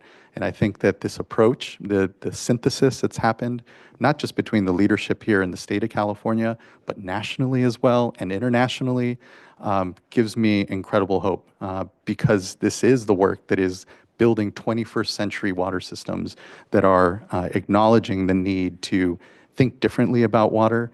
I know what's exciting about the community, I feel, is, for so long, I feel the reuse community has been told why they couldn't do what they wanted to do. And I think that, again, what we have shown over and over again is quite the opposite. And so when you have a group of folks that have been told, cast doubt on, we'll say, for as long as it has, it's really catching fire at this point when it comes to the collaborations that have built the trust that allow us to take what are valuable public resources, valuable public dollars that we know we don't have excess of, but really multiply their impact because of the faith, because of the approach of so many of the water agencies and the leadership here within the state. So just thank you. Glad to do what I consider small part across this work, knowing that there's thousands of folks in the sector day in, day out that are contributing to the successes that we have here. And the arc of today's discussion between the hydrology update, the challenges we heard with Sustainable Groundwater Management Act and its implementation, and then now here this research component about reuse provides a pretty good arc around, yes, the keeping our eye on the concerns and being real about the challenges we're facing, but truly finding this to be the space that is going to get us into a more resilient future, is going to be just so valuable into the decades ahead in this century. So just thank you all. It means a lot to have you here, to have your support. And I know we have still a lot of work in front of us, but it's the approach that is making the difference. And certainly there's a lot of difficult decisions before this board. When I think of, though, the reuse work and the opportunities we have, it is that unique space we have that folks are asking us to regulate, right? To create the certainty and the pathway to be able to invest and create these projects. So just hats off and a lot of pride and excitement for what I know is the work that we have before us and ongoing work as well. Looking to fellow board colleagues, Board Member Morgan. And we have about 6 commenters to hear from as well, so look forward to hearing from them. Board Member Morgan. I just wanted to say thank you. It was just a really great presentation and lots of great information. So really enjoyed hearing about the projects. I just had one question for Dr. Fisk. For the community desal projects, and so I completely agree with just the efficiency, the efficacy of the septic systems. And so I was just wondering, with the community desal projects, was the O&M of the septic systems included with the overall operation? Thanks for that question. Yes, the system receives essentially the same amount of water that it did before. And so if you always would have had to have an operating septic system. So we don't consider that as part of the addition on the cost of running the system. Similarly, you still had to have a functional well. And so there's no upgrades that are needed to either the septic system or the well. You simply insert the system in between those, and then it does what it needs to do. So those two ends of costs are not included in the cost estimates we had. Okay, thank you. That's helpful. Just knowing that, you need to continue to maintain not only your drinking water well, but also have proper maintenance of your septic system, so that it does take up the nitrates and so that it does, work efficiently, as you're adding this additional piece, which I think is just marvelous. It's great. And so it's just really good to hear the results of this. Yeah, and I want to add that actually the water boards played a critical innovation role, because one of the critical innovations was actually regulatory innovation. The Central Coast Water Control Board was concerned about how we discharge the concentrate into the septic, and so we went through an exhaustive process of documenting that in fact the nitrate was essentially fully treated in the septic system. And once we showed them the data, the Central Coast said, well, that seems pretty good. We're now going to issue a general waiver to allow discharge up to 10,000 gallons of water production per day into a septic system, that small change is sufficient. And that really was the critical unlock. So I think that you all and your representative boards deserve a lot of credit to being part of the innovation team, because some of the innovations we need to do are technological, some of the innovations we need to do are regulatory. And we love having that partnership with you as we discuss those things together. Thank you. Thank you, board member, and here on that point, and I think it's again why the CalVal effort is so critical, because there is that just ongoing exchange, knowing that these are complex systems and we have a lot to learn collectively with each other, and being at the table helps provide that technical expertise from the board, but then also provides that bridge to the comfort around ensuring that we're still being protective of public health and the resources. Looking to other board members for comment at this moment. Seeing none, we can go to some of our commenters. I believe our first commenter here will be Mashika Allgood, be followed by Heather Collins, then Brenly McKenna, Jared Voskel, Sarah Brower, and our last commenter then will be Joshua Golka. It's all good. Hello, good to see you. Good to see you. I'm Mashika Allgood, and I'm an AI ethicist and founder of Ally Consulting LLC. I live and have headquartered my small business in the Bay Area, and I asked to speak today to propose that practical guidance for data center cooling use be added as a key use case in your grant-making projects. Direct data center water use is astounding and growing exponentially in California. A recently completed UC Riverside study found that there was a 96% increase in California data center water consumption between 2019 and 2023. Currently, the vast majority of AI data centers almost exclusively use drinking water for their cooling systems, even though we have abundant recycled water capacity in the Bay Area where they're building the most facilities. Data center operators have been routinely rejecting recycled water, even though it's cheaper than potable water, and cities and counties have enacted significant incentives to encourage its use. Data center operators have legitimate reasons to be concerned about cooling water makeup, specifically around the total dissolved and suspended solids, hardness, biological content, and pH and alkalinity of the water they intake, since water that doesn't meet stringent specifications for these parameters can lead to scaling, corrosion, microbial growth, and biofilm formation, any of which can critically damage sensitive and expensive equipment and hardware and shut down operations for extended periods. But Valley Water has some of the highest quality recycled water in the nation, which is why AWS uses it for data center cooling at several local facilities. Yet when we look at overall data center recycled water usage in the Bay Area, it's minimal, particularly amongst the largest data center facilities, the ones that require millions of gallons of cooling water per day.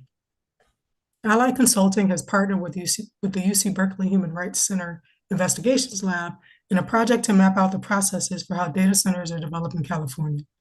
As part of that project, we've reviewed various environmental impact review processes for proposed data center facilities. The EIR process for the recently approved AWS data center in Gilroy that was requesting 23 acre-feet per water per year, and the newly opened Great Oaks Center in San Jose that was requesting over 1,000 acre-feet of water per year include rejections of incentives for using recycled water, with both facilities citing non-specific water quality concerns. There is clearly a gap between facility operators' legitimate concerns of how recycled water can impact facility pre-treatment costs and the reality of the quality of California's recycled water. Official guidance that specifically addresses the quality parameters data center operators are most concerned about and provides a practical working explanation of the process for implementing recycled water intake for data center cooling systems would help close the gap, speed up adoption, and enable cities to better protect our potable water for residents, agriculture, well, not necessarily actually agriculture, they use green water, but for residents and other commercial uses. Thank you for considering my proposal. Thank you, Ms. Allgood. I really appreciate those great comments. I know there is ongoing concern and discussion around data centers, and agree with you that I think there's a positive vision and potential for data centers that marry up with this investment in recycled water that we're needing and seeing, and an opportunity to find revenue streams ultimately that communities are needing to help offset the cost of recycled water use. So great points all around. Really appreciate your comments and contribution to this discussion here. Next, I'd like to call up Heather Collins, be followed by Brenly McKenna, and then Jared Boskel. Good afternoon, Chair Esquivel and board members of the State Water Resources Control Board. My name is Heather Collins, and I'm speaking today on two capacities. One as the co-chair of the Water Research Foundation State Water Board Grant 3 effort, and next as the utility member engaged in advancing recycled water implementation in California for resilience of water resource portfolios as climate incidents stress our systems. For Metropolitan Water District of Southern California, I serve as the Water Treatment Section Manager. I wish to sincerely express appreciation for the utility and water sector for the State Water Board's support and engagement for research to advance recycled water implementation in California in an effort to reach the state's recycled water goal of 1.8 million acre feet by the year 2040 while ensuring public health. I want to thank the State Board for its continued leadership and stewardship in advancing recycled water through a science-based and protective framework. The board's role is essential in helping ensure that progress in recycled water continues to reflect a shared commitment of public health and water resilience.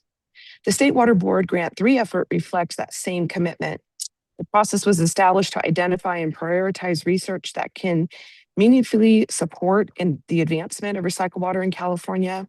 And as Peter mentioned earlier, the February workshop that was held this year with utilities, researchers, and partners really came together with the current state of knowledge, identifying research gaps to really help inform a focused set of concepts for consideration under this grant to advance California recycled water use. One of the clearest takeaways from that process was the importance of thoughtful alignment across research, policy, and implementation. Participants consistently emphasized the value of research that can support regulatory confidence, informed decision-making, and provide practical pathways for application by utilities, regulators, and the broad water sector. The range of topics identified through the survey and workshop underscores both the opportunity and the complexity of this work. These included treatment performance, optimization, validation, and pathogen crediting, monitoring, and compliance tools, and environmental and groundwater considerations, workforce readiness, public communication, and planning and implementation frameworks. The process also highlighted the real-world barriers that organizations face in putting research into practice, including staff capacity, funding, regulatory clarity, and community understanding. From a utility perspective, research is most helpful when it reduces uncertainty, supports consistency, and results in actionable outputs that can be used in practice. That may include technical guidance, case studies, training materials, decision tools, and other work products that help translate research findings into implementation in a way that is useful across agencies and projects. But more importantly, the support and engagement of the board staff across all water board staff in this work and their involvement is most appreciative. So I want to really thank you for allowing them to participate and prioritize this work. Metropolitan has been a long-time supporter of recycled water advancement in the state, both through the project development and through investments that help build technical foundation for implementation.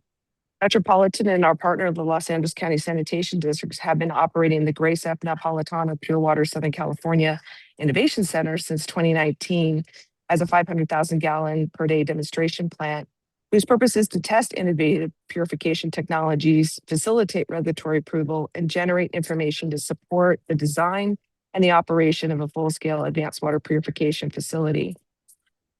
We've been supporting this through planning studies, pilots, tests, and looking at reducing technical and regulatory barriers for future and local supplies, including recycled water. So we really like to thank the efforts that have gone on so far. I would respectfully encourage continued emphasis on research that is practical, well coordinated, and responsive to the needs of both regulators and implementers. There's value in research that can really help support near-term project development, while also building a stronger foundation for broader statewide adoption, including the small, rural, and disadvantaged communities. California has made meaningful progress in recycled water, and that progress has required partnership across the agencies, researchers, and communities. From where I sit, this work matters because good research can turn possibilities into implementation. I appreciate the board's commitment to this path, and I thank you for the opportunity to comment today. Thank you. And thank you so much for your leadership, Ms. Collins, across all this. I really appreciate your continued voice and work, and really appreciate your sustainable development goals pin there. So thank you, Chair. Thank you so much. Next, I'd like to call up Brenly McKenna. Good to see you. Hello, good afternoon.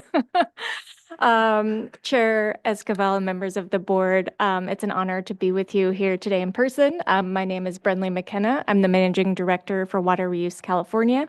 We represent over 220 organizations across the state, and our purpose is to advance the use of recycled water to fortify California's water future. So really everything we heard here today really just emphasizes the urgency and the significance of what you are investing in. And this is research that's leading to real regulations that are protective of public health and the environment.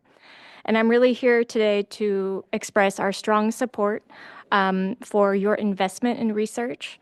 And through both the National Water Research Institute and the Water Research Foundation, and of course NAWI, we believe that these investments directly enable the planning, permitting, and implementation of recycled water that the California communities will need now and into the future.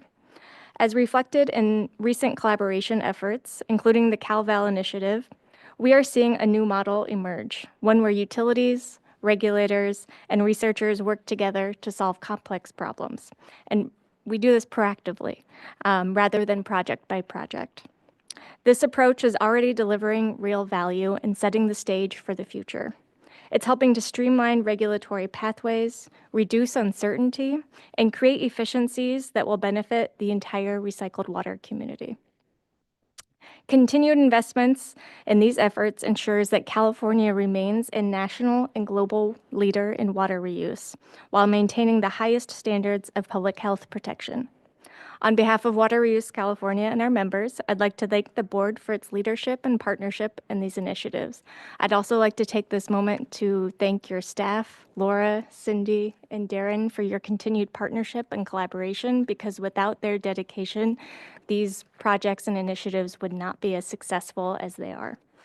And so I'd like to thank you for your time and your leadership and your commitment to recycled water in California. Thank you.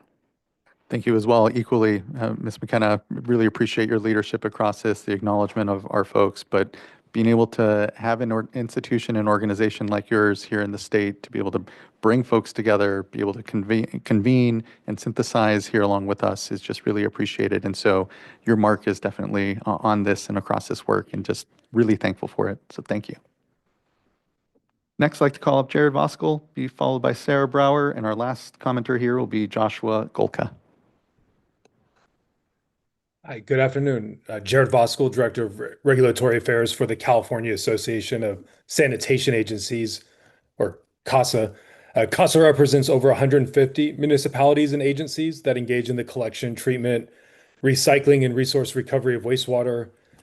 I'm frequently before you and, sharing proverbs and things like the best time to plant a tree is, 20 years ago, the second best time is today, might be a little trite. And so I popped into AI, suggested using the best time to repair the roof is when the sun is shining, or the best time to build the well is before you're thirsty. And given all the discussions today about the changing climate and our adaptation, those all seem appropriate as well. Right now we're talking about investments in water recycling, and we're in the center of conversations about foresight, resiliency, stewardship, and maximizing our engineering and our resource recovery. We're very aware of the challenges of meeting the 2040 water recycling objectives that the state have set. We know we can hit 2030, but these complexities are compounded because there are going to be declining flows for water conservation, but also because of that aridification of the West. And so that's why we're really supportive of the partnerships that are on display here during this informational item. Seeing each of the organizations sharing about the impact and the value of the work they're doing really underlines and underscores the importance of the state's investment and CASA's willingness and wanting to partner with all of you on these endeavors as we have before. And so really, I want to really highlight the CalVal effort. I was so impressed in LA earlier, or in March at the Water Reuse Conference, and seeing how not just Californians, but Australians and other people around the world were looking at the effort related to CalVal. It's a great example of this international exchange we have of partnerships, of technology, best practices, strategies to deal with the changing climate. And so as the board's continuing on in these partnerships, CASA is here to, continuing to be a part of that, but really supportive of it and thankful for the board's leadership on these issues. Likewise, water reuse, Aqua, CMUA, really great Sacramento partners for CASA working on these issues, and we're thankful for that. Thank you, Mr. Voskuhl. Next is Sarah Brower, City of San Diego. Good afternoon. Good afternoon, Chair and board members. I'm Sarah Brower, Deputy Director with the City of San Diego Public Utilities Department. City of San Diego is pleased to participate in the NWRI-led CalVal project as both a funder and a co-principal investigator. We're proud to be a part of CalVal, which represents an important partnership and opportunity to develop consistent statewide guidance for potable reuse. We're incredibly grateful to the state board's participation and investment, which are key to this effort's success. We also want to thank the Water Research Foundation and other CalVal funders whose support has been instrumental in advancing this work. The Water Research Foundation's support for water research has advanced the industry and supported several projects that the City of San Diego has been a participating partner. Thank you. The City of San Diego represents 2.3 million Californians and has invested over $1 billion in our Pure Water program, which aligns closely with the board's priorities, California's water supply strategy, and our regional goals to expand recycled water and improve water supply reliability. With support from the state board's SRF program, we've been able to move forward with the first phase of our program, the North City Pure Water Project. State board support will be just as critical in our next phase of the Pure Water program. As a program that is currently in the commissioning stage for our North City Pure Water Project and the planning stage for our Central Area Pure Water Project, we're already seeing the value that CalVal brings to streamlining a project in its implementation, planning, and supporting the water recycling community as a whole. CalVal has built a significant momentum to date, and continued state board investment will be essential to sustain this progress through the planned CalVal phases 2 and 3 and beyond. Thank you for your time and for the opportunity to comment. And thank you for those comments and the continued leadership from San Diego, Ms. Brower. It's much appreciated. Next, I'd like to call up and our last commenter, Joshua Golka.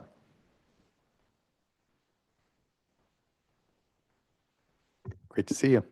Good to see you. Good afternoon, Chair Escobar and members of the board. My name is Joshua Golka. I'm the head of state government relations for Santa Clara Valley Water District, also known as Valley Water. I'm here to echo the support, strong support and appreciation for the work and research that you've heard about today. Valley Water is the wholesale water supply, groundwater management, flood protection, and environmental stewardship agency for the 2 million residents of Santa Clara County, Silicon Valley businesses, and our vibrant agricultural community. Our water supply master plan analysis shows that the challenging hydrologic conditions that we learned about today underscore the need for a locally controlled, drought-resistant water supply for our county.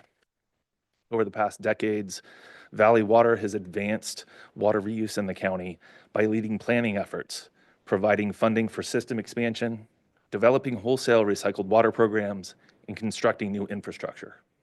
Our Silicon Valley Advanced Water Purification Center has allowed for increased use of non-potable recycled water for landscape irrigation, dual plumb buildings, and industrial cooling. Building on that success, Valley Water, in collaboration with the cities of San Jose and Santa Clara, is actively developing Pure Water Silicon Valley, a large-scale, direct potable reuse project that will produce up to 24,000 acre-feet per year of direct potable reuse by 2035.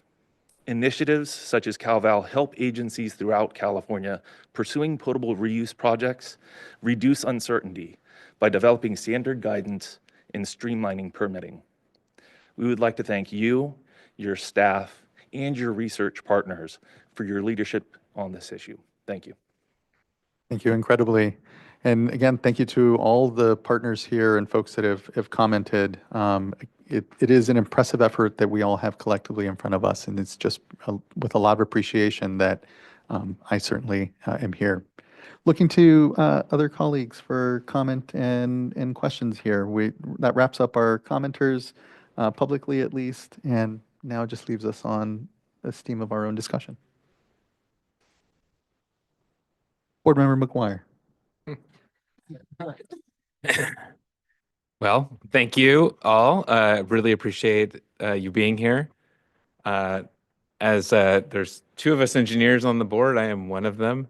And I always like to think that there's a way to innovate and develop solutions to our big thorny water issues that we face as a state. I think we've covered it well today, so not too much to add there, but your work is vital to our future, our success, and our continued leadership of California around the world. So thank you for that, and thank you for those commitments. And I'll look forward to hearing updates as these projects move forward, whatever the prioritized award announcements are, and looking forward to that work, and I'm sure an update in the near term. So thank you again. Hear, hear. Thank you, board member. Anything else to leave us with from staff as we close out the discussion? Ms. McClellan, I know we haven't had a chance necessarily to hear from you, but. Thank you, Laura McClellan. Just want to thank all of our participants so profoundly for coming and being able to share your work, your incredible effort in this industry. And I think, I mean, I love hearing about the projects that we fund and how far our dollars are able to stretch. I think we're working with really small research dollars in the grand scheme of things, but related to other states. Most other states don't have research programs for recycled water or anything in this vein. So having any funding to be able to drive innovation and support both new technologies, but also just improving our understanding of the technologies that we already have. I think that's one of the big pieces of the through lines in a lot of what we're funding is we're just building our knowledge of what we already can do, and that strengthens our ability to move these projects forward in a more cost-effective manner because we can demonstrate that they can do more than we thought they could. So I think that that's an area of innovation that is maybe a little underappreciated because it's not this exciting new technology, but it is proving what we have the ability to do. So yeah, I think there's a lot of growth still in that area, and I'm really excited to see how these projects unfold and If there's another water bond that blesses us with additional funding, that would be great. But yeah, just thankful for all this work. Really appreciate that. We'll certainly be prepared to take advantage of any funding that folks want to be able to kick back to this effort. I really appreciate that. And to your point, the ability for all of this to actually help other states who don't perhaps have the resources to invest in the research is a big component of this. This is, again, a community that is synthesizing, collaborating, and that definitely includes us and our other states. So as competitive as we may be sometimes with some out there, this is really a space where we're all collectively contributing to our common success in the water space. It just means a lot. Well, I won't delay us any further on our already late lunch, and just much appreciation for everyone's patience and flexibility as we got through all of our items. Again, I think there was a great through line through all of it. So that concludes here item number 6, an informational item on recycled water research. Look forward to an opportunity maybe to come back later in the year once the projects have been selected or whatever kind of time scale makes sense. I think this is definitely a topic we just need to continue to emphasize and we'll definitely be iterating off of. So thank you all again for the time. Really appreciate it. Wraps up item number 6. Let's take a 45-minute lunch. We will come back after that and we will have a discussion on our yearly board priorities, board member reports, and executive director reports. So let's bring ourselves back here at 2:45 and we'll finish out the rest of our board meeting. Thank you again to everyone. Really appreciate it. We'll talk soon.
All right, everyone, we're at 2:50. No, we're actually 5 minutes a little late here. We can go ahead and get started, though. We are now on item number 7, which is discussion on our yearly board priorities. Now, the fourth meeting that we've had, and glad to be able to continue to iterate. I'll hand things off to Eric Oppenheimer, our executive director, to kick us off on this. Thank you. Good afternoon, Chair, board members. This is the third of a series of 3 informational items that we are holding on board priorities, and specifically the update to our strategic work plan. We're hoping that after today, we'll be ready to finalize and post the report. As a reminder, this work plan is not something that you formally adopt. It's something that we obviously get a lot of your input on, but we finalize it as staff based on that input and just post it to the website. And so just a little bit of recap here. We started out in February with our first conversation, our first informational item about the update, where we talked a lot about the format of the strategic work plan and the goal of trying to make some changes this year to make it a little bit sharper, crisper, more focused. And we took your input during that meeting, made some further revisions to the format. That was in February. Then we brought this back, I believe it was March, for a second discussion and informational item where we focused more on content. And now this is April. And like I said, the third in a series of 3 discussions on the work plan. Also mentioned in between each of those meetings, we also briefed you, I believe, multiple times as an additional opportunity to get your input and make revisions to the plan. And we also considered the public input that we received during the last 2 informational items as we've worked to bring this closer to a final plan. And so this will be the 7th year that we've used this similar format for the strategic work plan.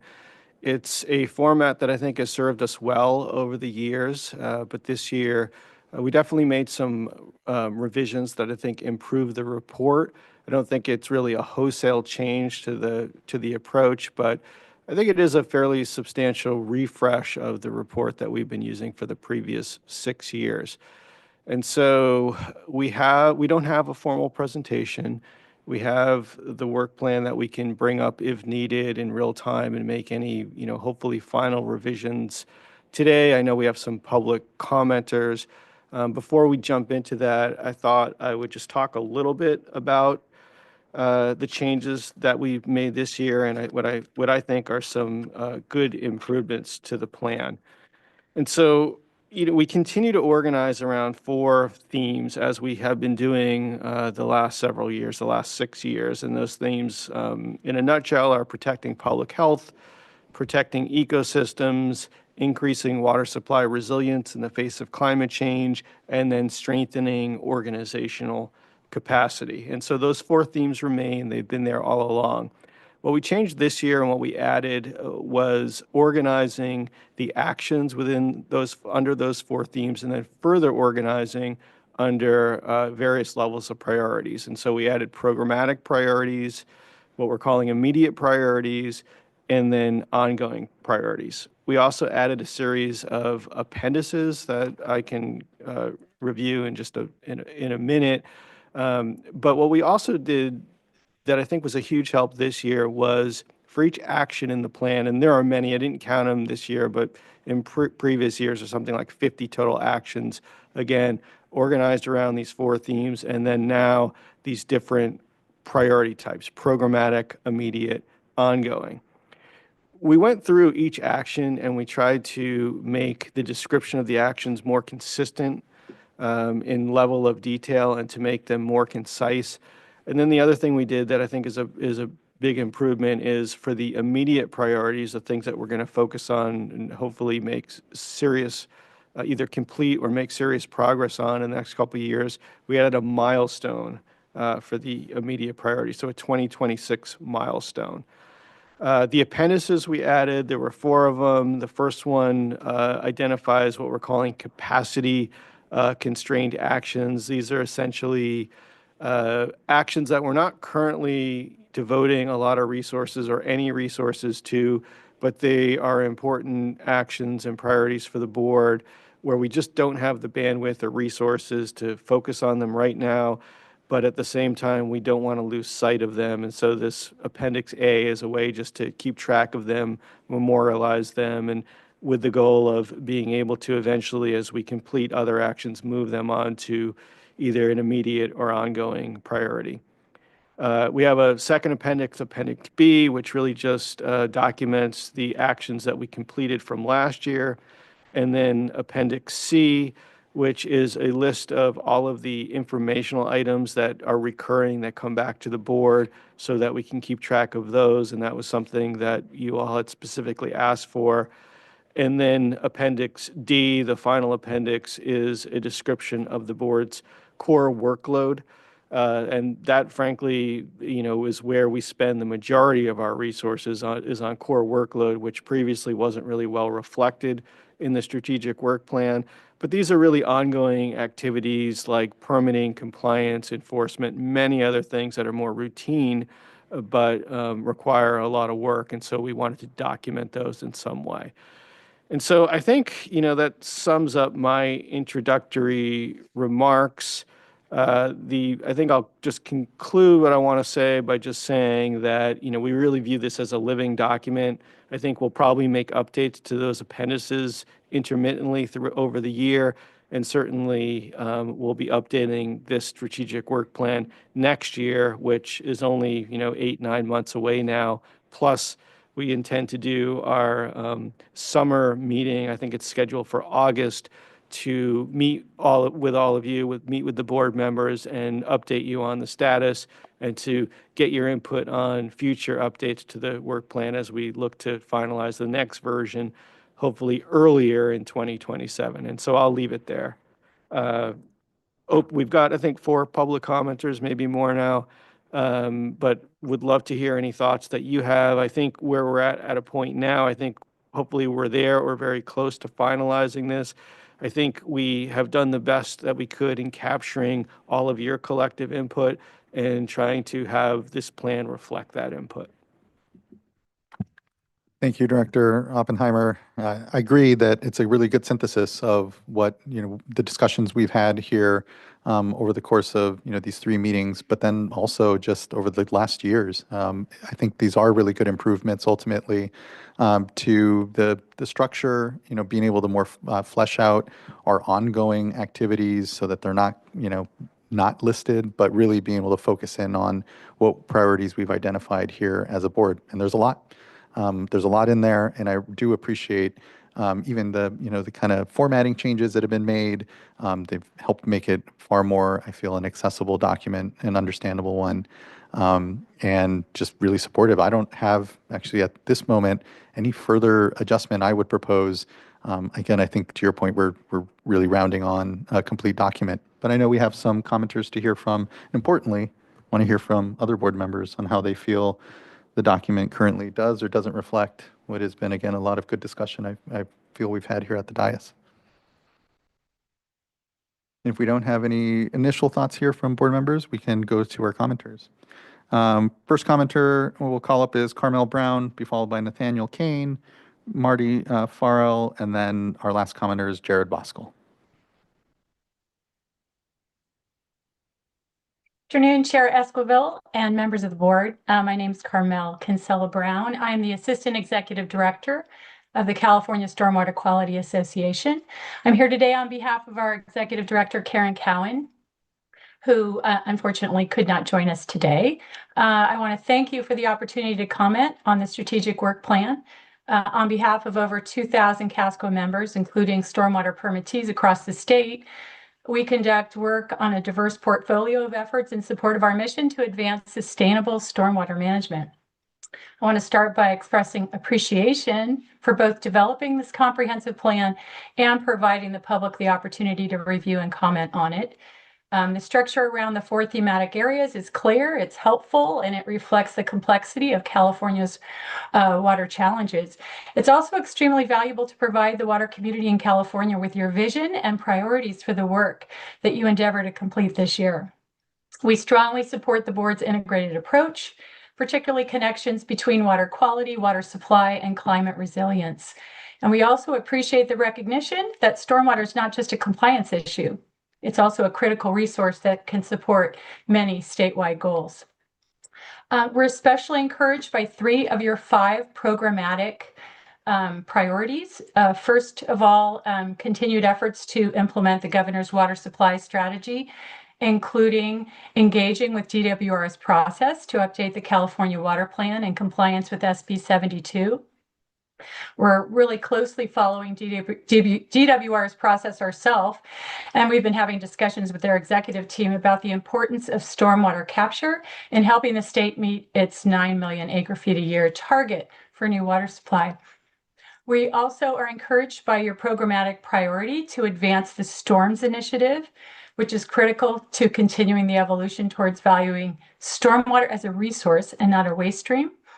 The Storms Unit creates valuable resources and tools for the regulated community.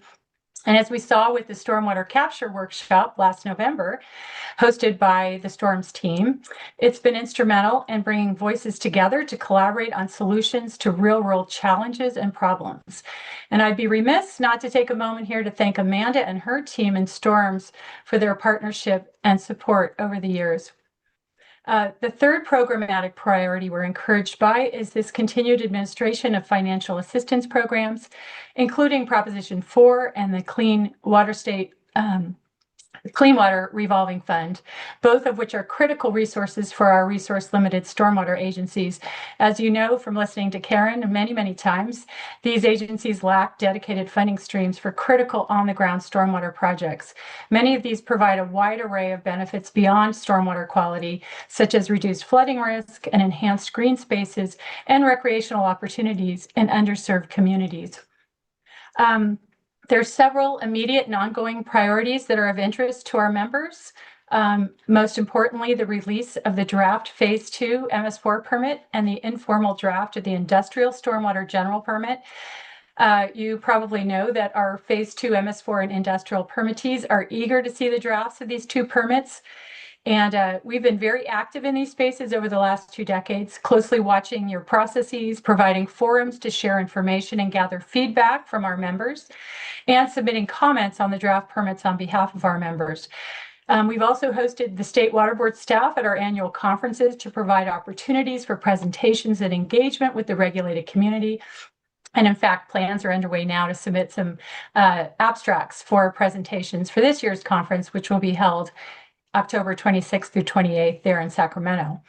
We intend to continue our work in these areas, and we'd like to commend your staff for the continued collaboration. We're also encouraged by the planned release of the urban and industrial stormwater infiltration policy as a priority. This will have broad impact to our members, including those agencies planning to install more stormwater capture facilities in their communities. We'd like to take a moment again to thank Amanda and her team in Storms for keeping us updated on that process to develop that policy. Amanda and Kelly attended our March Policy and Permitting Subcommittee meeting where they presented an update to over 100 of our members.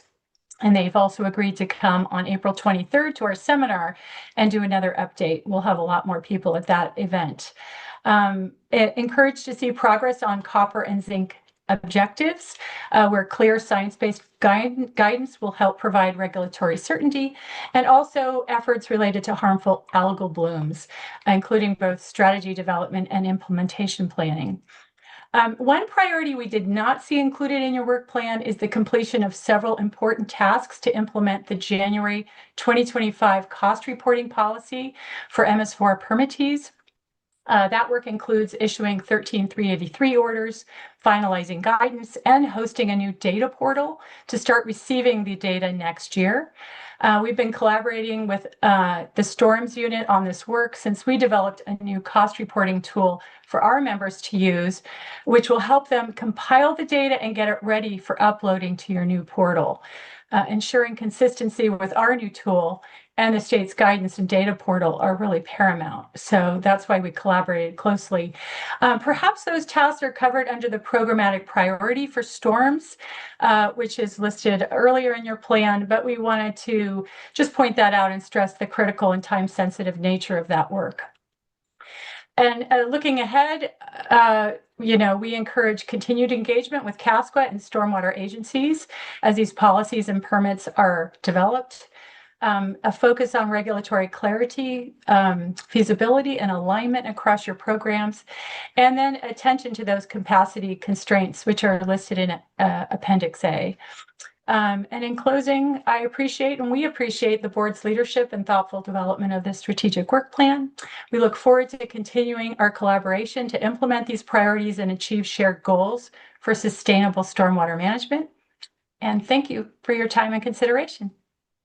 Thank you as well, Ms. Brown. Really good to see you. Thanks for the continued work of CASQA, Ms. Cowan, all your members, and really appreciate the feedback here on the priorities and continued engagement across them. And to your question and point regarding the sort of sub items in the storms program, definitely feel that the programmatic emphasis is meant to try to kind of capture those, but appreciate the specificity of the desire to see, especially the cost reporting work and the web portal, all make sure it's continuing on. So thank you for that. Appreciate that feedback. Thank you. Next, I'd like to call up Nathaniel Kane, be followed by Marty Farrell, and then Jared Voskuhl. Good afternoon, Chair Esquivel, members of the board. My name is Nathaniel Kane with Environmental Law Foundation. I'm appearing on behalf of the Karuk tribe today.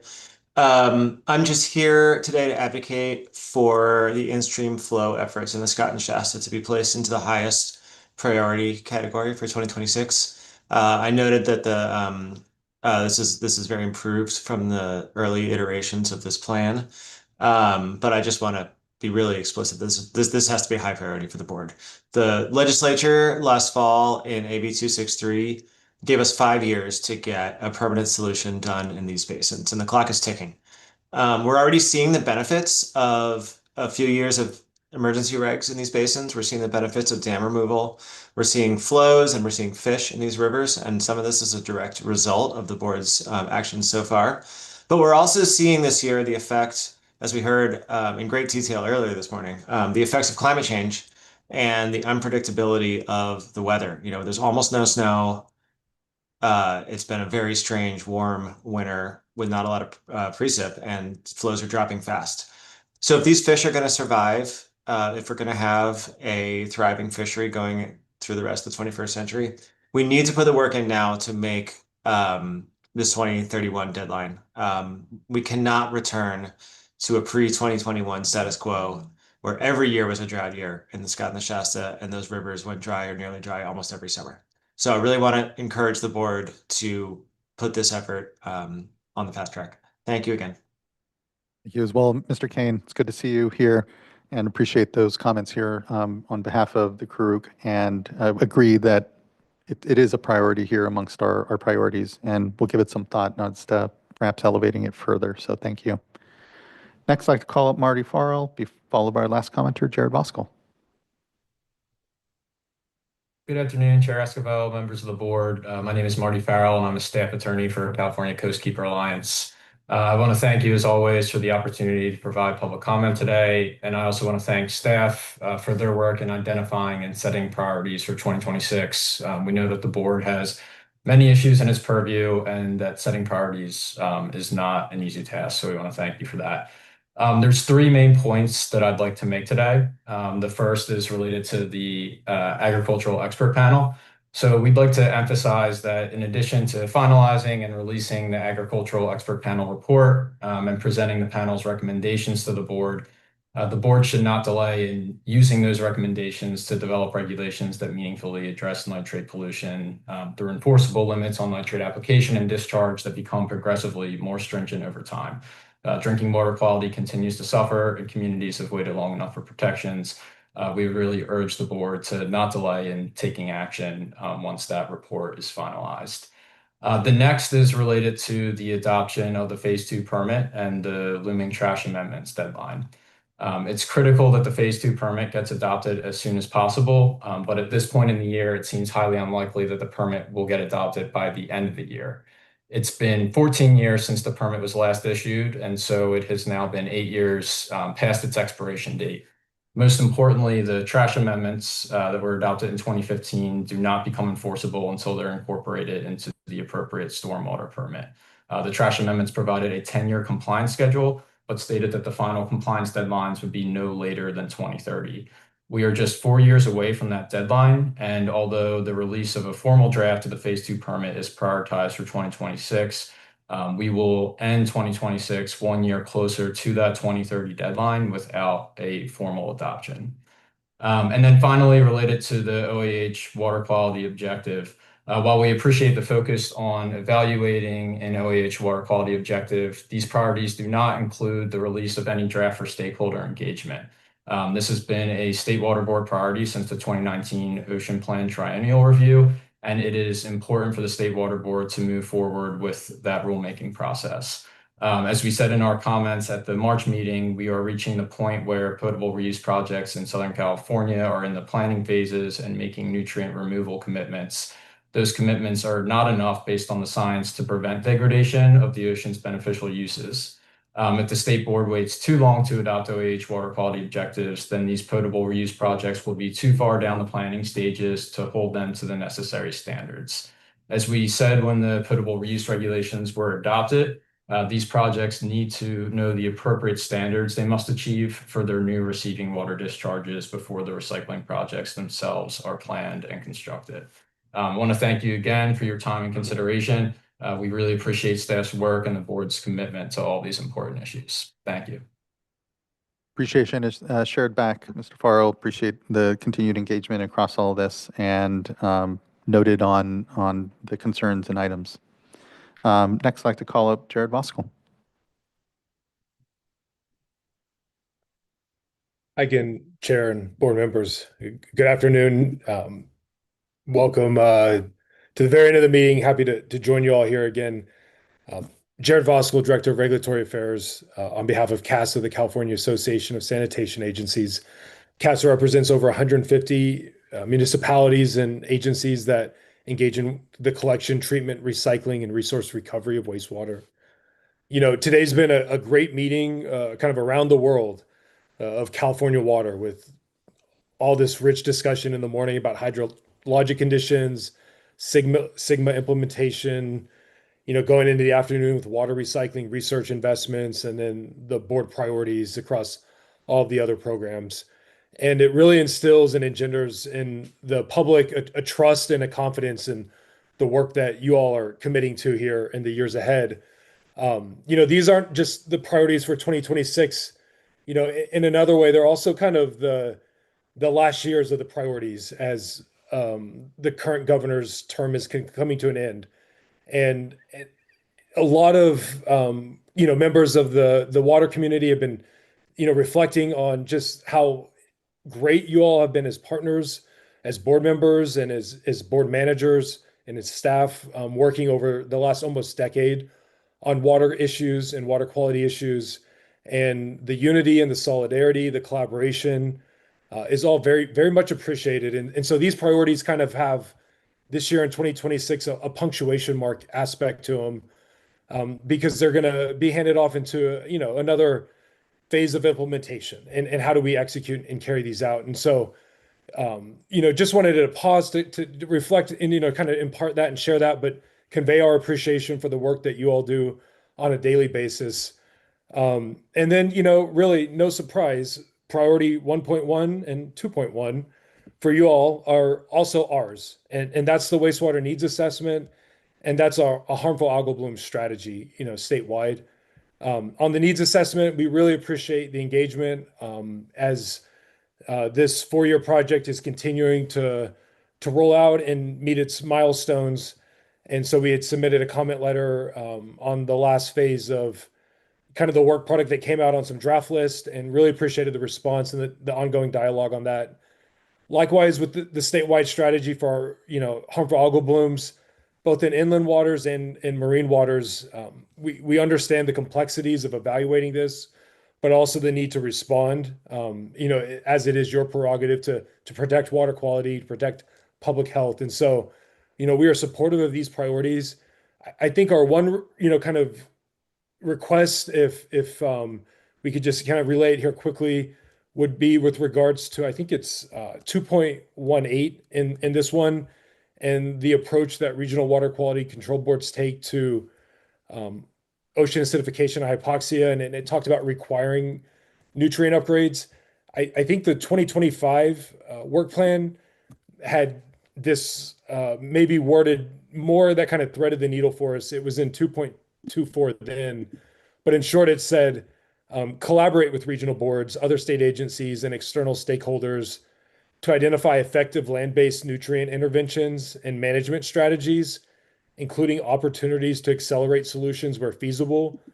And I think for us, that language really, sticks to the landing on the multiplicity of considerations when we're talking about the costly, billions of dollars of upgrades and engineering solutions and water quality improvements that are being desired with that work, and trying to nail that. And so, maybe as you kind of shared earlier at the top of this, as this is being finalized, if you could look back to that 2025 report on OAH for the 2026 version, that would be appreciated. But otherwise, really just such great work, really emblematic of what you all are doing for us as Californians. Very happy to support, it's moving forward and collaborating where we can at all times with you all as possible. But thank you for your leadership. Thank you for your stewardship. And thank you for the direction you've kept our state heading in over these last years. Thank you, Mr. Vasco. Appreciate the kind words and acknowledgement. And again, thank you as well for the leadership and continued collaboration with our wastewater agencies. It's not lost on me just how mature the relationship is, we'll say, with our wastewater agencies through the decades of continued work and collaboration with each other as regulators and as you operators of publicly owned treatment works, and feel that we just have a continued opportunity to continue to work together. And so thanks for the feedback on the priorities and the continued shaping of those priorities with us in common. It means a lot, so thank you. All right, that leaves us at the end of our commenters and looking to fellow board colleagues about how they're feeling, if they've heard anything that they would like to make further adjustment to. Again, noted, obviously, some small tweaks folks were asking for. I'm going to myself maybe think about those a little more, but look to my fellow board colleagues here if they have some comments or questions. Board Member Firestone. No, actually, I thought that the useful input, I don't think they require changes in the document, but I think a lot of them are things that we would agree with, is work ongoing, our priorities. But I think that staff did an amazing job synthesizing the many different types of feedback and just the huge amount of work and priorities going on. So I really am impressed and feel good about where we are. Open to others. Yeah, thank you, Board Member. Appreciate that.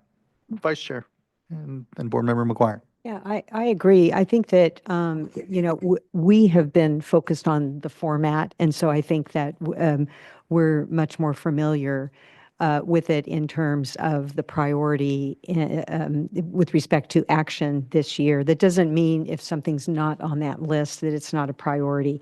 So I'm comfortable with where we are. I think that the comments that were raised today are embedded within the document already, and would just encourage others that may have concerns to, I don't know if there's any information, I'm not remembering, that kind of walks the reader through the document. Yes? Okay. Go ahead. Why don't you explain it rather than me explaining it for those that are listening? Hi.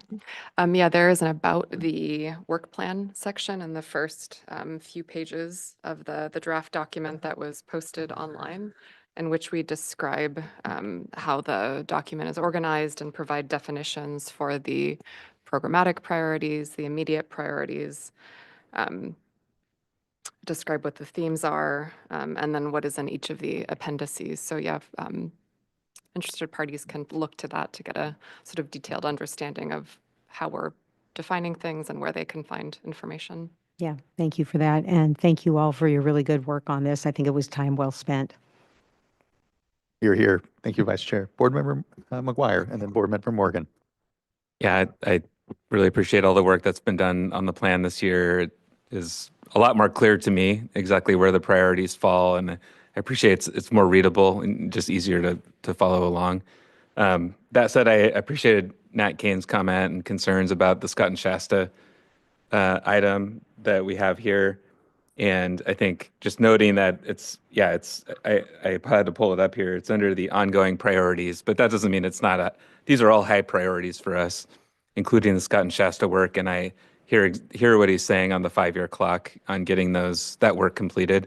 I share that concern and want to make sure that we're able to get across the finish line as well on that item. So my hope is that this item remains on the list, and at some point it might even elevate as time goes on here. And just the other flag is that this is a living document, and it's gone through iterations over 7 years. It will continue to do so. We'll have our mid-year check-in. I'm sure we'll go through some more thoughts and exploration of if we're getting this right at that time. And just encourage folks to keep showing up and giving us feedback, because that's how this gets better. And thank you very much. Thank you, Board Member Morgan. And thank you, Chair. Just also want to express my appreciation to staff with the taking on this effort and really just synthesizing all the comments that have been received from us and just really preparing, to me, just something that we can really grow from, and just really synthesizing the work. And I'm comfortable just going back and forth and really having in-depth conversations with staff on the priorities and the creation of the new programmatic priority category, with my understanding of immediate priority and ongoing priorities, and really taking a step back and thinking about how the naming convention and how we're looking at these, and what we're looking at really looking at having better communications internally, what our expectations are and what we're looking at, and also externally with looking at the immediate being, we're looking at an agendized item, that's something that's going to come in front of the board this calendar year. And so so calendar year. And so I got tongue-tied there with calendar and fiscal, apologies. So calendar. And then ongoing, not meaning that there's not work occurring, but there is work occurring in those areas, and that those items will be moved into the immediate at some point, because that work will then produce an item that will come in front of the board. And so just at this moment in time, as we are producing the document and putting it out there, there's not a calendared item at this moment, but as has been said, it is a living document. And so as time goes, those items are being worked on. Those items will be shifted into the immediate priority category. And this will continue to shift. And so it's really a way to better communicate what the board is looking at and is suspecting, so we can communicate better internally what we are seeing, and then also externally. And it's, at least for me, it's not this long list of, 100 priorities, and it's like, okay, well, what's happening when, who's on first? So just really better synthesizing that communication. And so I agree that everything here is something to be worked on and is something to move forward. It's just a matter of, we're now in April, what's happening within the next 8 months on our remaining board agenda, and what may be happening starting, 9 months from now. And so thank you. Much appreciation. Great on this great work and looking forward to continued conversations on continuing to move this forward. Here. Agree with all the board members' points, and just again, a lot of appreciation for synthesizing this. It is quite the workload we have in front of us, but it's fantastic to be able to see it in one place. And to all the board members' points, and especially Board Member Morgan, priorities are priorities. And so if it's there, it's a priority. And it's just a matter of timing whether or not it is an immediate one that will be voted on this coming year. But we'll keep trying to make sure we communicate that as we go into continuing to implement our strategic work plan for this year. But I don't hear anything further for changes, and I think ready to just finalize that document. Any thoughts? Yeah, Dr. that's Kaufman? great. Thanks for the input today. Thanks for all the input as we've gone through the process. As I said earlier, I think it's a definitely an improved document. And so what we'll do next is do final formatting, make sure it's accessible, all that, and we'll get it posted on our website along with the previous year's reports. It might take a couple weeks, is that right? A week, maybe a week, but it'll be up soon. Thank you. Thank you as well. And actually, just quickly circling back on Jared Voskuil's point, this document, it does come at a moment where it is a bit of a punctuation. We are obviously in the last year of this 8-year administration. We'll be starting a new one next year. So I think it is just a really good opportunity to be able to communicate all that we've been able to accomplish these last years. I know this document has a little bit of that because of the items that have been ticked off that were completed. That's sort of a smaller shorthand for this last year. But to the extent that we can synthesize our accomplishments over the last 8 years and try to figure out how to communicate that, be very supportive because, as Mr. Voskuil said, I think all of us collectively know that we have 8 years to reflect on, and then now we know a new administration to be figuring out how we continue a lot of that work and understand what their priorities are as well. So might be worth it. So just thank you though. All right, that wraps up item number 7. We're coming in on our home stretch. We have item number 8, board member reports. I can quickly kick us off. I have just one report, which is on March 18th. I was before the Assembly budget hearing singing for our supper here on our SACIT items and safer update. Had a previous hearing on groundwater recharge, but touched on a little bit just of the work, the ongoing work of the board. So was glad to do that, glad to be able to represent what is just a tremendous workload and work from a number of folks. So glad to have done that. That's all I have. Board Member Morgan. I have nothing to report. Many thanks. Board Member McGuire. No report. No report. No report from the Vice Chair. Great. That wraps up board member reports and brings us to our last item here, Executive Director's Report. Yeah, there was just one thing I wanted to flag this month, which is Appendix B of the report is a fairly detailed description of our cannabis program, an update on that. There's a bunch of metrics there. It's not so, I don't know how frequently we do it, but it's not very often that it's in there. And so if anyone has interest in just getting an update, a good snapshot as to where we are with the cannabis program, some of our challenges and accomplishments, I recommend you look at that. And that's all I wanted to highlight this month. Thanks. Thanks for that. It is a really good compendium. I appreciated reading through that. Again, to your point, don't get a lot of attention sometimes on the cannabis program, and there's a lot of good work that is going on. So I appreciated that synthesis. Any questions from board members on the Executive Director's Report? Seeing none. All right. That brings us to the end of today's meeting. We will be in recess until tomorrow when we will depart into closed session. That closed session topic will be on the Delta Conveyance Project. And that is scheduled for tomorrow between 10 and 12 p.m. And I think we'll be in 2540. Okay, great. Well, until then, we'll be in recess. And our next regularly scheduled board meeting will be April 21st on Tuesday. So for everyone else, we'll see you then. We'll be in closed session tomorrow. Thank you all. We're in recess until then. Appreciate today's meeting and great discussion. Thanks everyone for their participation. We'll see you in 2 weeks. Be safe, be well.